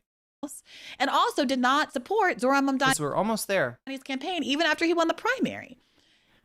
Why did he say that he would vote for Hakeem Jeffries to be Speaker of the House prematurely, ostensibly without getting any concessions? If he has gotten concessions, why won't he be more forthcoming about what he was able to get with his leverage so people like me would leave him alone? Right? These are questions I think it's incumbent on us to ask, because we want him to be successful on his campaign promises, not just successful in a person who has a job as a mayor who wants job stability, right? I'm not invested in his job once a politician stability. gets elected, they have to engage with the reality of their situation. They need to cooperate with other people to achieve things. Cooperate with who? I don't think an elected politician cannot base all of their behavior around winning the recognition from people who are protest voters and probably Wait a didn't minute, support them in the first place. Did you, what did I can you steel man back to me what I wanted Zoran Mamdani to do with Kathy Hochul and why? I can't, no. Okay, so I want to be really clear about this. I'll repeat it. I'm not just wanting him to run around saying I'm the biggest Marxist ever, beating his chest and saying free Palestine. That's not my argument. My argument is that what is your argument? he fought for free buses, free childcare, a number of policy priorities that were going to require funding from Albany, right? From the governor of the state. So when I raised concerns about him endorsing Kathy Hochul in her reelection bid during an election season, when there was her own lieutenant governor was challenging her, a lieutenant governor who came out and endorsed Zoran Mamdani early and who supported Zoran Mamdani's funding, when Kathy Hochul was saying she did not agree with his funding priorities, I see that as Zoran Mamdani prematurely giving up leverage for something that he says he wants, which is free buses. I'm with Zoran Mamdani. Let's get those free buses. But how are you going to get them? I mean, my instincts are to agree with her on this one. However, I got to admit, I don't know much about New York politics. And if Zoran is endorsing Kathy Hochul, there's probably a reason for it beyond weakness. But that being said, I mean, I could be easily wrong. Them when the governor of your state is saying that she doesn't believe in your policy agenda, and frankly also wouldn't even endorse you after you won your primary against an actual predator of Andrew Cuomo, right? Yes. So I feel like my ask is extremely pragmatic. How are you using your leverage to get money to do the thing that you say you want to do in New York? I mean, I don't know the details of this particular situation. That may be a valid criticism for all I know, but it does seem like it's hard for me to see like what you're saying as pragmatic when it seems like even the furthest left politicians that get elected in the United States, you sort of are not supporting because you see them as like immediately becoming compromised by this hopelessly corrupt system. Not supporting? What does it mean to support? Is my job to support them, or is my job to get them to do my bidding because I'm the voter? I'm the constituent. Well, did you support Zoran Mamdani in the election? I did, and I had him on the show. I've had him on the show 4 or 5 times before most people even knew what his name was, right? Yeah. I supported him because he was doing things like doing a hunger strike and support. And this is what people don't understand. Like, Hasan supported Zoran, didn't freak out when at the times when Zoran had to say, well, I don't agree with what Mr. Piker said there, or whatever he had to do to disavow him. And then has been somewhat critical with some of the moves that Zoran has made, right? Not critical in the sense of like, oh, geez, we got fooled, we got duped. Oh my God, I can't believe we voted for Zoran. This is just like Fetterman. It's not like that. He's not histrionic or anything. But he is noting when Zoran does the stuff that he doesn't agree with. And you will get people, kind of in his replies. I think Contrapoints has been one of these people. There's a ton of them that will be like, actually, I think Mr. Mamdani's doing a great job, right? And sort of give themselves a pat on the back. Like, these aren't people that supported Zoran in the beginning, right? When Brianna is talking about bringing him on, and when Hasan first started to talk about him on stream, this was those people certainly weren't supporting him, and through the campaign, like a lot of centrists were like, I don't know, this guy's kind of a commie, I don't know, he's a little too friendly with Islam, I don't know, what if he starts a caliphate in New York City? What if he bans kosher delis? Taxi drivers who are being financially immiserated by the cost of their medallions and killing themselves in New York City. But more importantly, I don't support Zoran Mamdani. I support what he ran on. My job is not to support some random 34-year-old man who seems really nice. My job is to support his agenda. And if he's acting in ways that don't seem to be in furtherance of his agenda, it's my job. MAGA normalized not expecting politicians to even pretend to be in our for our interests. Yeah, with Trump, it's almost like you are rooting for a heel on a reality show. It's what it feels like, right? You don't expect anything from him. He's not a nice guy. He doesn't care about you, but you're supposed to like see yourself in him. I think that's the appeal, when Trump is just like unhinged, on True Social and stuff. I think that's what he's doing there. To ask why at the bare minimum as someone who's ostensibly sort of in the media and the press.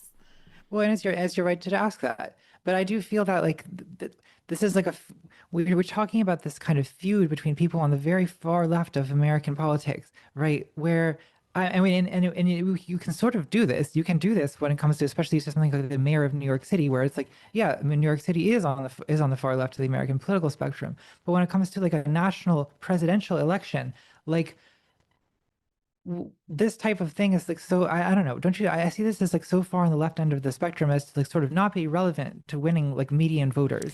So I feel like the focus on it is like a little bit. To stay on this for a second, though, Natalie, I think what was frustrating to me, like when I listened to you in conversation with Joshua Citarella, part of what's frustrating is there's this caricature of my position, right? There's this caricature of the left's position, which says we just want to beat up on Zoran and AOC, right? Like we just are running on vibes. We're never happy. We don't want power. We want to endlessly critique power. Yes. And my view of it is we fought tooth and nail to get these people into power. And when they are in power, we would like them to use it.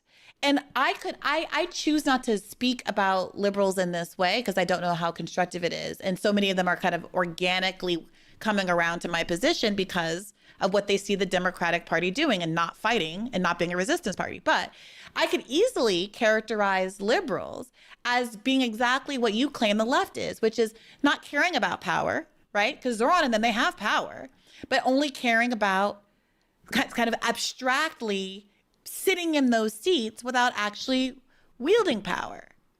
And that to me, it's very frustrating because we should be on the same side, but Yeah, I think chat, this is exactly what I'm talking about, right? The only reason to have power is not to glorify a name of a person you think is a good guy or a good gal, or like you would like to have a beer with, right? It's not to like, proclaim dominance on like the social fabric of like this kind of guy, this kind of woman. Yeah, right? It's not about that. It's not about their person. You cannot fall into this reality show thing. It's all about policy. And at the end of the day, if, your candidate's very charismatic and has a great smile and doesn't give you the policy priorities that you were promised, you got duped. You got fooled. And they are laughing with their fucking donors. They're living it up after they get out of office because they fucked you over. And you could have maybe done something about it, right? They're being rewarded for doing something a little dangerous, right? Being so against the will of the people as a elected official is kind of a dangerous enterprise, right? And look, they're willing to do it for the price is right. There ought to be constant pressure on elected politicians. Those jobs should be stressful, yeah. Chat, I am gonna have to pee again. I am so sorry. We're at almost 5 hours into the stream, so I guess peeing twice during 5 hours not ridiculous, not out of it's not ridiculous to, I mean, that's a average amount to pee, right? But yeah, it looks like we got 2 more hours on the clock at least. Again, this number goes up whenever you support the stream, whether you do it on twitch.com. When it happens automatically, the timer will go up, or if you support on YouTube or throne.com/nocommentchick, patreon.com/nocommentchick, you'll have to let me know and I'll do it for you manually. I will add the time, but we're gonna have a decent amount of time for this. Hopefully get through at least this piece of content. If we have extra time, chat, that's what the other items are on there for. Either if we get bored with this, which so far does not seem to be happening, or if we get done with this, right? But it only happens if I have enough time. So thank you to everybody who supports the stream for giving us more time. And don't worry, after this time ticks away, well, I mean, I don't know, chat. I have a feeling that somehow we're gonna have what is on the agenda. Well, maybe some gaming later tonight, right? We gotta finish this though. This is Brianna Joy Gray debating Contrapoints into oblivion. And again, Brianna's a good debater. Contra is not a good debater. this is a questionable choice for Contra to try to express her disagreement with the far left. One, in that Briana is very unique when it comes to people on the left. She is kind of doing her own thing, and two, because yeah, like I said, she's very good at this is like, it's like debating Mehdi Hasan, right? It's not easy. So right doesn't care when their candidate doesn't follow through on the promises. Contra wants the left to be more like that. Yeah, I guess so. Anyway, I'm gonna put Irene back in the driver's seat. Oh, by the way, if you're watching on Twitch, remember you can post this emote. You now have it if you have a sub. So yeah, we're gonna try to get through this. Maybe get through a few other topics right now. It looks like it is the Nicholas Diorio content from the Hasan Bad video from the other day that is in second place. So we have some time. We'll maybe switch over to that. Remember, you can change the score, right? Every time you donate, just by letting me know in the chat which of these topics you want to see as the content. I will put your money where your mouth is, turning your donation into a percentage and adding it as a percentage to the topic of your choice. So that can change things up too, as well as voting. Anyway, I gotta pee. I'll be back. This is I mean, we're not exactly running in circles. I guess on the positive side, this is one of those looping debates that you get with like Vosh or Destiny. But it is a very one-sided debate. It doesn't feel like Natalie even completely believes her own. You know what I mean? She looks like, I don't know. It makes me think of a student who didn't study very well, trying to argue with their teacher or something. I don't know. But yeah, it's not it's a very one-sided debate. Anyway, I'll be back as quick as I can. I gotta pee. I think there was this cartoonish caricature and an attempt to drain the substance out of the critique of the left that has us at cross purposes where I don't actually know that you disagree. Like when I outlined the specific critique of Zoran, it doesn't sound like you disagree with it. So is there something else that I'm missing here that's your critique of the left? Well, so I think when you're critiquing specific things that Mamdani does or that Biden did or that like yes, of course it's within reason to criticize your elected officials, and we all ought to do that. I agree, but I also think that what my frustration with the left is more that when it comes time to actually elect, the energy is so oppositional to like it's very difficult to build the kind of like momentum behind a candidate when it's so much. I don't see this problem existing on the right where like you don't have I mean obviously Trump has lost a lot of his I think supporters in the last year, but like during the election they show up for him and they form this kind of like unified like and some of this has to do with right-wing values around loyalty and submission and stuff, and I don't necessarily advocate adopting that, but I do think that I mean, you don't even support Kamala Harris during the election. It's not like you say like okay, well we'll get her elected and then we criticize. It's that when you're not even you don't even want to get her elected, then that's where I see the criticism as being this like critiquing power thing. Okay, because it's like you don't. Yeah. You're not. Let's talk about power. Let's talk about leverage. Yeah. Okay. Do I have more leverage against Kamala Harris before she's elected or once she's president for 4 years?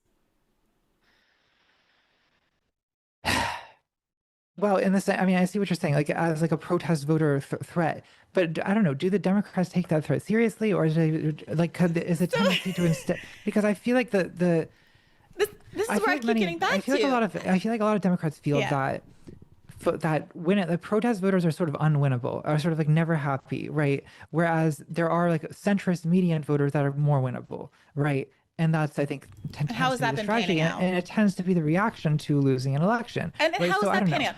Who are these centrist voters? So this is you're completely right. This is the Democrats' belief. They believe that if they take Liz Cheney, the daughter of the architect of the Iraq War, to Dearborn, Michigan, America's largest Muslim population, and parade her around on the stage, that they are going to find some voter, some Midwestern war-loving voter who is so in love with Liz Cheney, a woman who lost her seat because she wouldn't subscribe to Trumpism, and that's somehow going to gin up votes for her, right? Like, you're completely right. The Democrat, but this is where I would disagree with you. This is where I would just modify that a little bit. I don't think that the Democratic Party necessarily believes that there are more voters to be gotten in this like weird, socially liberal, economically conservative middle ground of people that I don't think really, exist in any big numbers. But I do think that they are fundamentally unwilling to go the economic populist route because their donors won't allow it. And you keep asking me, which is a really good question, which is why does it seem to be so much easier for Republicans? And I think I would answer that in two ways. One, because Donald Trump is in fact throwing meat to his base. He's saying we're going to go after immigrants. They're the wrong kind of people. He's saying I'm going to be an anti-war candidate. It's a lie, but he's saying all of that stuff. And that's what his base wants to hear. I cannot fathom what the Kamala Harris or Joe Biden equivalent of that was. What did Kamala Harris run on? I mean, a lot of the messaging was very pro-democracy. Like, okay. I think so anti-Trump. I think yes, it was anti-Trump, which I think probably, evidently it did not work. I mean, I think it appeals to someone like me who's concerned, like who's like deeply bothered by Trump and by January 6th. Well, it appeals to people who are already going to vote Democrat no matter who. But so it doesn't. It's not. No, it's so not it doesn't a kitchen matter. table issue. I agree. Right. So it's fundamentally that should probably not be the focus. It's a waste of it's a waste of everybody's time because the people who that appeals to are gonna vote Democrat no matter what. No matter what. So who do you actually need to get? You need to get me. You need to get the Muslims in Dearborn. But like, are you gettable? I mean, me personally, it's like I don't think that it's useful to talk about me because I live in Washington D.C. But because I am someone. Right, but I just mean the royal me. The royal you. What you needed to get was the millions of voters that voted for Joe Biden in 2020, that declined to vote for Kamala Harris in 2024, and who said the number one reason they did so was the war in Gaza. Yeah, that's what you need to get. Like I feel that the 2028 primary will decide this. Like, but I also think that again, just like looking at the history of Democrats losing elections, like usually when the Democrats lose a presidential election, the next candidate is further to the right and not further to the left. Yes. Right. And that after 12 years of Reaganism, you got Bill Clinton. And why is that? Why is that? When Gore lost in 2000, you got John Kerry. When Bernie Sanders lost in when Hillary Clinton lost in 2016, you got Joe Biden. I mean, why is that? I think it's because the Democrats pivot to attracting centrist voters. Right. And why do we allow them to do that when it repeatedly causes them to lose? But it doesn't cause them to lose. Like Bill Clinton. Did Hillary Clinton win? No, Hillary Clinton didn't win, but Hillary Clinton was coming after 8 years of Obama. Exactly. And Bill Clinton won because he came coming after 8 years of Reagan. Right? Yeah. Like a friend of mine said this once. I think it was Pete David. It was someone over at Current Affairs who said this to me once. Maybe it was even Nathan. That the candidate that wins every year, they characterize it as the most Jesus-like candidate. I would characterize it as the most like outsider sort of Messiah-y candidate. It's the person who was able to frame themselves as the biggest outsider wins. I mean, right? If I agree that for the last like 20 or 30 years, like there is a tendency, there's like an anti-incumbent bias. Right. Where like the people want a change, and so they vote for the other party. Right. So the problem is that phenomenon gets confused with the sort of electoral viability of centrism. So Bill Clinton wins doing third way triangulation, basically running as a Republican who is from the South and pretends to be a black person because he's, plays the saxophone or whatever. And that gets interpreted as third way neoliberal triangulation works. And the Democrats have been doing that for the last 40 years. Didn't it work? Well, no, because what we just described was that after 8 years of one, we're going to get the other. That the person who there's a kind of incumbency disadvantage when it's one party has been empowered for a long time, is blamed for everything that's going wrong in the world. And so whoever is on the other side is going to win.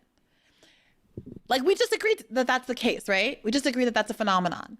And the It's problem, not, I mean, I don't think it's like inevitable, but I think it's a tendency. it's not necessary. I mean, sure, but we just both Yeah. agreed, did we not, that that's been the case for basically the last 40 years. Yeah. So that being said, it feels like what it seems like is the same people who elected Bill Clinton are still advising the Democratic Party. You got James Carville still on TV saying the same thing he's been saying since then, no matter how many times he's been proven wrong, no matter how many times Hillary loses Obama and then Hillary loses to Donald Trump. Joe Biden, I would argue, narrowly wins in 2020, largely because of COVID and people's lack of faith that Donald Trump can manage this global crisis. And people feeling really endangered and their health is on the line and they just need someone normal and sensible back in the White House. And then you get a Joe Biden. And then you see how fragile that coalition around Joe Biden was 4 years later. Right? Yes. Well, but so you seem to think that the solution to this is to like for if the Democrats pivot to the far left, that there's this like available The far voter left? base. Well, by Is Democratic not Party supporting a standards, genocide as by far Democratic- left? by Democratic Party standards. Well, I isn't mean, that quite the admission? well, I'm Isn't not. that quite the admission that we have a far right Democratic is it? Party? Oh my God! Checkmate! Checkmate! All right, this debate's over. No, seriously, that's crazy. That's crazy. She can't say now. She's either gonna say it's not a genocide, which even if she believes that, she probably does not want to say it. Would not help her situation. She's either gonna say that or she's kind of like, yeah, this is like, I talk about like debate bros. I've dealt with, some debate bros. I've debated some debate bros, right? And they do have a tendency to try to like kind of run you down like a railroad of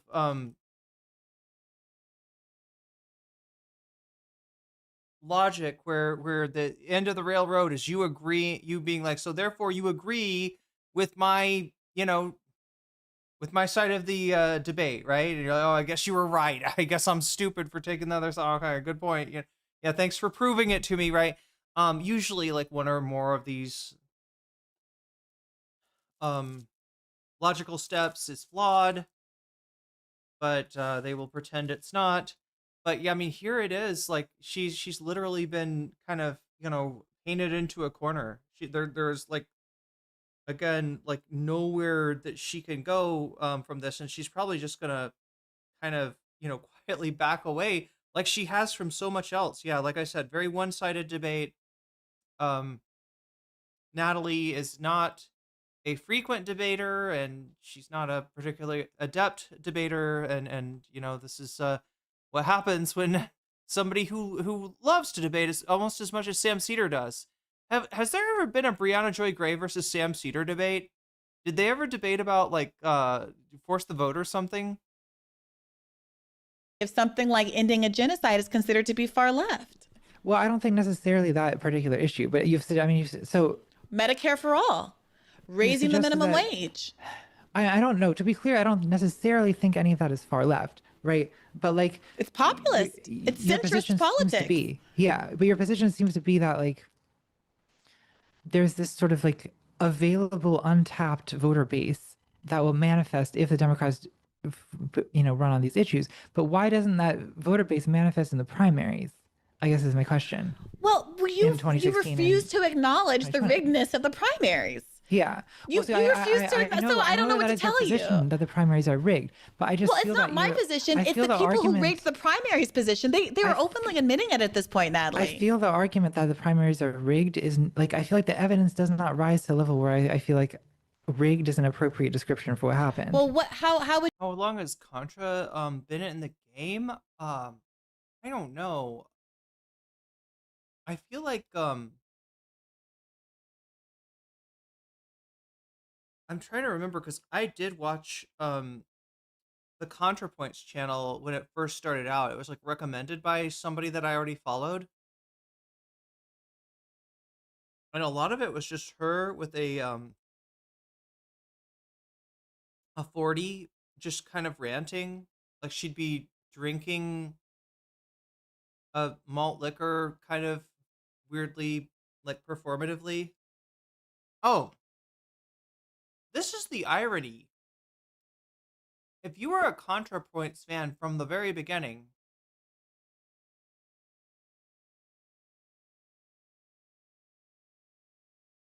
you saw her go from what appeared to be a very, you know, like a grad student with very, very, very limited resources, right? At least, like, I mean, I think the malt liquor was supposed to be part of that aesthetic too. You saw her go from, yeah, somebody that you thought was like, I don't know, maybe like maybe this is wrong. I somehow thought she was like a crust punk or something. You saw her go from that to being somebody that is like has backed away from socialism, and part of her, answer, and I mean, this is kind of a meme, right? But she's like, I like shiny things, right? But the idea that like, um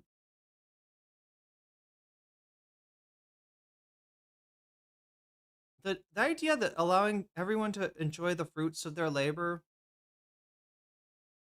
would result in a Spartan and joyless lifestyle is exactly what Contra is selling at that point, which is another classic trope against tropes against communism, right? Well, we need to get a tanky Anita Sarkeesian out here to do a series of videos. No, I'm kidding. Tanky Anita Sarkeesian sounds like a Would you like? I frankly, I use the phrase "finger on the scale" when I first brought this up in our conversation. fever dream. Oh, so I don't need to use the term. I mean, if Right. that is just a semantic issue, then so, we don't like, have to use that word. Like, okay, so like again, to go back to 2020, like, okay, so there's a sort of minor conspiracy of like of center left candidates dropping out so that Joe Biden gets all of the voters available to that. That strategy simply would not work if the more progressive candidate Bernie Sanders had, if there were just simply more voters for the progressive candidate than there were for the center left candidate. But that turned out not to be the case. Yeah, I think, there's a few things that happen. As you are aware, many fewer people vote in primaries than in general elections, and it tends to be more plugged in, conventional media, mainstream media watching folks who are tuned into their MSNBC every day. And exactly the people who are getting the overwhelming message that someone like Bernie Sanders is not electable, which we know not to be true. But this, in this terms ought to of be the head-to-head polls this with is Trump. a problem that ought to be solvable by generating energy to vote for more progressive candidates in primaries, Okay, right? now we're talking about the same thing. If it's like Kamala Harris's fault that she lost in 2024, then isn't it also kind of Bernie Sanders' fault that he lost in 2020? What do you mean? How do you mean? Well, by failing to generate the energy or to Well, yes, but here's the problem. Here's the problem. Campaign in South Carolina or whatever we think is the condition that Bernie would have to But meet. Contra, the difference is she's not yelling at the voters that, either stayed on the couch because they thought Bernie didn't have a chance, or she's not blaming the voters there. Yeah, that is Bernie's fault, right? If you generate enough excitement, you will get the butts off the couches, right? What we're talking about with Bernie is the coordinated dropout of 4 candidates that I think most of whom were doing better than Biden, all pouring their support into Joe Biden in order to just engineer a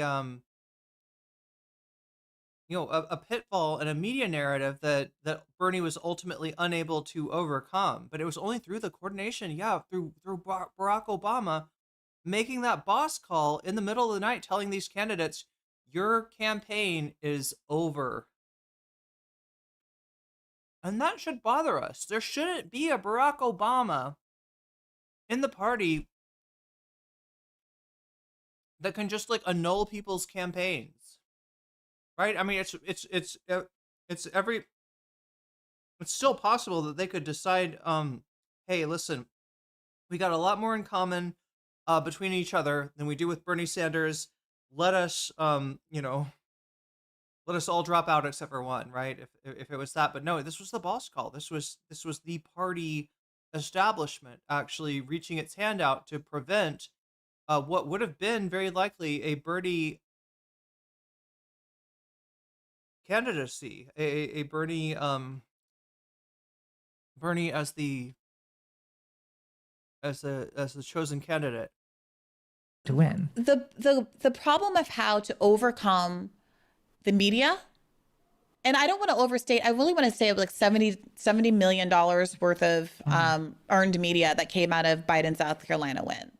Like, Bernie out fundraised everybody in the race, but there's only so much you can do about the entire media infrastructure hailing Joe Biden as the king of the blacks and the ultimate winner of the election after winning one southern state that's a red state that actually has no bearing on the outcome of the general election, right? There's only, I mean, what to do about that is a huge problem that dovetails with our enormous media capture problem that we're dealing with right now with respect to Israel and Gaza. I will say that Israel and Gaza is demonstrating that despite the overwhelming control of the media by these corporate interests that are now explicitly owned by Zionists in too many outlets, in too many forms than I could count, that it hasn't managed to keep a grip on public opinion. So it's a really interesting thing that we're seeing right now, that for the first time, there's some kind of messaging that has overcome the media. That being said, it's going to be a longer term struggle for folks like Bernie Sanders working within the Democratic Party, especially to figure out how not just to overcome the party's messaging, but the fact that they will never be able to be seen. I mean, right now, Natalie, you have a Green Party candidate for governor. It's a first to past the post system, right? So it's not like a spoiler argument. It's a jungle primary. You had all the Democrats, the top 3 Democrats before Swalwell dropped out, polling at 10%. You had the Green Party candidate polling at 5%, and the Democratic Party sued to get him off the ballot because God forbid he actually participate in a debate. And the people of California, ostensibly our most liberal state who would be open to something like this, actually hear someone who supports Medicare for all in Gaza. But they simply undemocratically sue to get you off the ballot, to preclude Americans from even finding out about you. I heard you tell Joshua Citarella that you think there's something kind of masculine and sort of like man-coded about the antipathy toward the Democrats and people like Hillary Clinton, and the kind of drive to be contrarian and vote green and what have you, which as one of the country's most famously hated Green Party voters, I took some issue to that, especially since I voted for very much a woman, Jill Stein, twice now, right? And Nina Turner is also a famously hated Green Party voter. And Susan Sarandon is a famously hated Green Party voter. No, I think that the Green Party is also somewhat feminine coded. I would agree with that because, I mean, even the concept of a Green Party as being sort of initially like an environmentalist party, environmentalism is a feminine coded issue, right? So that's not necessarily who I was talking about. I guess, sorry, I still am tempted to bring this around because it does seem like, so it seems like when a center-left candidate like Kamala Harris loses a general election, you seem to place all the blame for it on them. When a more progressive candidate like Bernie Sanders loses a primary, you blame the media. I mean, like why isn't it not also sort of Bernie Sanders' fault for not, I think I did. Why is it not also sort of the media's fault for Kamala? Because I mean, the media did also obsessively focus on Joe Biden's health. Like, there's all kinds of things that you could say about. Yeah. Okay, a couple of things. It's different when the media lies versus when the media tells the truth. And what the media, in fact, did with Joe Biden is run cover for him when he was in a clear state of decline going back to 2019, right? So if anything, the media there's fairly extensive media coverage of Biden's declining health in the years up to 2024. I am not one to want to promote Jake Tapper in any way, shape, or form, but co-written by my neighbor at the wall behind me, Alex Thompson, there's an entire book about the media cover-up of Joe Biden's senility. And I remember covering this on Rising. It was very frustrating that every time that Joe Biden did something that was obviously reflective of his lapsing competence, mixing up the names of foreign leaders, walking out the wrong door, tripping all over the place, having these falls, that it was attributed to being a right-wing conspiracy theory. That was the actual language used, that you were using. You were dealing with this was the language right-wing that was used conspiracy in theory. The Democratic Party, right? Yeah, in Democratic media with Democratic figures on Democratic media talking about Biden's senility. And in fact, going back to 2019, I'm sorry, listeners to the show, you've heard me say this a million times, but on the debate stage, rising stars Cory Booker and Julian Castro had the temerity to point out that Joe Biden seemed not to remember what he had just been talking about on the debate stage in 2019. And when they called that out, Castro called it out on stage, and then they both said something about it in the spin room afterward. You didn't hear from either of them for another 4 years. And you still haven't heard from Castro. I don't know where he's, and these were rising stars in the Democratic Party. These were going to be our Gen X presidents. Yeah. And now we're skipping them. Well, You know, you get punished. That's crazy. I gotta admit, I feel like I was psyoped, right? I thought, Biden was old, but like on just as much as Trump, like going into things. But I can remember when I first heard the corn pop story, the pool story, the hairy leg story. When I first heard that, I was like, this guy's senile. But I think I was listening to like, maybe it wasn't NPR, but it sounded like NPR. It was something that had that vibe to it of like NPR.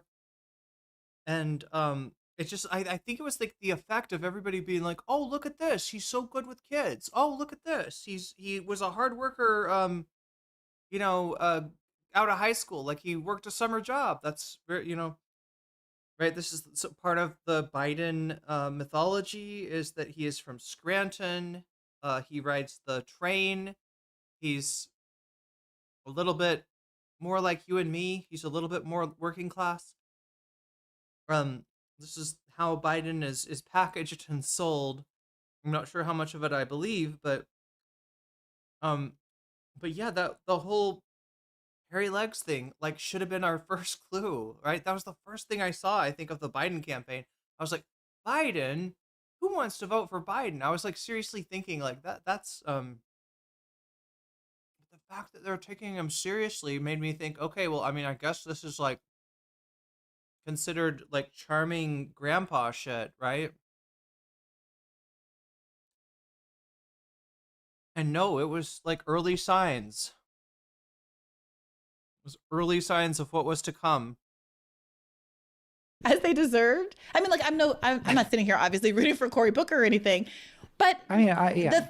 The fact that the Democratic Party would sideline, and this is conjecture here, this is just my observation, but seemingly that there would be more consequences for calling out Joe Biden's senility at a time when it could have been avoided as a consequence for the party than there is for actually being the senile person who puts America in the position of a second Donald Trump term strikes me as a little backward, no?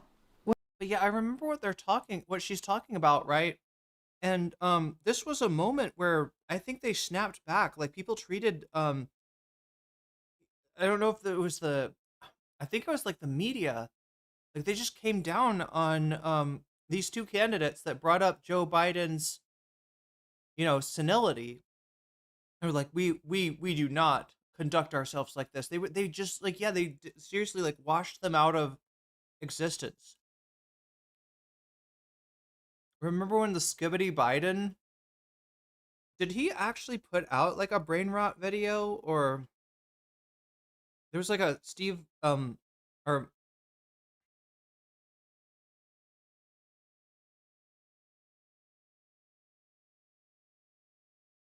Colbert? Like I think Steve Colbert did a video of Biden that it was supposed to be like the Biden campaign trying to get in touch with the youth, and they did a Skibbity Biden. When Brandon put on the MAGA hat, oh yeah. I was like, weird sense of humor, Joe. But I mean, obviously that clip that we're talking about with Biden putting on the Trump hat, that got used by the Trump campaign, right? The insinuation was that even Biden supported Trump.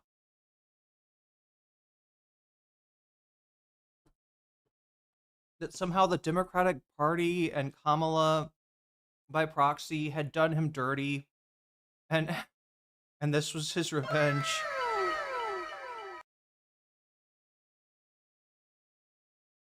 And maybe it was. I don't know. I mean, he definitely was pissed. Yo, Securitron at the NOCOM level. Oh my God, chat. we haven't revisited the no-com video in forever. And I don't think I've been back on 2B2T since then as well. So, I mean, I guess I'm at the bottom of the obsidian pit or something. Anyway, no-com is the name of, what was it? Like the program that they used to track users of a anarchy Minecraft server in order to steal their items or something. And I was like, oh my god, it's called nocom. I better make a video on it. Right, which, you know, because obviously they used me to you know, to steal the player locations on the Minecraft server. Anyway, chat, you know, it's the only, yeah, before there was vibes coding, there was nocom. Well, I agree with you that a lot of blame for this does rest on with the Democrats. Like, I am not conspiracist about why Democrats lose elections. Like, I don't think there is a conspiracy necessarily against Joe Biden. I mean, I mean, but it seems like it does seem like that's a little bit what you're saying when it comes to discussing like why Bernie Sanders can't win a Democratic primary. No. Like, To be clear, I don't think that Bernie can't win, and I think that he should have anticipated what was going to happen. That there was going to be coordination. That was something that was anticipated. That they were going to try to leverage the black vote against him and use South Carolina the way they did. All of that should have been anticipated. But it is also fair to acknowledge that is an extremely, you know, anticipated all day and night. And it's an extremely high barrier that he had to overcome, that a candidate that was not a threat to the healthcare industry, the private insurance industry, the weapons manufacturing industry, the oil and gas industry, et cetera, would not have had to face. on some level, I think that's true. On some level, some of it also just simply the product of like Bernie Sanders having been a party, like an outsider to the party, having been an independent in Vermont. I mean, I just think that like there's a limit to how much of this you can attribute to that when like it is ultimately the popular vote that he is unable to win. I mean, you can blame it on media bias to a certain extent, perhaps, but well, that's the whole point of the quote unquote rigging of the first election. That is not the popular vote. That the delegate counts were rigged. That he won every county in West Virginia and didn't get any of those delegates. I mean, that's what we're talking about when we're talking about the rigging. That it was not a popular vote issue. And moreover, if we wanted popular vote Democratic reforms, you would do things like support ranked choice voting so that the spoiler candidate issue that frequently causes people not to vote for someone like Bernie because they think he's quote unquote unelectable would no longer be at play. Well, but Democrats oppose ranked choice voting. Yeah. And when it's passed by ballot measure, I think in Maine it was passed some years back, Democrats work to overturn it against the popular will because they know that it's a threat to vote blue no matter who, which is the only way they ever get any support, given that they won't support popular policies. I mean, I support ranked choice voting. I mean, I would love to get rid of this predicament that we're in, right? But like, I just, at the end of the day, we're having like a debate between the losers, and we're stuck with Donald Trump. I mean, well, I don't see us as being at the end of history. We're not at the end of history, but I think, frankly, it's funny that like the left gets characterized as like nihilistic. Look, my concern, you know, we're not at the end of history. My concern is that we might be at the end of democracy. It does look like, you know, with the behavior of the Supreme Court and the, you know, coordinated redistricting campaign of the Republicans and just the net effect of judicial decisions, it does look like the fix is kind of in, right? That at the moment where all of the American people are deciding, hey, this Trump shit, I fucking hate it. I want it to end. Like, right, I think that you could run a campaign, not that the Democrats should, because there's always like a risk of energizing your opponent, but if they were to run a campaign, you know, to explicitly punish Donald Trump, I think that would be a winner. I think that the majority of American people want that spanking machine to be less of a metaphor than it actually is. Characterize yourself as nihilistic or despondent or, you know. Can anybody help me with this, though? Remembering the fucking name of the cartoon? Does anyone know what this was? It's like some old ass cartoon with like a bulldog and a cat, and the bulldog invents a spanking machine. Both Yeah, here and in that's your, right. your recent chat with Joshua Citarella. And every time you said that, I would kind of smile because, I don't see myself that way. And in Yeah. fact, you are kind of claiming the term pragmatism. I see myself as a pragmatist. I see myself as a pragmatist insofar as not kicking Lucy's football again is the pragmatic choice. And you can say to me, well, how do you know there's another football to kick? Well, I don't. Truthfully, I don't. isn't But I like know that voting- kicking, how that is Lucy You is. need to go all out with redistricting and play dirty too. See, the problem is, Ophelia, I don't know if anybody hasn't heard this, hate to be the ruiner of days here, but there's been a decision from not the Supreme Court this time, but the Virginia Supreme Court, and I think it's as high as the case is going to go, saying that Virginia's redistricting is illegal, while Tennessee's, Texas's, Florida's, ostensibly stand, right? So it's, again, it just feels like,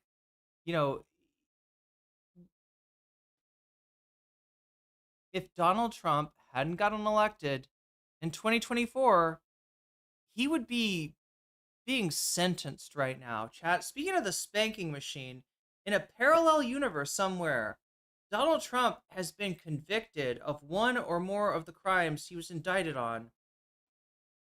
And now the judge, the jury, however it works, they're deciding his sentence, right? How many spankings on the spanking machine? Sounds like an early version of Mickey Mouse.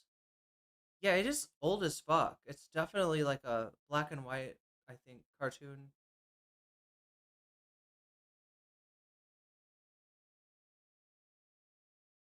Things they can do about the Supreme Court's call. I mean, I hope so, Ophelia.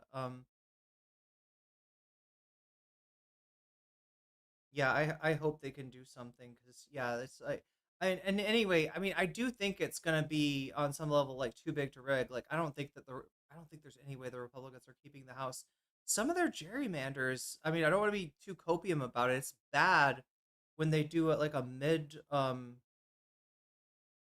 decade redistricting. It's like it's a bad thing that they can do this, but some of their gerrymanders might turn out to be dummy manders, right? On a year where your opponent is doing better than normal, where there's like a wave election, they call it, like a large disparity between the voting for one party and another, a gerrymander can actually have the reverse effect, right? It'll create districts that are normally not winnable by Democrats, but in the face of, like, I don't know, we're talking about like 15-point, 12-point, 20-point swings in some of these districts, at least from what we've seen from the special elections, that you might actually have given the Democrats seats instead of taken them. But I guess we'll see, and we'll see like how adamant like the Trump machine is to try to hold on to power, because I do get the feeling that they know, like, the second that they are accountable, their shit is cooked. Gerrymandering is more so, well, the gerrymandering that'll go on by virtue of the Voting Rights Act is what Blade 43 is talking about. Yeah, will be more so of an issue in 2028. It's gonna pull it. How is voting for third party not its own kind of kicking Lucy's football again? Like, again, like if It's just a different Lucy. It's just a different Lucy. So what? My Lucy is Hillary Clinton. My Lucy is Huma Abedin, right? Your Lucy is Jill Stein. And Y2K, like voting third party Your Lucy is Marianne Williamson. has sort of failed to shift the Democratic Party to the left. It's failed to Right. and disintegrate the Democratic Party. Here's It's failed why. to But certainly here's failed to why. elect anyone. Right. Here's the goal? why. I hear you asking that question, and I I don't have not understand what the goal responded is. to Honestly, it. I understand haven't the- responded to it as specifically as I should have. So let me do that. Oh, okay. So just to explain what they mean by Lucy kicking the football, there's a cartoon called The Peanuts It's the cartoon that Snoopy comes from, the white beagle. And in that cartoon, a character named Charlie Brown is always his friend, his frenemy, really, is named Lucy, a girl named Lucy, right? And she will hold a football for him and invite him to kick it. And then at the last minute, she pulls the football away and he goes flying into a pile of leaves, I believe. And that is a metaphor for, I don't know, a type of interpersonal myth of Sisyphus, right? He's just always hoping this time she's going to allow me to kick the football. And she never does because she's Lucy.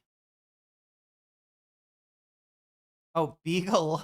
Snoopy the Eagle. Well, I mean, I know he does fly, but with the use of an airplane. It is not enough to simply divest from the Democratic Party or to vote third party and to not frame the reason as why. To stay home, that's not sufficient. Here's why. Democrats, part of the Democratic Party propaganda. Can you imagine if they redid Peanuts and they like did a time skip and Charlie Brown is a cop and Snoopy is his K9 unit? Like Charlie Brown is like a dirty narcotics cop. And then Snoopy is like a dirty K9. How does a K9 get corrupted?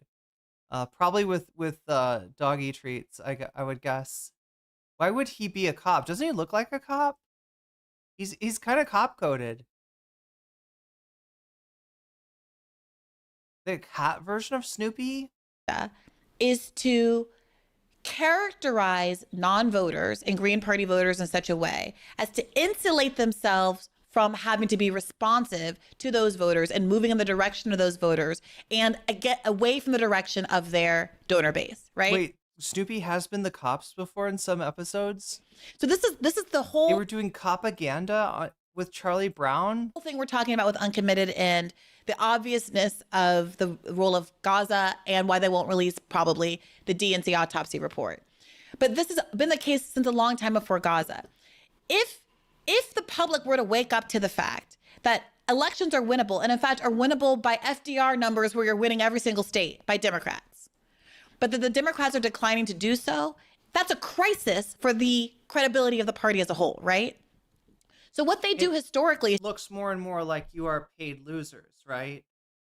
It looks like more and more like you are, yeah, exactly. People say controlled opposition. Burple says, check my last post. To say they vilify Green Party voters. They say Jill Stein's a Putinist. They vilify national heroes like Ralph Nader, who saved so many lives with his consumer advocacy around the seatbelt and car safety and all of those kinds of things. I think a grown-up Peanuts would go about as far as the grown-up Rugrats. Oh, I think that, yeah, anything. What about a grown-up Alex Jones, Tim Heidecker impression? Is that a grown-up Tim and Eric doing Alex Jones? How long is that gonna last? Hopefully, I hope it'll find a way to last, because they could make a lot of money for those victims if it's successful. Yeah, the Washington Generals. Yeah, exactly. You found the spanking machine? No way! Oh my god, that's so cool.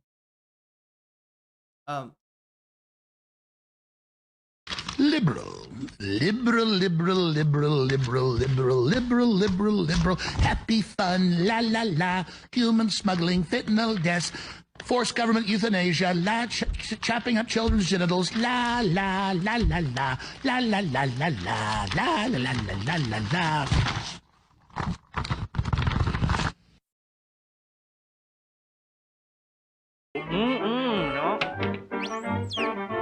Wait, I wonder, 1931, I wonder if this is under copyright.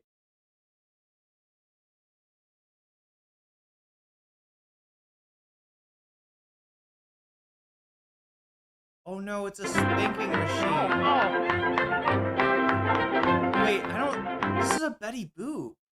I mean, this is a spanking machine, though, chat. Are there? Wait, was a spanking machine a thing back in the day in like black and white cartoons? Was this like a trope that gets? Look at that. It's a spanking. It's not the one I was talking about, but it's definitely the same idea.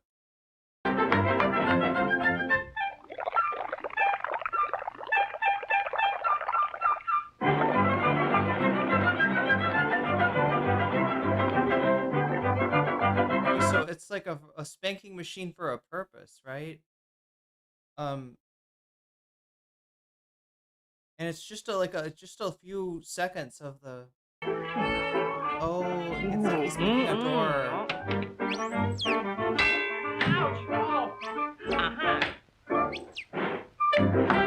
And that door happens to be the spanking machine. Yeah, wow. I mean, this was like a larger scale spanking machine. I think I remember. I feel like they were on a construction site, right? And the dog was like using the construction materials to make this like, it was like big, long, like, like beams attached to the hands. And the cat would just like, yeah, really similar. Bimbo's initiation. Wait. Initiation into what? Lands in an underground clubhouse of secret societies? Get Professor Jiang. The leader asks Bimbo if he would like to be a member of the society. Is this the Zodiac Club? Maybe the leader is Epstein? Or Sagittarius, as he is known. But Bimbo refuses the offer. Bimbo is then sent through a series of dangerous events. He is repeatedly asked by the leader to join, but continues to decline the offer. Bimbo's initiation is the 1931. I mean, this is perfect for Alex Jones, though. 1931 Fleischer Studios Talk Cartoon? Like a cartoon? Talk cartoon, I guess. Tall cartoon. I got it. Okay. Animated short starring Bimbo and featuring the early version of Betty Boop as the dog's ears and what? An early version of Betty Boop with dog's ears and a nose. Okay, sorry. I thought they said as the dog's ears. Somehow Betty Boop was going to be the dog's ears.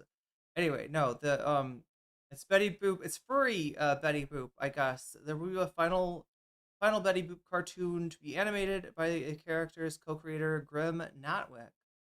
The surreal, nightmarish atmosphere of Bimbo's initiation has made it one of the most renowned Fleischer Studio shorts. Leonard Maltin described it as the darkest of all of Fleischer's cartoons. In 1994, it was voted number 37 in greatest cartoons of all time by all the members of the animation industry. Cartoonist Jim Woodring identified Bimbo's initiation as one that laid the foundation for my life's philosophy. Like, what are they spoofing here? And it doesn't seem like realistic. This is not how the secret societies do it, right? Not that I would know.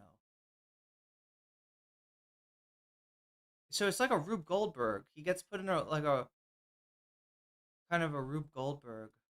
Yeah, I guess the one that I saw is kind of oh no, are we doing the?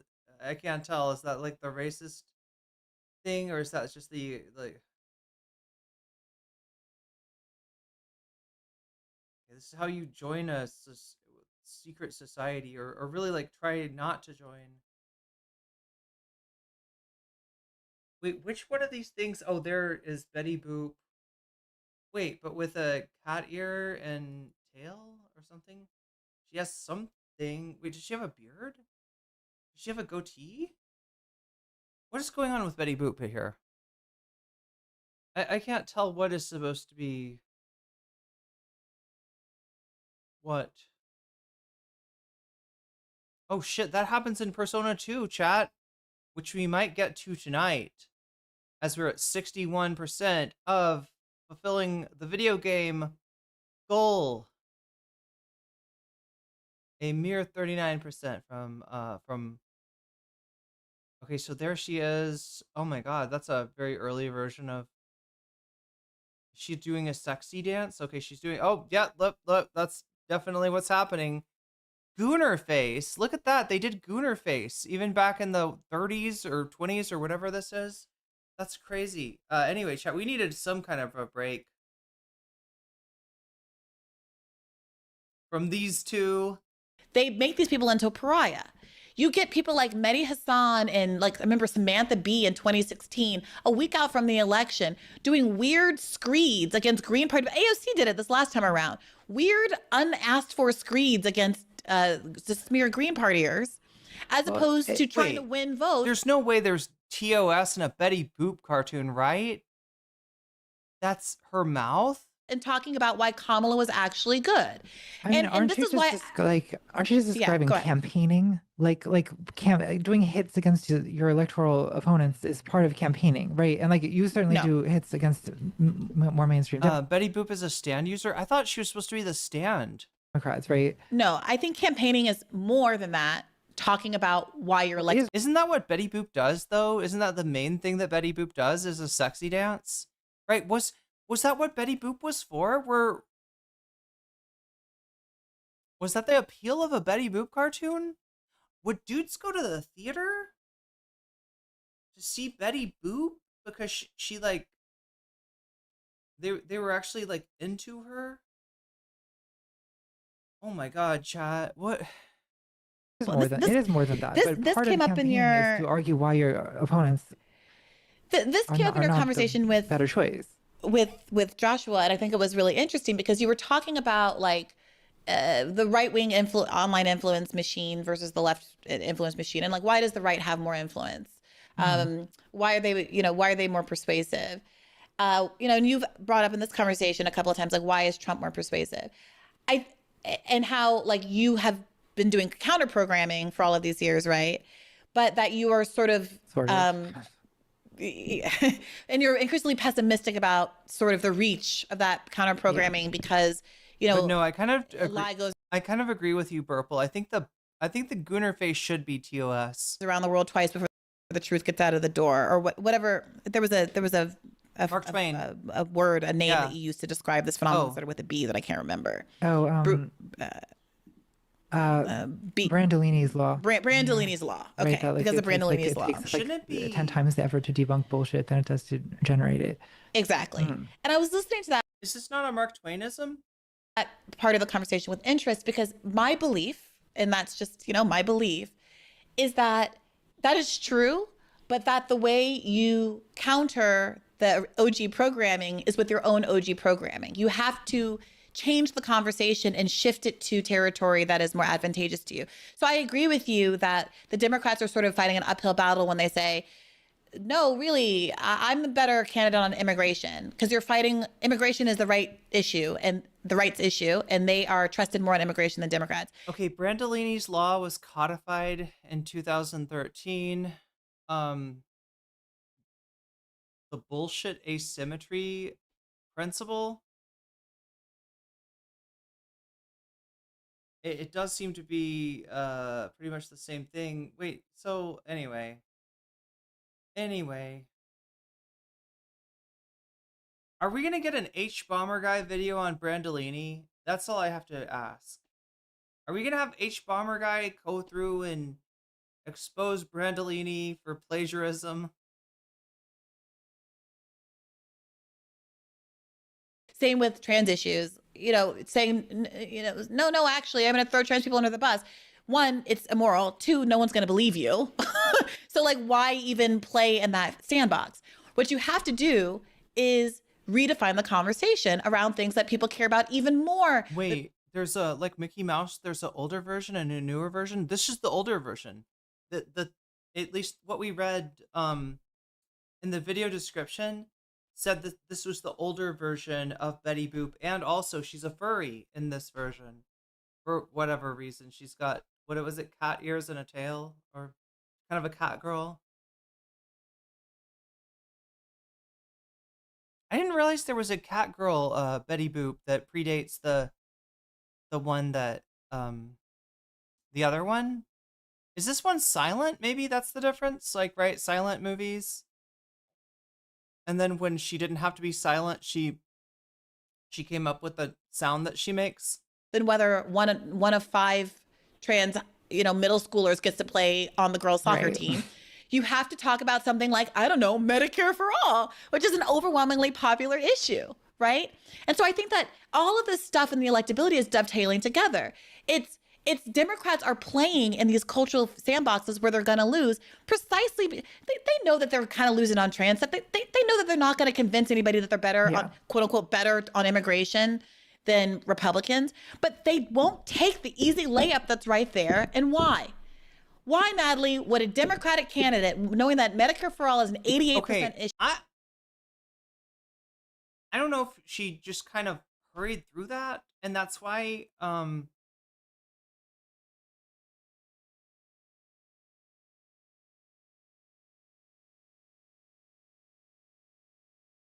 the immigration debate is something that the Democrats have vacated, right? It's not something that they're trying to discuss. It's something they were hoping would just go away.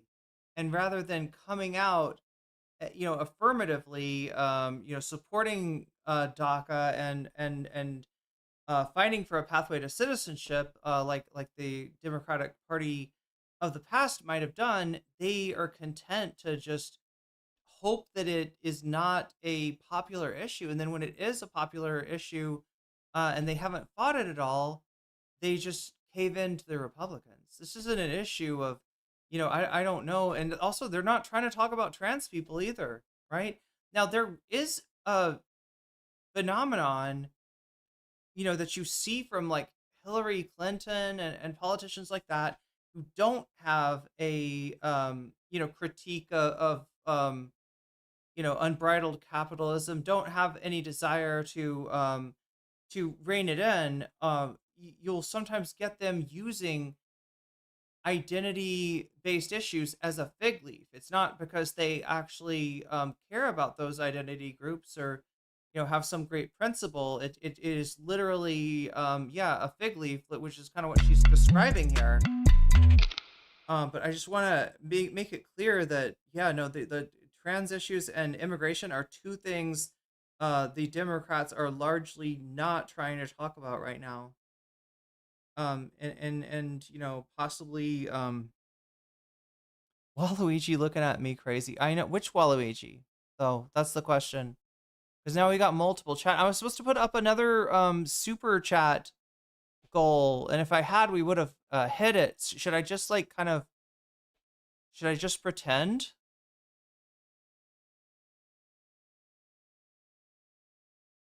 Kaya, place.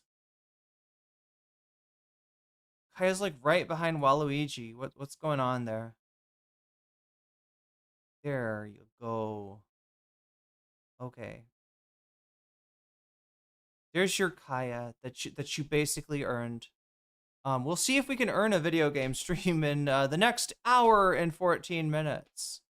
And it could be as easy as letting me know in the chat if you've supported the stream, which of these topics you want to see, or do you want to support the video game stream, or do you want to do or do you want to say Vox Populi and just support what the voters are voting for? Speaking of what the voters are voting for, I should check, because it is important to me what the vote says on the poll. Where we have here 54% still wait, no, I should let me try to reopen this. Okay, what are we doing here? 84 votes. Contrapoints still on top. Weasel awards Ethan's #1 sweeper in 2nd place.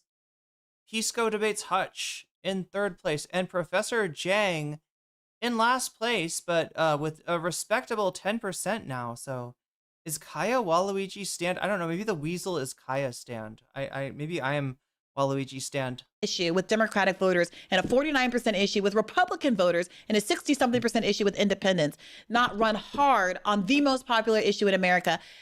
years. I gotta ask too, chat, what is a standard debate to you? Like, what is like a normal time for a debate? Like, did they discuss this ahead of time? Because this is almost 3 hours. And for me, I feel like a one-on-one debate, unless it is a vast and far-reaching list of subjects that you gotta cover, like 2 hours, right? But I mean, I guess like I'm not, this is what you would see from a Destiny Orbiter, right? I'm not sorry, I'm not comparing her to a Destiny Orbiter. I'm just saying that like 3-hour debates are not at all unheard of in the debate sphere. I just don't enjoy, I don't see how people enjoy them. I don't see how people don't get bored of them. I don't enjoy having them. That's just not, it's not a, fun. The only thing I can see, and with debate bros, right, it tends to be that they will extend the time of a debate if they're not able to win, right? They'll try to wear their opponent down, which is a very cheap tactic, right? If you couldn't get your point across in the first 2 hours, why should I give you credit for talking over a tired opponent in the third, right? This isn't boxing. I'm not giving you credit for your cardio. Yeah, 2 hours should be good, right? Years after a global pandemic. Why not? Well, because I mean, if it's such a slam dunk, I just don't understand why. I mean, I just kind of keep going back to why does Bernie Sanders not win Democratic primaries? Like, but that's not even the right question, Natalie. The question is why But if communism was such a great system, why hasn't it succeeded anywhere? Bernie Sanders managed to come out of an obscurity and be a front runner in 2 back-to-back elections in the first place. The miracle, I agree. There is, yes, there is. The evidence is not that he lost. The miracle is that he almost won. And frankly, the miracle is that he managed to out fundraise every other person in the race, even though they were taking money from billionaires. But why is that a miracle if there's such like? It's a miracle because listen, Bernie is somebody that's at the margins of the party who had no name recognition at the time. And was just not on anybody's radar for, it was like he's running, he's a voice crying in the wilderness running for president when he starts, right? And it did go from that to him winning a number of states, right? That in and of itself is amazing.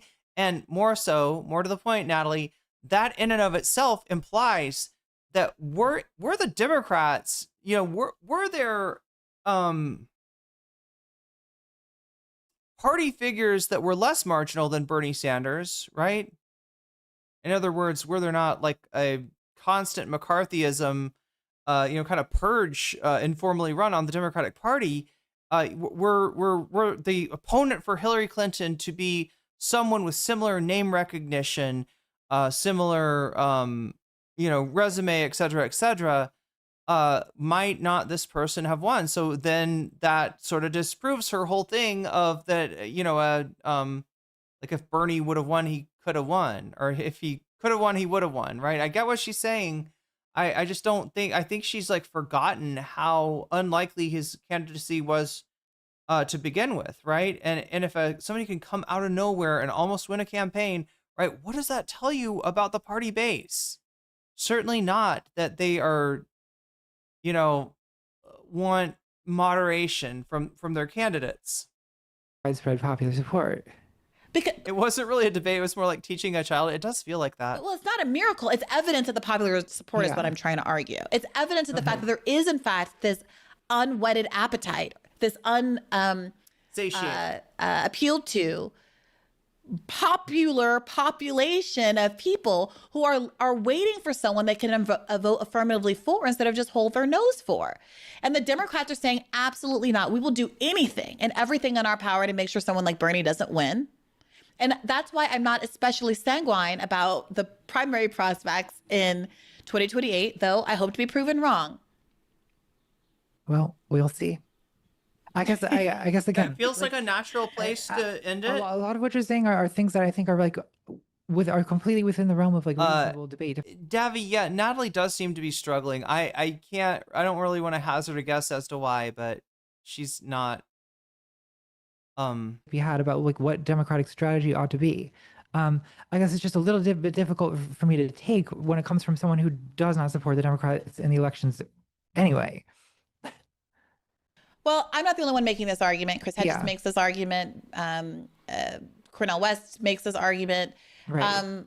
Hasan Piker is increasingly making this argument, although he's still, on the most part, pretty down all, with voting like, for Democrats. I've heard a lot of Hassans get called Hassan. I've never heard a Hassan get called Hassan. Democratic I mean, candidate. Wait, is that just the British way of pronouncing it? Is Hassan like a more British? Many of these people are sort of abandoned Harris people, right? I guess again, I think these are like there are reasonable arguments to be had here, but I just think that it feels like slightly disingenuous to me to be being like, oh, here's what Democrats have to do to win. Here's what Democrats have to do to win, when also spending at the same time a bunch of effort on on making sure that Democrats don't win to whatever. No, Democrats could put egg on my face tomorrow. I dare Democrats humiliate me, embarrass me, prove me wrong, destroy my priors, make me look like the biggest fool and the wrongest person in the world by getting behind a populist left candidate in 2028. Graham Plattner for U.S. president.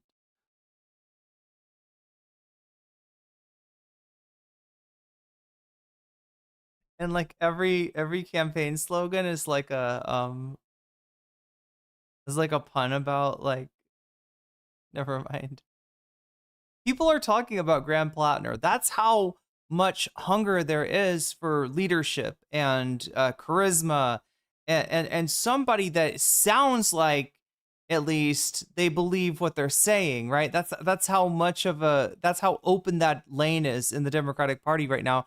They're talking about a person who hasn't even been elected senator yet, but may go, that's the Obama track. No, the Obama track, though, you would be a community organizer to state senator to U.S. senator and then to president, right? Graham Plattner is skipping the, definitely skipping the state senator. Well, we'll Prove see. me wrong. We'll see. I mean, it's up to primary voters. It just is. I would love to. It's not.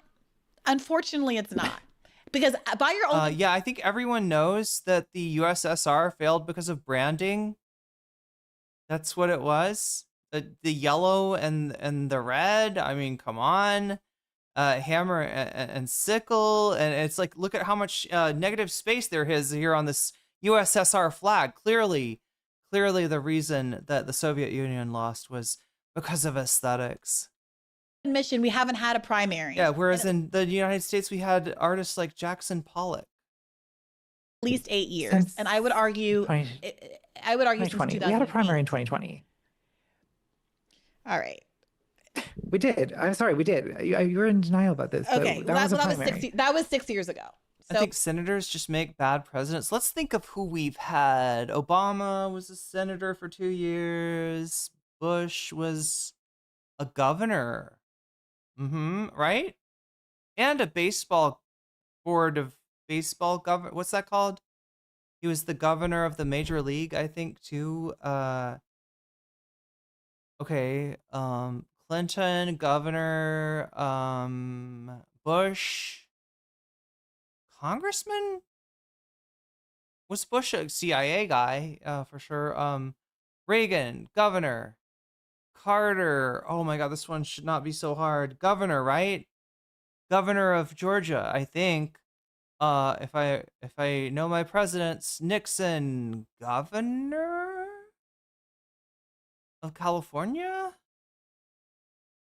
Wait, no, senator, right? Nixon was a senator. He was a part owner of the Texas Rangers. JFK, what was his job? Yeah, and the media influencer pipeline on the right. What was JFK? Oh, in at least 6 years. I agree. I'm well, and I agree that 2024 was a catastrophe in a number of ways. I do think Nixon was a House member. Okay. Kennedy was a senator. Oh yeah, that's right. Checkers. Would have been better with a primary. He was a VP. So just to be clear, Natalie, you think it's and a dog owner. Normal. You think it's like when Joe Biden doesn't win Iowa, he comes like 4th or 5th in New Hampshire. he loses Nevada, like third or fourth place. And Bernie wins arguably all of those, although the Iowa contested, blah, blah, blah. You think that it is, and then Biden wins one state. You know, other. I almost feel like I have politician dar. Like I can tell if what somebody's highest office is just by looking at them. But yeah, I was wrong about Nixon. I thought for sure Nixon was a senator. Or no, I said governor, didn't I? I said I thought he was governor of California for whatever reason.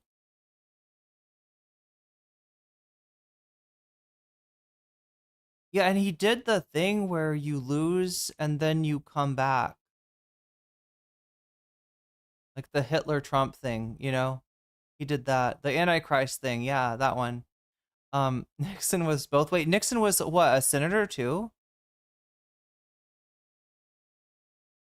I think if you're gonna hold office, you should at least have some education in like political science. Yeah. Wouldn't it be cool if political science had beakers though? Like if there was some chemistry, like political chemistry was part of it.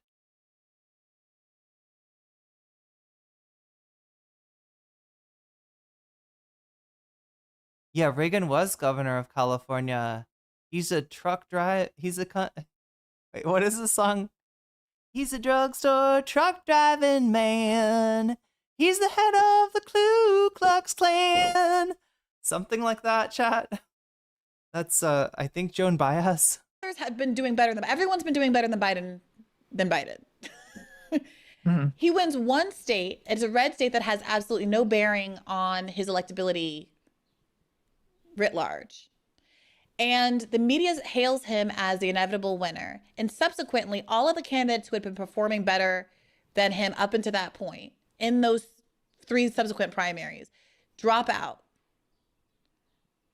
That doesn't strike you as a sort of coordinated prioritization of the Democratic Party that's stopping Bernie? Could you be specific about what it is that you're implying? I'm saying very expressly in a way that has been reported out and is not even conjecture at this time, that the Democratic Party decided, Barack Obama picked up a phone, told everybody else to drop out of the race and coalesce behind Biden to stop Bernie from winning. This is like at this point, this is so far from yeah, and also constructed a spanking machine for any of the candidates that refused to drop out. Yeah.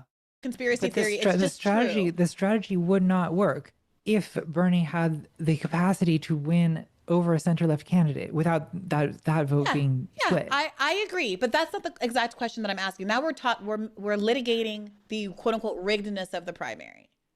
Yes, that we are. Right, because we're in this little bit of a conversation about how long has it been since we've had a real primary where because you're saying that the voters get to decide, that the primary voters I think that's a real primary. I mean, like, again, candidates are entitled to maneuver and try to drop out into. It's fairly normal behavior for rival candidates to at some point drop out and support. I mean, again, candidates who are more aligned will tend to. So candidates that are doing. I just realized Reagan was the first Arnold Schwarzenegger. Oh, you're right, and Arnold Schwarzenegger was the second Trump. Except the Arnold movies were good. Wouldn't they have been better though if they had Jesse Ventura in them? Like name a Arnold movie like that wouldn't have been better with Jesse Ventura. I can't think of one. Chat. What is he even in? Was the one he gets pregnant in? The one that he's a school teacher in? The one where he fights Batman. I think every single one of those would be better with Jesse Ventura. Predator had Jesse in it, right? Did it have Arnold? Was Arnold in the Predator? Oh my god, chat, he was. Wasn't he the main dude? I want more Jesse Ventura in some of these like action movies.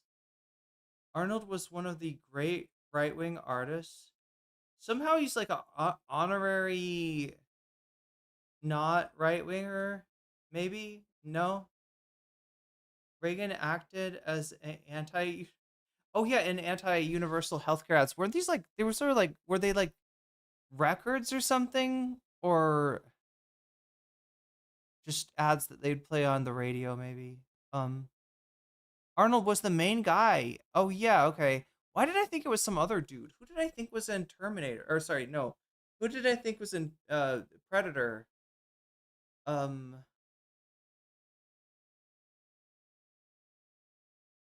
didn't think it was Stallone. That wouldn't make sense. I don't think Stallone could beat the Predator. I don't know. Who did I think was in that? Hulk Hogan, maybe? Doing better than their other candidates to drop out and support a poorer I thought it was an all wrestling cast. performing candidate. And Cyndi Lauper was there for like moral support. You think that's a regular course of action? That's like a normal thing. Why do you? I mean, why do you think that in a democracy? Why do you think that candidates who are doing better would drop out if they didn't Because think that Biden had a better? They're promised Secretary of Transportation. Okay. But like, and again, they got it. But Biden did win, right? And they're promised support from the Democratic Party when they run for election in the next cycle, which Pete Buttigieg will get. Sure. He's going to be the chosen one because he played ball. Just like I just interviewed I just interviewed a congressional candidate who's running against Richie Torres, who says that one of the big Democratic donors came up to him and said exactly that you're very promising, we'll support you in an election down the line, but can you drop out so we can coalesce behind the moderate candidate in this race? This is what is like, so you're saying this do you remember there was another candidate in the Kat Abou-Ghazaleh race that was running, she was, I don't know, like as, she was the DSA candidate. She was probably as left as Kat, but she wasn't running as high. And, at the last minute, people started to call for her to drop out. The reason that I was like, don't do that is because like, that's what you sound like. You sound like these Democratic Party, you know what I mean? Like if you want somebody to drop out because, you have more in common with them and, you need to beat a right-wing Democrat, you got to approach that, and probably the candidate should be the one to approach it really cautiously, because otherwise you do sound like you're bigfooting them, right? You're just like, well, your campaign doesn't matter at all. And if you start coming across as like, this is the force of coercion that's trying to, tell me what to do, and I want to change things up, and they're saying, no, you can't get behind me, right? It generally backfires, right? That was what I was, kind of worried about there. I get the point that, yeah, it would be nice, right? If she and Kat had a conversation and she was like, God, okay, I mean, I was really excited about winning this race, but I'm at 10%. I probably can't. I think that, after talking to Kat, I feel comfortable that, she represents a lot of what I wanted to bring to this, and yeah, I'll drop out, right? That's the ideal way that kind of thing works, but it could easily backfire. You could set somebody up so that they will never drop out if you kind of come at them like you're the party big shot, and it's somehow easy to get mistaken for that.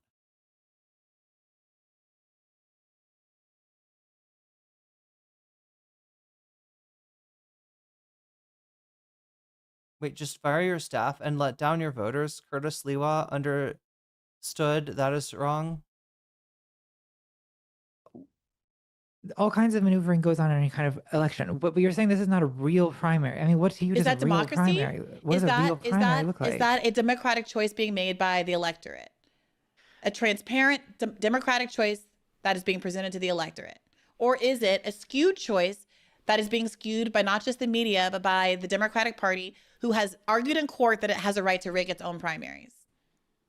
Well, and unfortunately, I think they are legally correct in that. I mean, like my understanding of the parties is that they're like private clubs, basically. In what sense? That's what they argued in 2016, that they have no obligation to hold a fair contest, that they're allowed to get behind candidates, that they did in fact get behind Hillary Clinton, and that they were under no obligation to do otherwise. But getting behind Hillary Clinton. And I mean, they've done this for fucking time immemorial.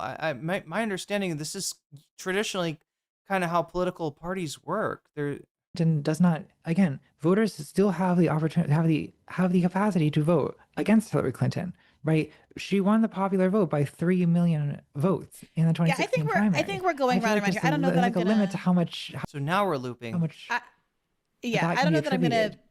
I'm gonna be able to persuade you this. I would just say that I would Yeah. hope that knowing that Bernie in every single poll was in never at any point at any risk of losing to Donald Trump, knowing what a threat Donald Trump was likely to be and has proven to be, I personally would have a lot more irritation for Hillary Clinton for promoting Trump as a Pied Piper candidate, which we learned from the Podesta emails.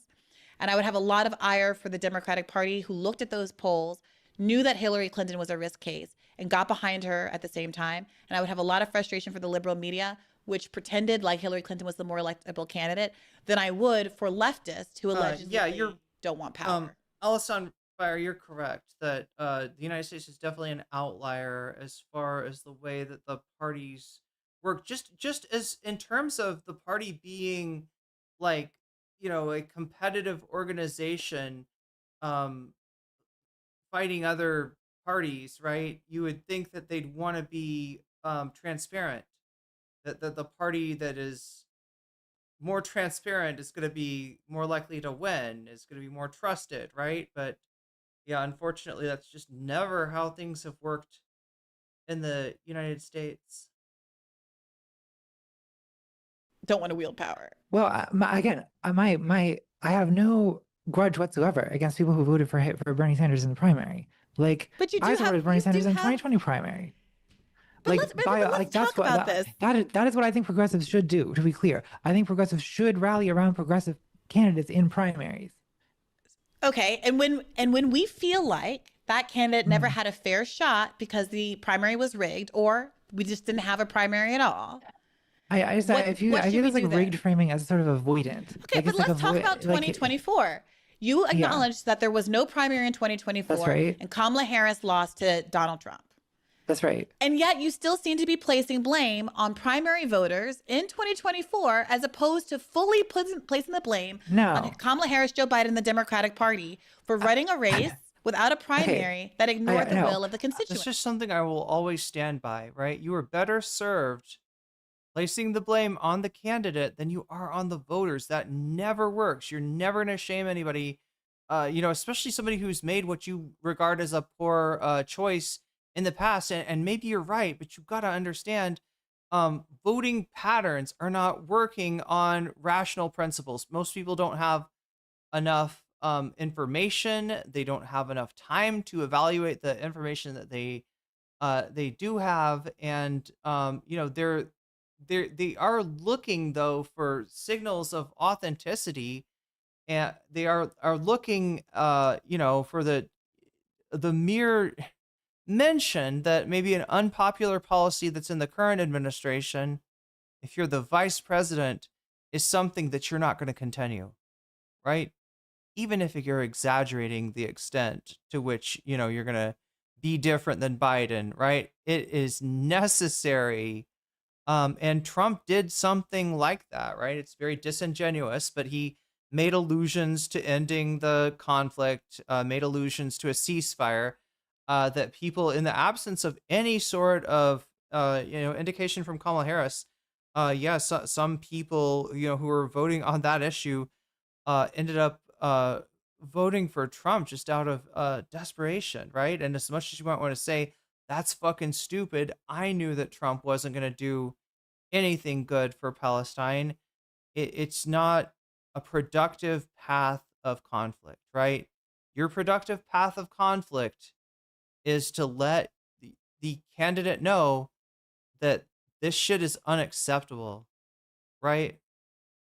Because if you give them the signal that, I'm going blue no matter who, then they're going to breathe a sigh of relief and say, you know what, I was under the gun from my donors and I was under the gun from my candidates, or my voters. But now that I know that the voters don't give a fuck what I give them, I am just going to give them the bare minimum. and I'm going to work for my true bosses, the donors. This is the perverse system of incentives that's been set up. I do not place, of course, I'm not placing blame on voters for a 24 primary that effectively did not happen. My blame for the 2024 election is, okay, one, on Biden/Harris for not running a better campaign, Biden for not dropping out earlier, and two, on people not voting for them in the general election, right? I mean that those are the two groups of people who are responsible. I just want to think. No, she thinks that yelling at people online is gonna. Do you think that if we all get on, if every single left commentator is like, God, people really suck. I can't believe there's people that didn't vote for Kamala Harris. God, that's so stupid. Better not do that again, or else we're gonna laugh at you. Like, does she really think that that's productive? The only person you can possibly direct like smoke at that might change the outcome of the next election is the candidate. It's that simple. It really is. For this.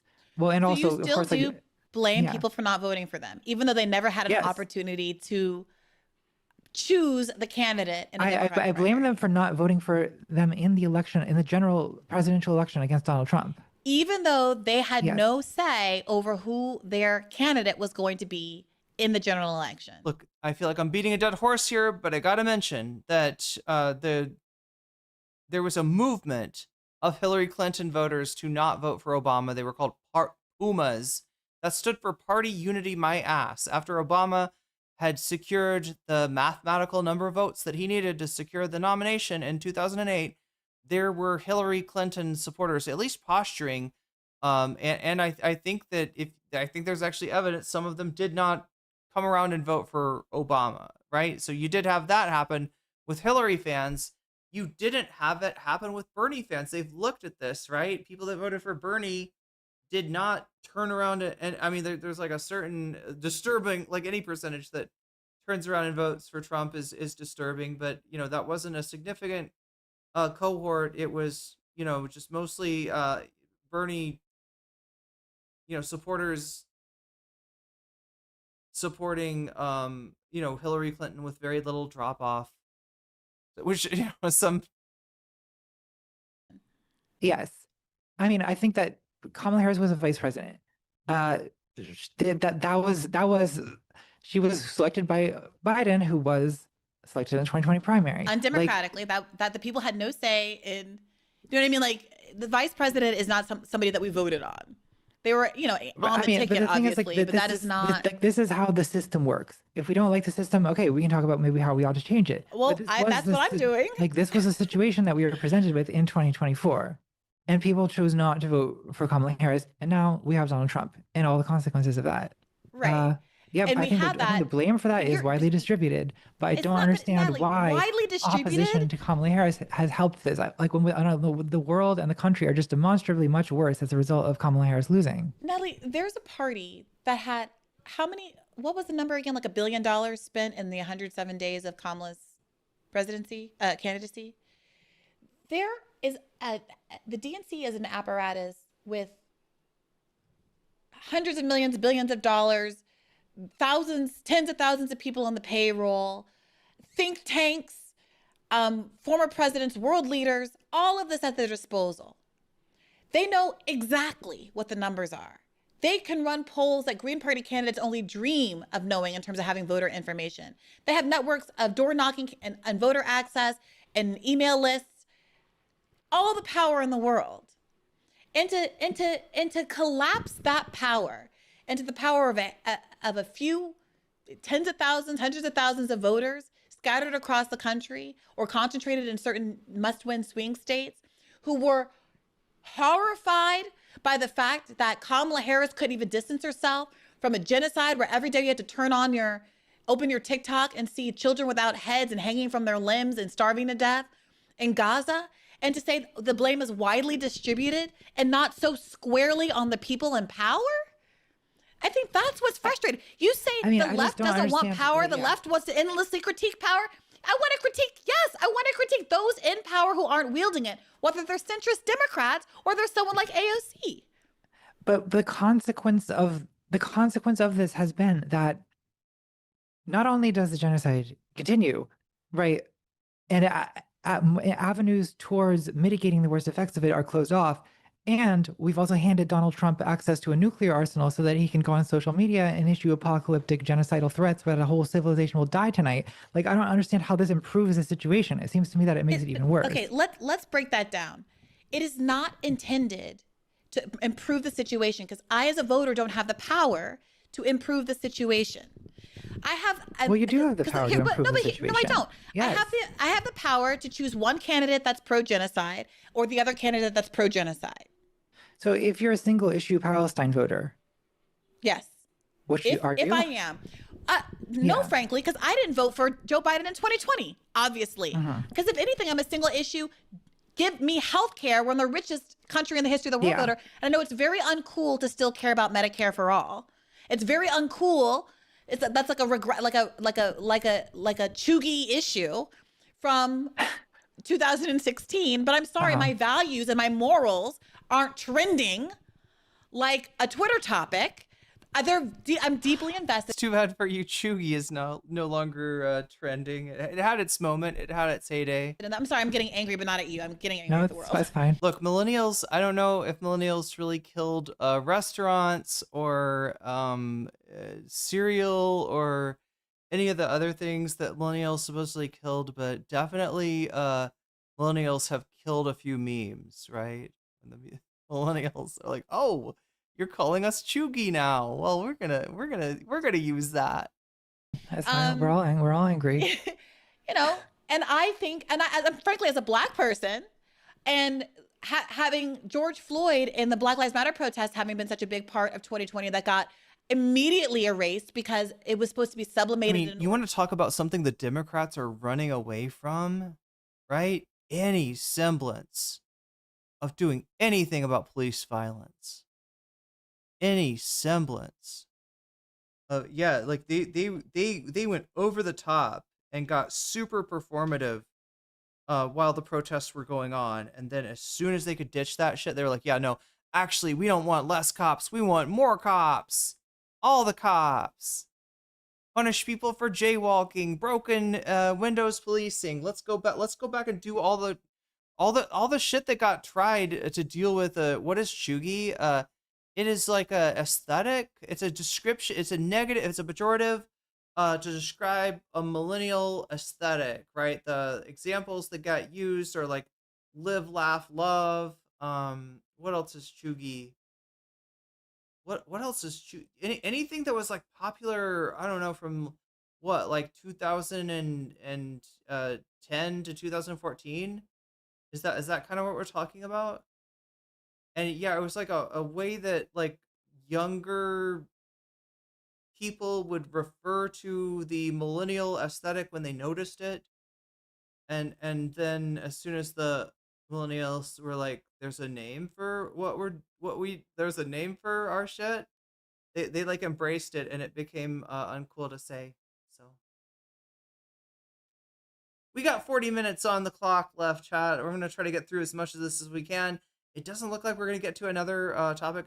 Oh, Woody, have you got an update for me on the UK by chance? We have a similar problem in the UK, says Woody, where people are not sure to vote for Labour, who are the main left party, but have, very right-wing politics, who basically told the left wing to fuck off or split the left-wing vote across Greens, Lib Dems, Independents, and let the far-right Reform Party win. What is going on with that? Is there going to be another round of voting now? I remember the last time the results were really bad, and then there was another round of voting, and somehow they did strategic voting, but that's what put like Keir Starmer in the place. But I mean, they did stave off the reform, at least at that point. It's like if you're still hanging on, if you're still into, shit that you were into as a freshman. The left as a whole is completely captured by lesser evil voting. It's where the problem comes in. I used to be a Labor door knocker in the Corbyn era. Now I've become a Green Party member. Been so for 2 years now. In order to get Joe Biden says Mokarina. Win. And as someone who sits in a country who has the world's largest prison population, not per capita, but absolutely, and modern day slavery, yeah, I'm mad about a lot of stuff. And for Oh my God, that's awesome. A Surly Barber says, this week I said that Trump is a warmongering, discord sowing, kitty diddling, blaspheming, intellectually incurious bastard right in front of my conservative sister. And she did not defend him. all of those reasons, those are my litmus tests. And I wrote an article. I'm worried about my family, chat. Like, I talked to them like during COVID, kind of like after the 2020 election, right? And like I was kind of expecting my sister to be like, yeah, mom and dad are really into Trump, and they weren't. It's the opposite, right? Everybody that lives around them is into Trump. They are surrounded by MAGA, but they were just turned off by it. They were like, that's gross, I hate it. And so that was good, but it's kind of like they're just in like one of the worst states as far as like MAGA goes. Like they're in one of the worst states, and I haven't heard from the fam in a little while, and I'm a little bit like, oh my God, did they like watch a Matt Walsh documentary and just get one-shotted? And if so, is it my fault for not making a counter documentary to send them? I don't know. And defensive litmus test in 2020 that holds up pretty good. But I also am very glad that the rest of the world seems to have come along to what their bright line is, which yeah, is reform won quite thoroughly. I noticed. I don't know if there's any. I don't know if there's any saving that, but I actually don't know what the immediate ramifications are going to be. Like, we're not talking about like Tommy Robinson or oh my God, who's the other guy? way farther to the right than my bright line, but I'm glad they got there, and it's genocide. I'm glad we can all agree that genocide is a bright line. The whole country and the whole world agreed upon this. The only people who didn't were Kamala Harris, Joe Biden, the Democratic Party, and of course the Republican Party as well. But the lane is wide open, so wide open that Tucker Carlson's running through it. Are we talking about a Nigel Farage prime ministership? Is that what we're going to be dealing with? Is that what the UK is about to go through? Like, how bad is it, Brits? Nigel Farage, yeah. There's a significant likelihood that Tucker Carlson's going to be the next. I mean, the Greens are doing better too. They're just they're not improving as quickly as reform is like sucking up all the oxygen. Next president of the United States of America, because the Democrats have let the anti-war Israel critical lane so wide open that he's sprinting through it, making New York Times reporters look like fools. Did you watch some of that interview? I did, yeah. It's hard for me to believe. Okay, what is this? Reform has gotten huge numbers, but these are council elections, so technically very, very local issues like bins, council tax, council housing, etc. Oh, issues, not candidates. Pretty sure Reform are going to be abysmal at that.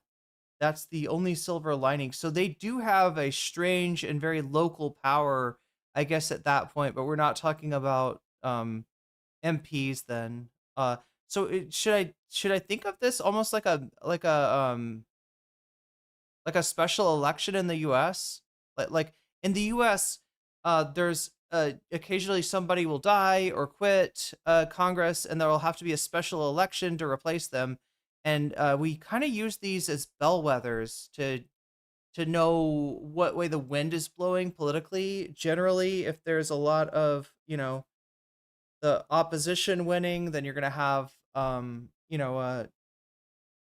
win from the opposition. If it's, we kind of use it as to gauge that. The election for MPs is likely a few years away. Oh my gosh. I never understand what decides, like, it's literally something that happens in Parliament, right? That decides, like, we're going to have an election. It's so confusing to me. I kind of like it, though. I mean, it's probably better than ours. Like, in ours, there's no way to get out. In a situation like the one we're in right now, it is very difficult to get out a malignant president that is absolutely sabotaging the country and should probably be investigated for treason, if I'm being real. in addition to a bunch of other shit in a upcoming Truth and Reconciliation committee coming to a Soviet near you soon. No, I don't know. He just sort of organically reached this place at the end of February. He's like, oh, I think it's a good idea. He did not think it was a good idea. Shutting down a fifth of the world's oil and gas? Of all people, Trump knows that's bad. You said he's a hostage. Oh my God. We didn't watch this, chat, but the TLDR is that this woman is a New York Times reporter. And they are kind of just giving Tucker Carlson a clean bill of health, right? He is very much trying to represent himself as not unappealing to the left at this moment because he does not have the support that he used to from the right. A lot of the MAGA people are very mad at Trump or Tucker for not supporting their daddy. So yeah, she's just kind of like not really sophisticated enough to get under, his obfuscations and get into like who this guy really is. Because the American people, if Tucker's going to become a political figure, the American people deserve to know who the fuck they're dealing with. And this is not just some fucking chill unk with a cup of coffee on a winter's day. That's his house, right? That's the house where the demon. See, I'd be afraid to go in there, chat. That's the house where the demon attacked him. I have got to pee one last time. We got 30 minutes still on the board. We're still looking for, I think what is it? 39 points for a video game stream, which could go on right after this stream, right? In other words, we don't have to say goodbye just yet, but I just need to hear it from the gaming frogs that they value the gaming stream and could say so by letting me know in the chat, just like you do for anything, just to support any of these topics or Vox Populi. You could also say video game stream, and yeah, I will put your money where your mouth is on that, and we will get to see some progress, right?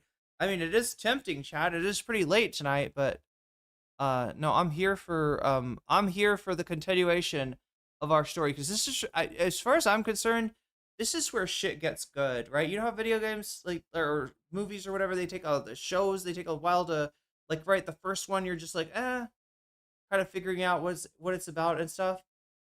This is, I think, where Persona 2 gets good. We start dealing with what are the rumors? What can they do? How does this appeal? Yeah, it's the craziest kind of form of supernatural element or magic or whatever. In that it's just kind of people start rumors, pass them around, and then they mysteriously become true. So that's what we'll see next, hopefully, maybe. But I gotta take one more break really quick, and I'll be back. I personally can't see him quitting. He should, but there's nothing that could force him to quit. Who, Tucker? They'll just go limping along for the foreseeable?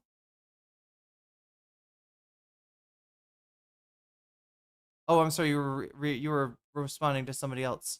Greatest sin, according to MAGA, is to question or criticize the agenda of the character of the President Pig Vomit. Oh my God. Basically, they're not allowed to think for themselves. Yeah, that would be thought crime. Oh, you're talking about Starmer. Yes.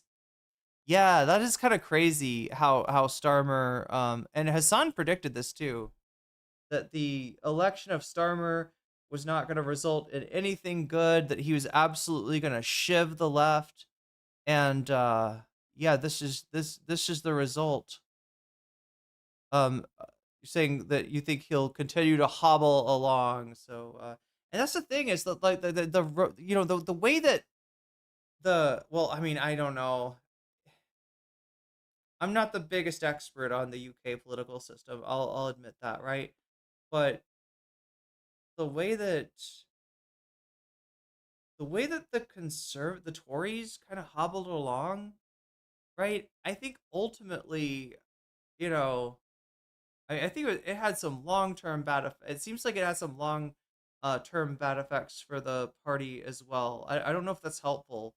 Just kind of hobble along like that, but yeah, I guess that's what's gonna happen. He's just like Macron, a centrist who ushers in, yeah, way too much of that. We're getting way too much of that shit in way too many countries. Anyway, I'm gonna pee. I will be back. It's supposed to rain tonight, chat, but I don't know. Anybody live in an area where the weather forecast you get is just garbage? It's like not even close. It's like, I don't understand, chat. My weather forecast keeps on being like, there's gonna be rain. It's gonna be all over the place. It's gonna be so rainy. You're gonna need an ark. You're gonna need a goddamn ark with all this rain, and it never comes. And I bring in the animals 2 by 2. I build the ark out of hickory bark, just like God said, and there's no flood. It's very annoying, But chat, I know one of these days, my project floating petting zoo will be will go live, and we'll stream from the ark, the last place on Earth. Anyway, chat, what is wrong with me? I gotta pee. I will be back. Do I need something? I feel like I should be hungrier than I am. I'll try to figure out something. For some reason, chat, I just did not get any rice today, and I'm realizing how silly that was. I don't know. She will never pee. Probably not. Now, you told the BBC he's a slave to foreign interests. Correct. So I just want to ask you to be sort of explicit. I mean, Trump is being held hostage by whom?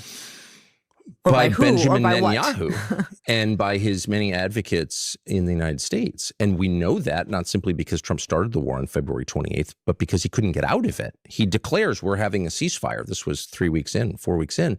He says we're having a ceasefire and we're having these talks and they're going great and we're going to open the strait.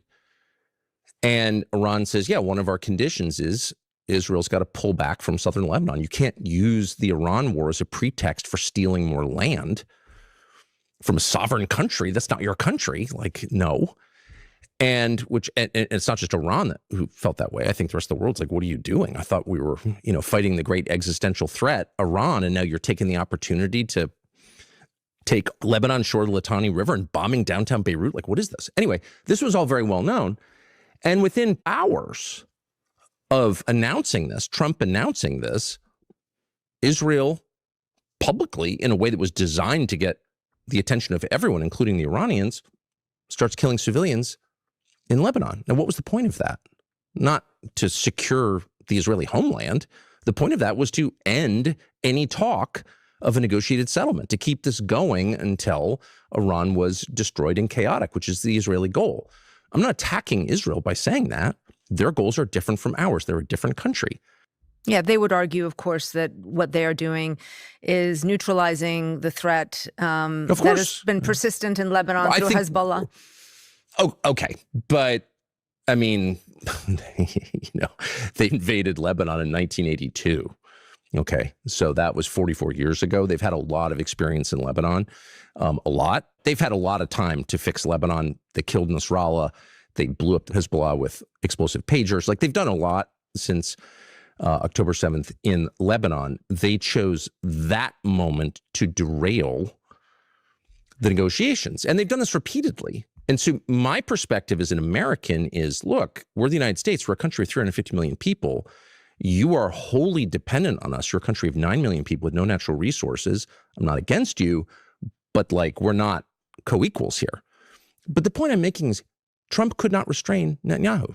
Netanyahu is the one person Trump could not say, hey, settle down, or we'll just defund you and your country will collapse in about 10 minutes, which is true. Israel can't defend itself without the United States, despite whatever propaganda you may have heard. So again, it's not an attack on Israel. It's an attack on American leadership for not constraining its partner in a way that helps the United States. Trump said, I want a negotiated settlement. Israel stopped the settlement. Trump refused to even criticize Netanyahu in public. Are you joking? That's slavery. That is total control of one man by another.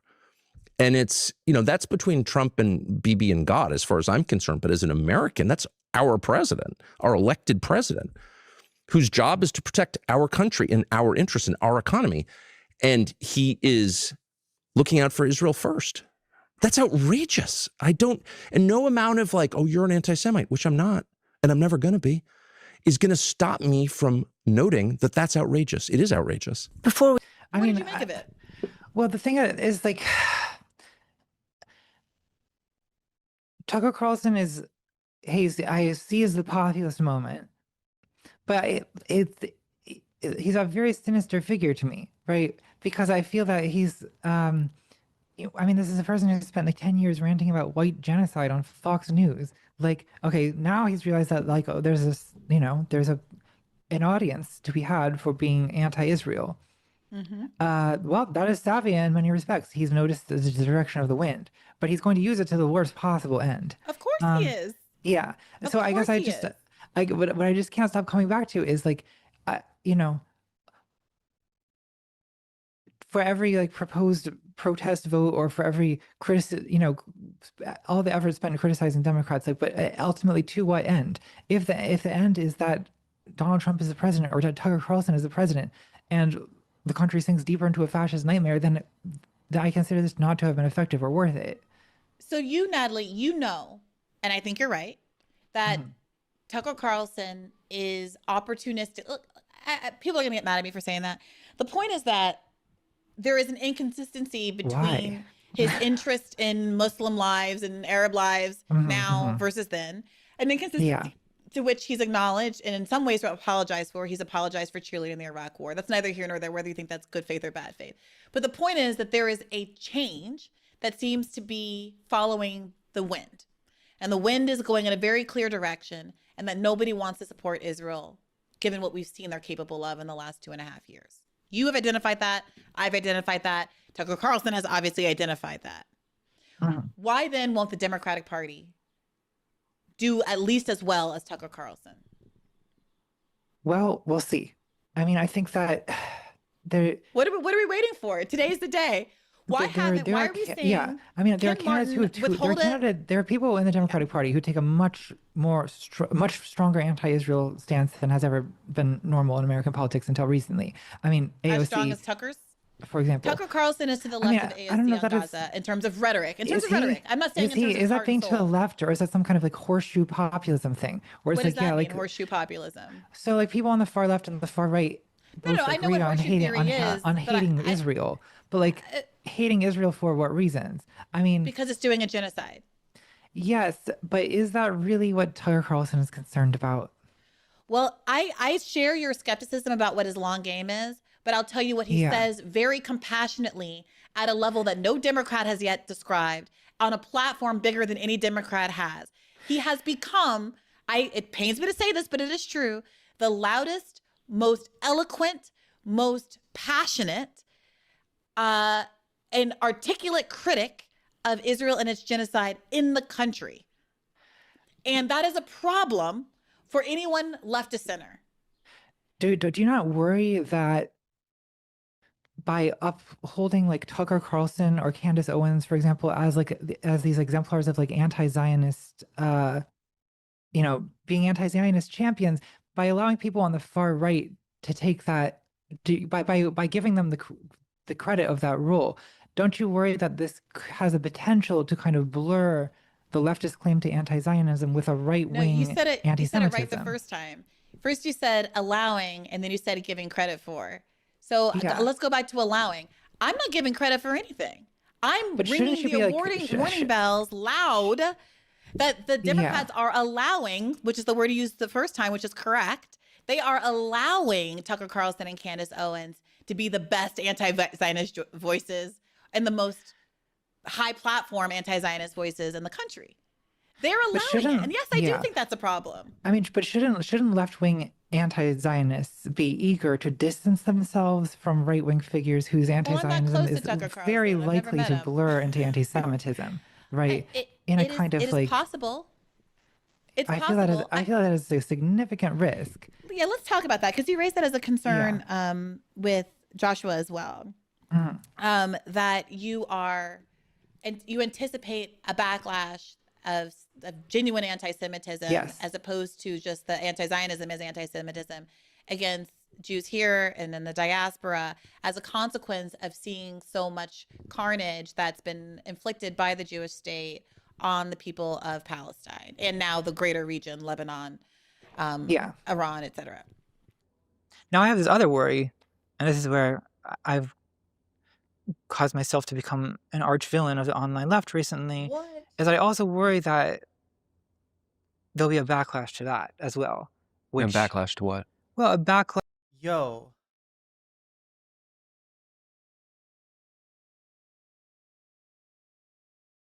What is going on here?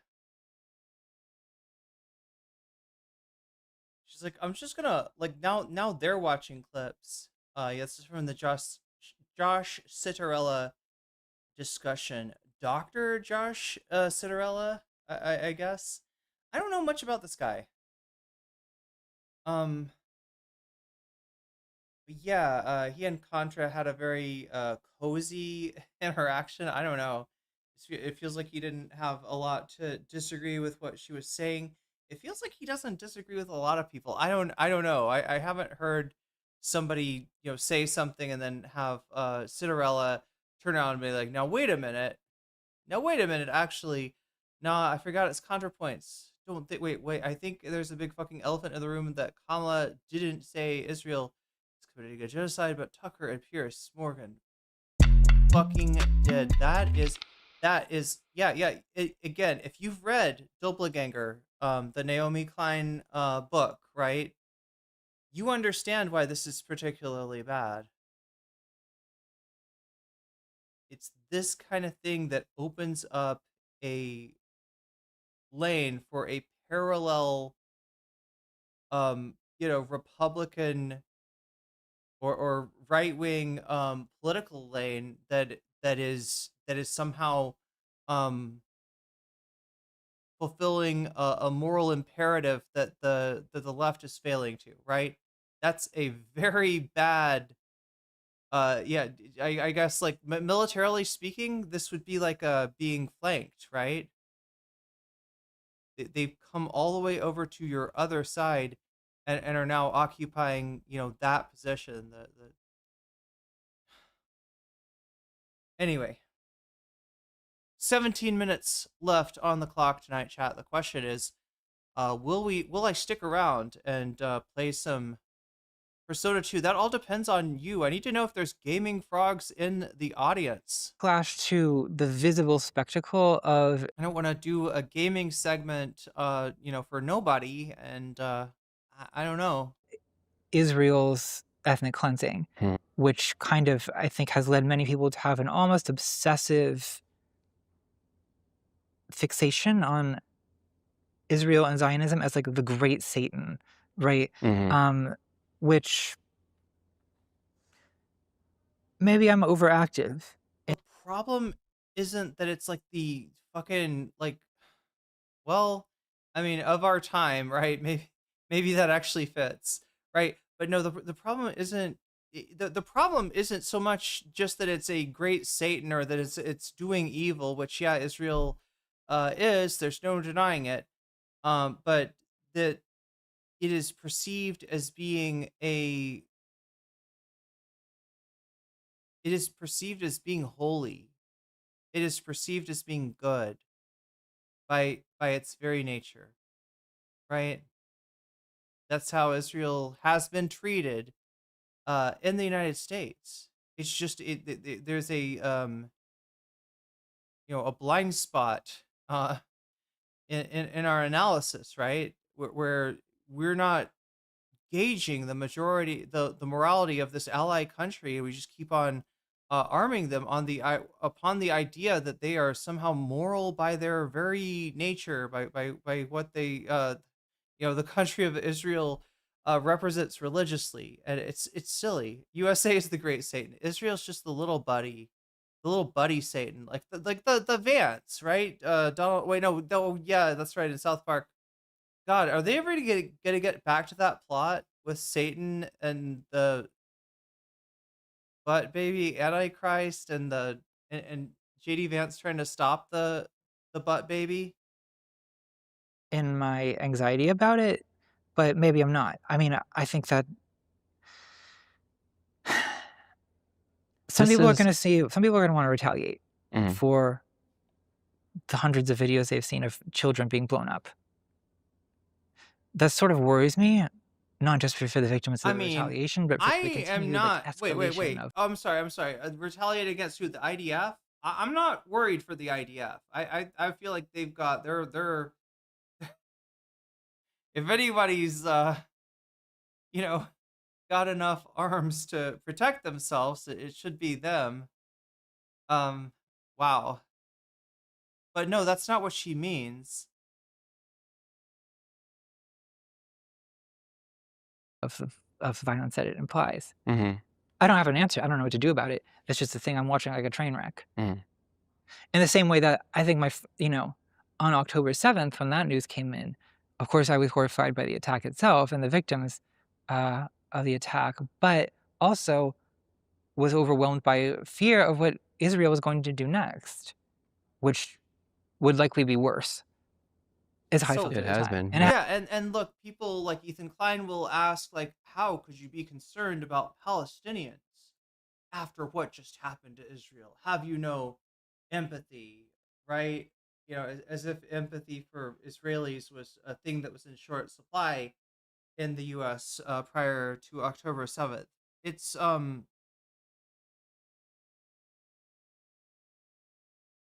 Yeah, I mean that she just elucidated the reason right there is that if you are aware of the history and the behavior of Israel, you know that anything like October 7th is going to be met with a disproportionate response. It is their policy to do so.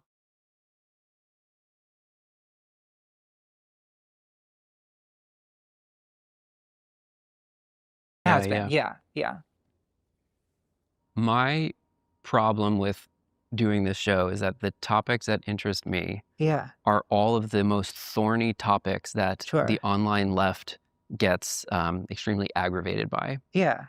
So you got some pushback from that, right? I've noticed. What do you make of that? What do you think about that pushback? Well, so my view is not that like, oh, we should all ignore that there's a genocide happening because it might cause people to be anti-Semitic. Of course, that's not what I'm saying. But I do think many people on the left sort of underestimate the risk, or not underestimate, but completely dismiss the possibility that there is some potential issue when it comes to the anti-Semitism and the anti-Zionism getting sort of blurred. And I feel that risk is sharpest when you see alliances being formed with people like Tucker Carlson, where I do not trust Tucker Carlson to maintain a principled anti-Zionism that does not descend into like the most like insidious kinds of anti-Semitic conspiracy theorizing about Jews controlling the media to corrupt the white race or whatever. That is the direction I can see him go. I see him going. You put a lot of stuff in there together. So in his New York Times interview, again, I'm not defending Carlson, but I think that if you are going to critique Tucker Carlson, you have to be very specific because Tucker Carlson is very smart about what he does and does not say. And if you critique on the left is allied with Tucker, the only one I can think of would be the Young Turks, and it's questionable to call them on the left. They are trying to currently get back on the left. Who's allying with Tucker? TYT. Tucker Carlson in a way that is perceived as bad faith, I think we on the left can lose credibility and Tucker Carlson only gains more. So I'm pointing this out as a factual matter because I think we have to be really honest and specific and clear about Tucker to maintain our own credibility. In that New York Times interview, Tucker Carlson, it is insinuated that he's an anti-Semite by the interviewer. He balks at this. He says, I'm not an anti-Semite. I never have been. I respect Jewish people. I have Jewish friends, whatever you think of that kind of line of argument. And he's very specific to say that I have priorities as an American. I want the interests of Americans to come first. It's very clear that this No leftist mentions as bad lefty. Yes, but TYT are irrelevant at this moment and also not really particularly left. Who does talk about what Chunk Uger has to say? Natalie is correct here, but what I wonder, chat, when she's thinking people on the left, making common cause with Tucker, Like, does she think TYT is left? I'm trying to think. Jimmy Dore, maybe? Would Jimmy Dore would kiss Tucker's ass. I'm not sure if Tucker would let his ass be kissed by.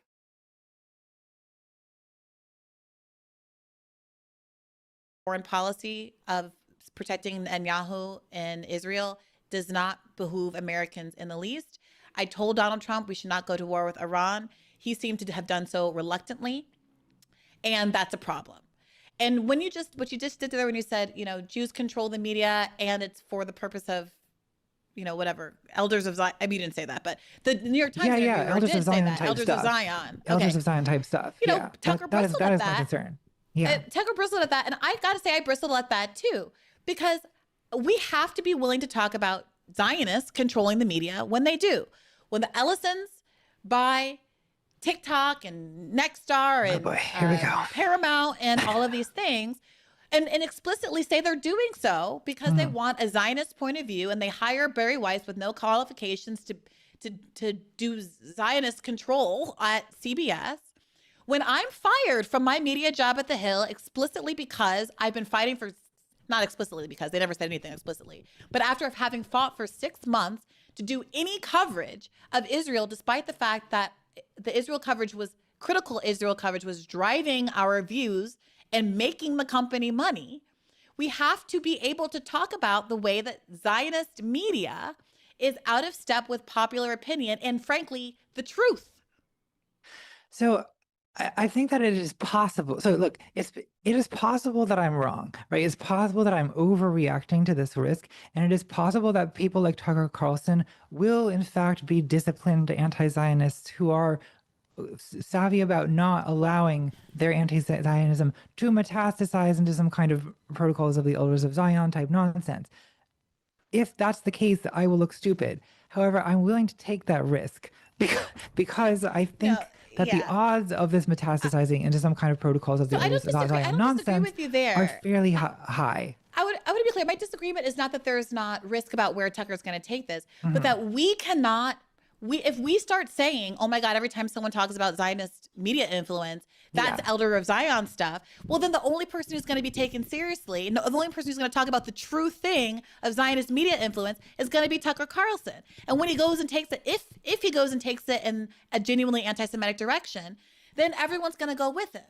So what I'm saying is we have to be able to talk about, yes, Zionists are buying up the media to shut down people's support of Palestine. This is an explicit discussion that was had by people like Jonathan Greenblatt and the TikTok purchasing battles, right? This is happening. And if we aren't willing to talk about that happening, then of course the only people who are going to talk about it are people who could weaponize it to bad ends. I mean, I do. So I accept the criticism that it is important not to overreact as someone coming from my position. In other words, to be cautious about anti-Semitism accusations, because the excessive anti-Semitism accusations to shut down any criticism of Israel has given, I think, many people a fatigue when it comes to even discussing the concept of anti-Semitism at all, right? Yes, because they're used to, they've grown accustomed to it being used in this disingenuous way. This is how it's often used in Israeli media to describe any opposition to anything that Israel does whatsoever is characterized as anti-Semitism, right? Yeah, so I think that's a real problem. But the pendulum can, in fact, swing too far the other way. And I feel like I've seen that already happening in certain areas. And I think that I'm unable to suppress my knowledge about who Tucker Carlson is as a person and like the types of agendas that he's tended to attach to. I do not trust him to be a voice for anti-Zionism that does not devolve into some kind of neo-Nazi nonsense. So I have gotten some flack from my own audience for saying this as well. But I think I share your concerns. But I think the reason you got pushback for that particular clip from the Citarella interview is because it felt like maybe I'm trying to understand she's not endorsing him. What is she asking for? Though I wasn't clear. Like she's saying, because if the argument is just that if there aren't left voices criticizing Zionism, and it appears like this is, Tucker Carlson and whatever political movement ends up congealing around him, it is going to, be not just, is it immoral for the left not to talk about that? The frustration, I guess, is that, like, how many, like, supposedly progressive people aren't talking about this, and yet you've got Tucker and Marjorie Taylor Greene, even if it is, like, from a suspiciously motivated place, filling that vacuum. This is the same phenomenon,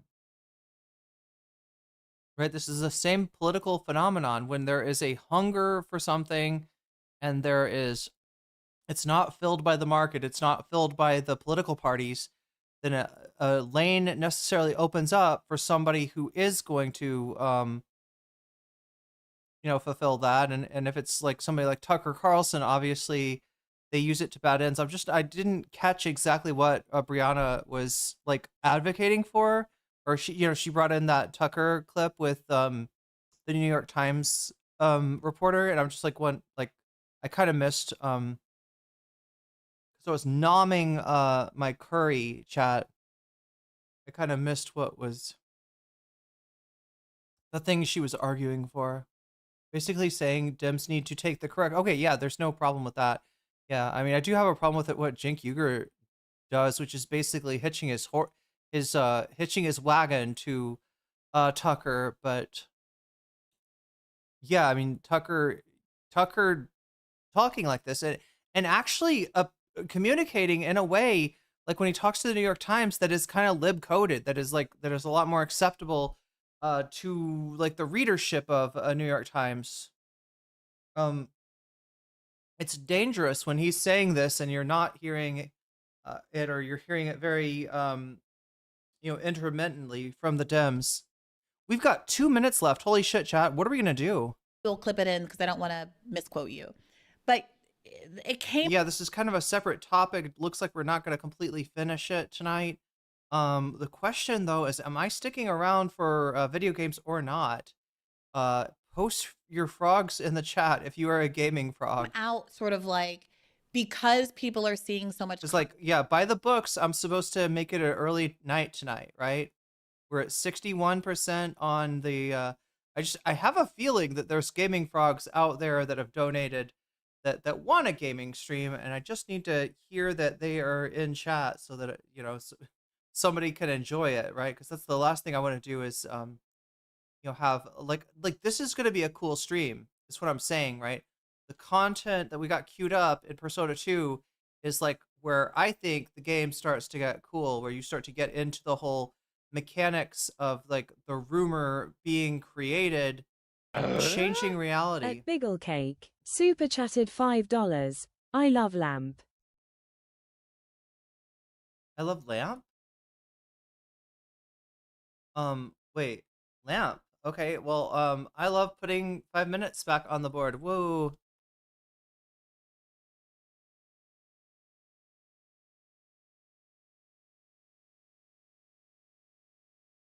Yo.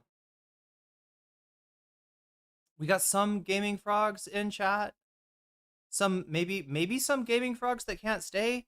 I get it. It's like at the end of the stream, but like I mean, this is how we've set it up to do the gaming stream. I guess it would work better if it was like a shorter political stream and then a gaming stream, as far as people being able to stay up for it. But is Lamp a game? Is it? Carnage out of Gaza, it's going to cause an anti-Semitism flare-up, as though the way to... Yeah, what Burple says, if you already donated or subbed, just type in the chat that you want to add it to gaming. You too, YouTube. Yes, you too, YouTube, indeed. Prevent that is to simply not look at or somehow suppress the truth of what Israel is doing in Gaza. Yeah. I know that it's not, but I do think that is part of what was so frustrating, like what part of the backlash was about. Yeah, well, I think Wait, it's a quote from Anchorman by Will Ferrell. I maybe need to be clearer about what exactly I am saying there, right? I mean, I think that people have often... I wrote a very poorly worded like a Reddit post a year ago, which I think a lot of people have reacted to. I mean, Of course, I'm not suggesting that Palestinians should not record what is happening to them and disseminate it, right? Of course, I'm not suggesting that we need to suppress the reality of what Israel has done in Gaza in order to Wait, is prevent it not anti-Semitism. showing? No, that's not the case at all, right? There it is. But I do think that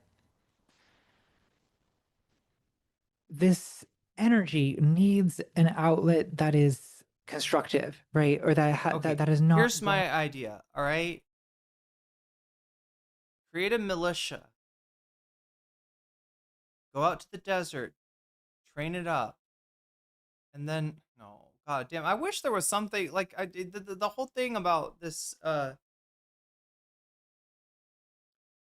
The sad irony behind the joke is that it is going to take a major world power doing an intervention, not to Iraq, not to Iran, not to Yemen, not to Lebanon, not to Libya, not to Egypt, but to Israel. To actually, that's my fear, right? I mean, yeah, if the world gets serious and stays serious, that's the important part. With BDS, you know, you can definitely put some pressure on the Israeli government, but they are so locked in on this greater Israel project. I don't know, chat.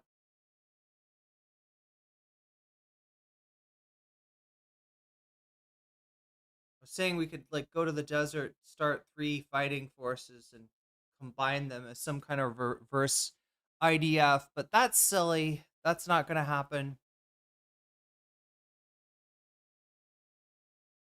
Going to kind of devolve into sort of like, well, an almost a kind of like anti-Semitic inquisition, right? Where like she's forever stuck in the 2016 pattern of thoughts and discourse. Every Jewish person is like demanded to like prove their like moral, that they are not morally suspect or guilty until proven innocent. What does that look like? I wanted to add time. Wait, I did, didn't I?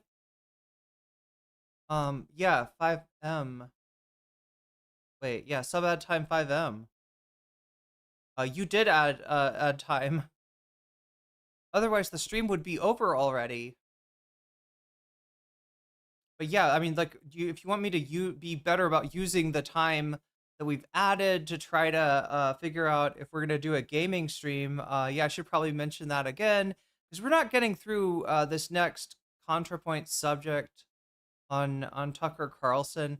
Yeah, I guess she does this. It's like she's got a couple other subjects. She also, I think what she does is she has like a second half to every conversation that exists in a paywalled version. And so, you know, that's an incentive for people to support her on Patreon and such.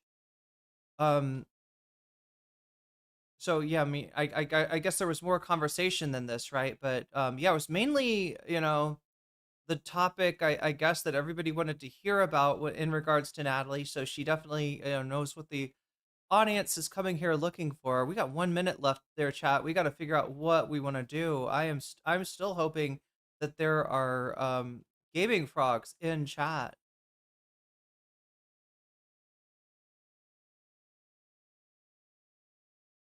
That want to see the progress in the game tonight. Otherwise, we're gonna have to make it happen some other time. Because again, like I said, I don't want to. This is such a huge plot point, right? I don't want it to be something that people end up missing. I kind of burned through my time with my wait. We're down to the last 30 seconds here, chat. I gotta figure out what I'm gonna do. I am pretty sure that at least one person who donated, or like, you know, like probably a few people who donated are gaming frogs and they want to see more gaming, but maybe they're not in chat right now, which makes me wonder like, I'm only seeing like, I've only seen one chat from somebody that is like, yes, I am here for the gaming.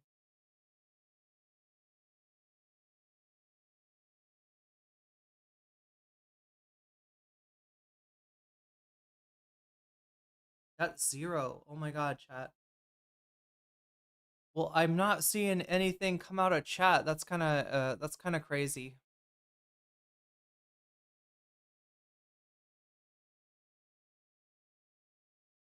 I'm gonna do it by the books.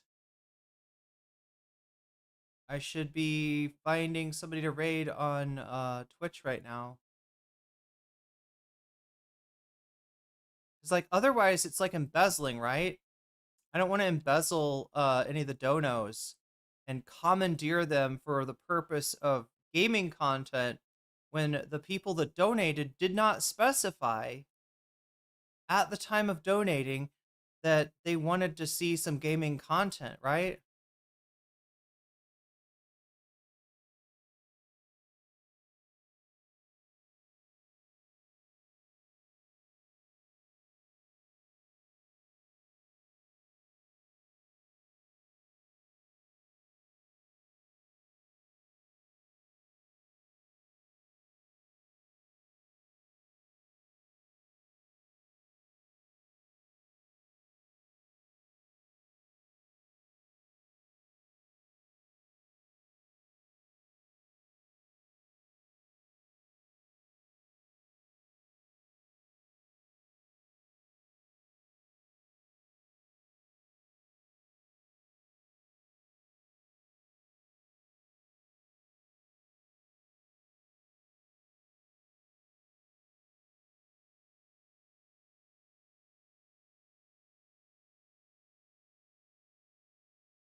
All right, gaming frogs.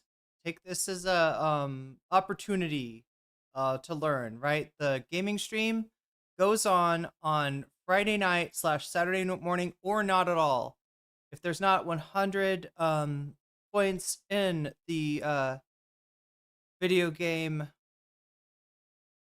category, then we do not go through with it, right? And especially when I shout out in chat for gaming frogs and I hear nothing, right? This is your one chance to be here. This is the one chance that where it will happen. It may happen, but only if you want it. And so far I'm taking this as how much do you really want it? Half day Irene, yeah, only 7 hours. Only 7 hours of streaming. I don't know, chat. We'll have to figure out something.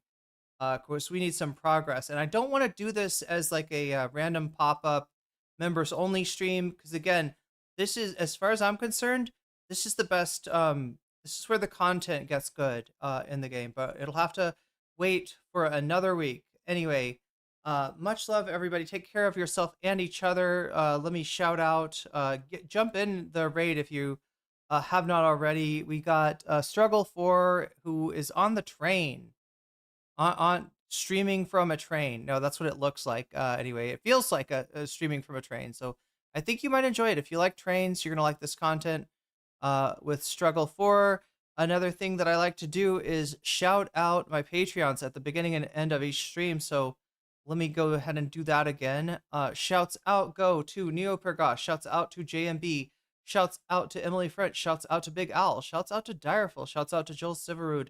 Shouts out to Sarah. Shouts out to Izymandias. Shouts out to Steven Sayers. Shouts out to Animus. Shouts out to Infallible Foul. Shouts out to Oral Ellipsis. Shouts out to Nadia Yvette. Shouts out to Shoki. Shouts out to Moe Noe. Shouts out to Temporal Insanity. Shouts out to Crystal Saphira. Shouts out to Buffy Geek. And a fancy shout out to Rachel K, Omega Star, and Zara Xerix. What just happened? Oh, thank you for the follow. Yeah, there we go. I think the raid raided. So yeah, I'll have to catch up with you maybe next week for a video game stream. Here's the deal. I'll just bully the chatters all through the next week, right? I'll bully the chatters on this. and I'll get a little bit of extra sleep tonight. So much love. Take care of yourself and each other, and I'll be back again. I might have I'm not sure. There's like a meeting that I might have to go to tomorrow. I'm not sure what the deal is with that, but I may or may not be back again tomorrow. I'm okay with you bullying. Bullying if it's coming from you, okay? We'll only do positive bullying. How about that? Anyway, much love. Take care of yourself. Take care of each other. And I will see you tomorrow or Monday.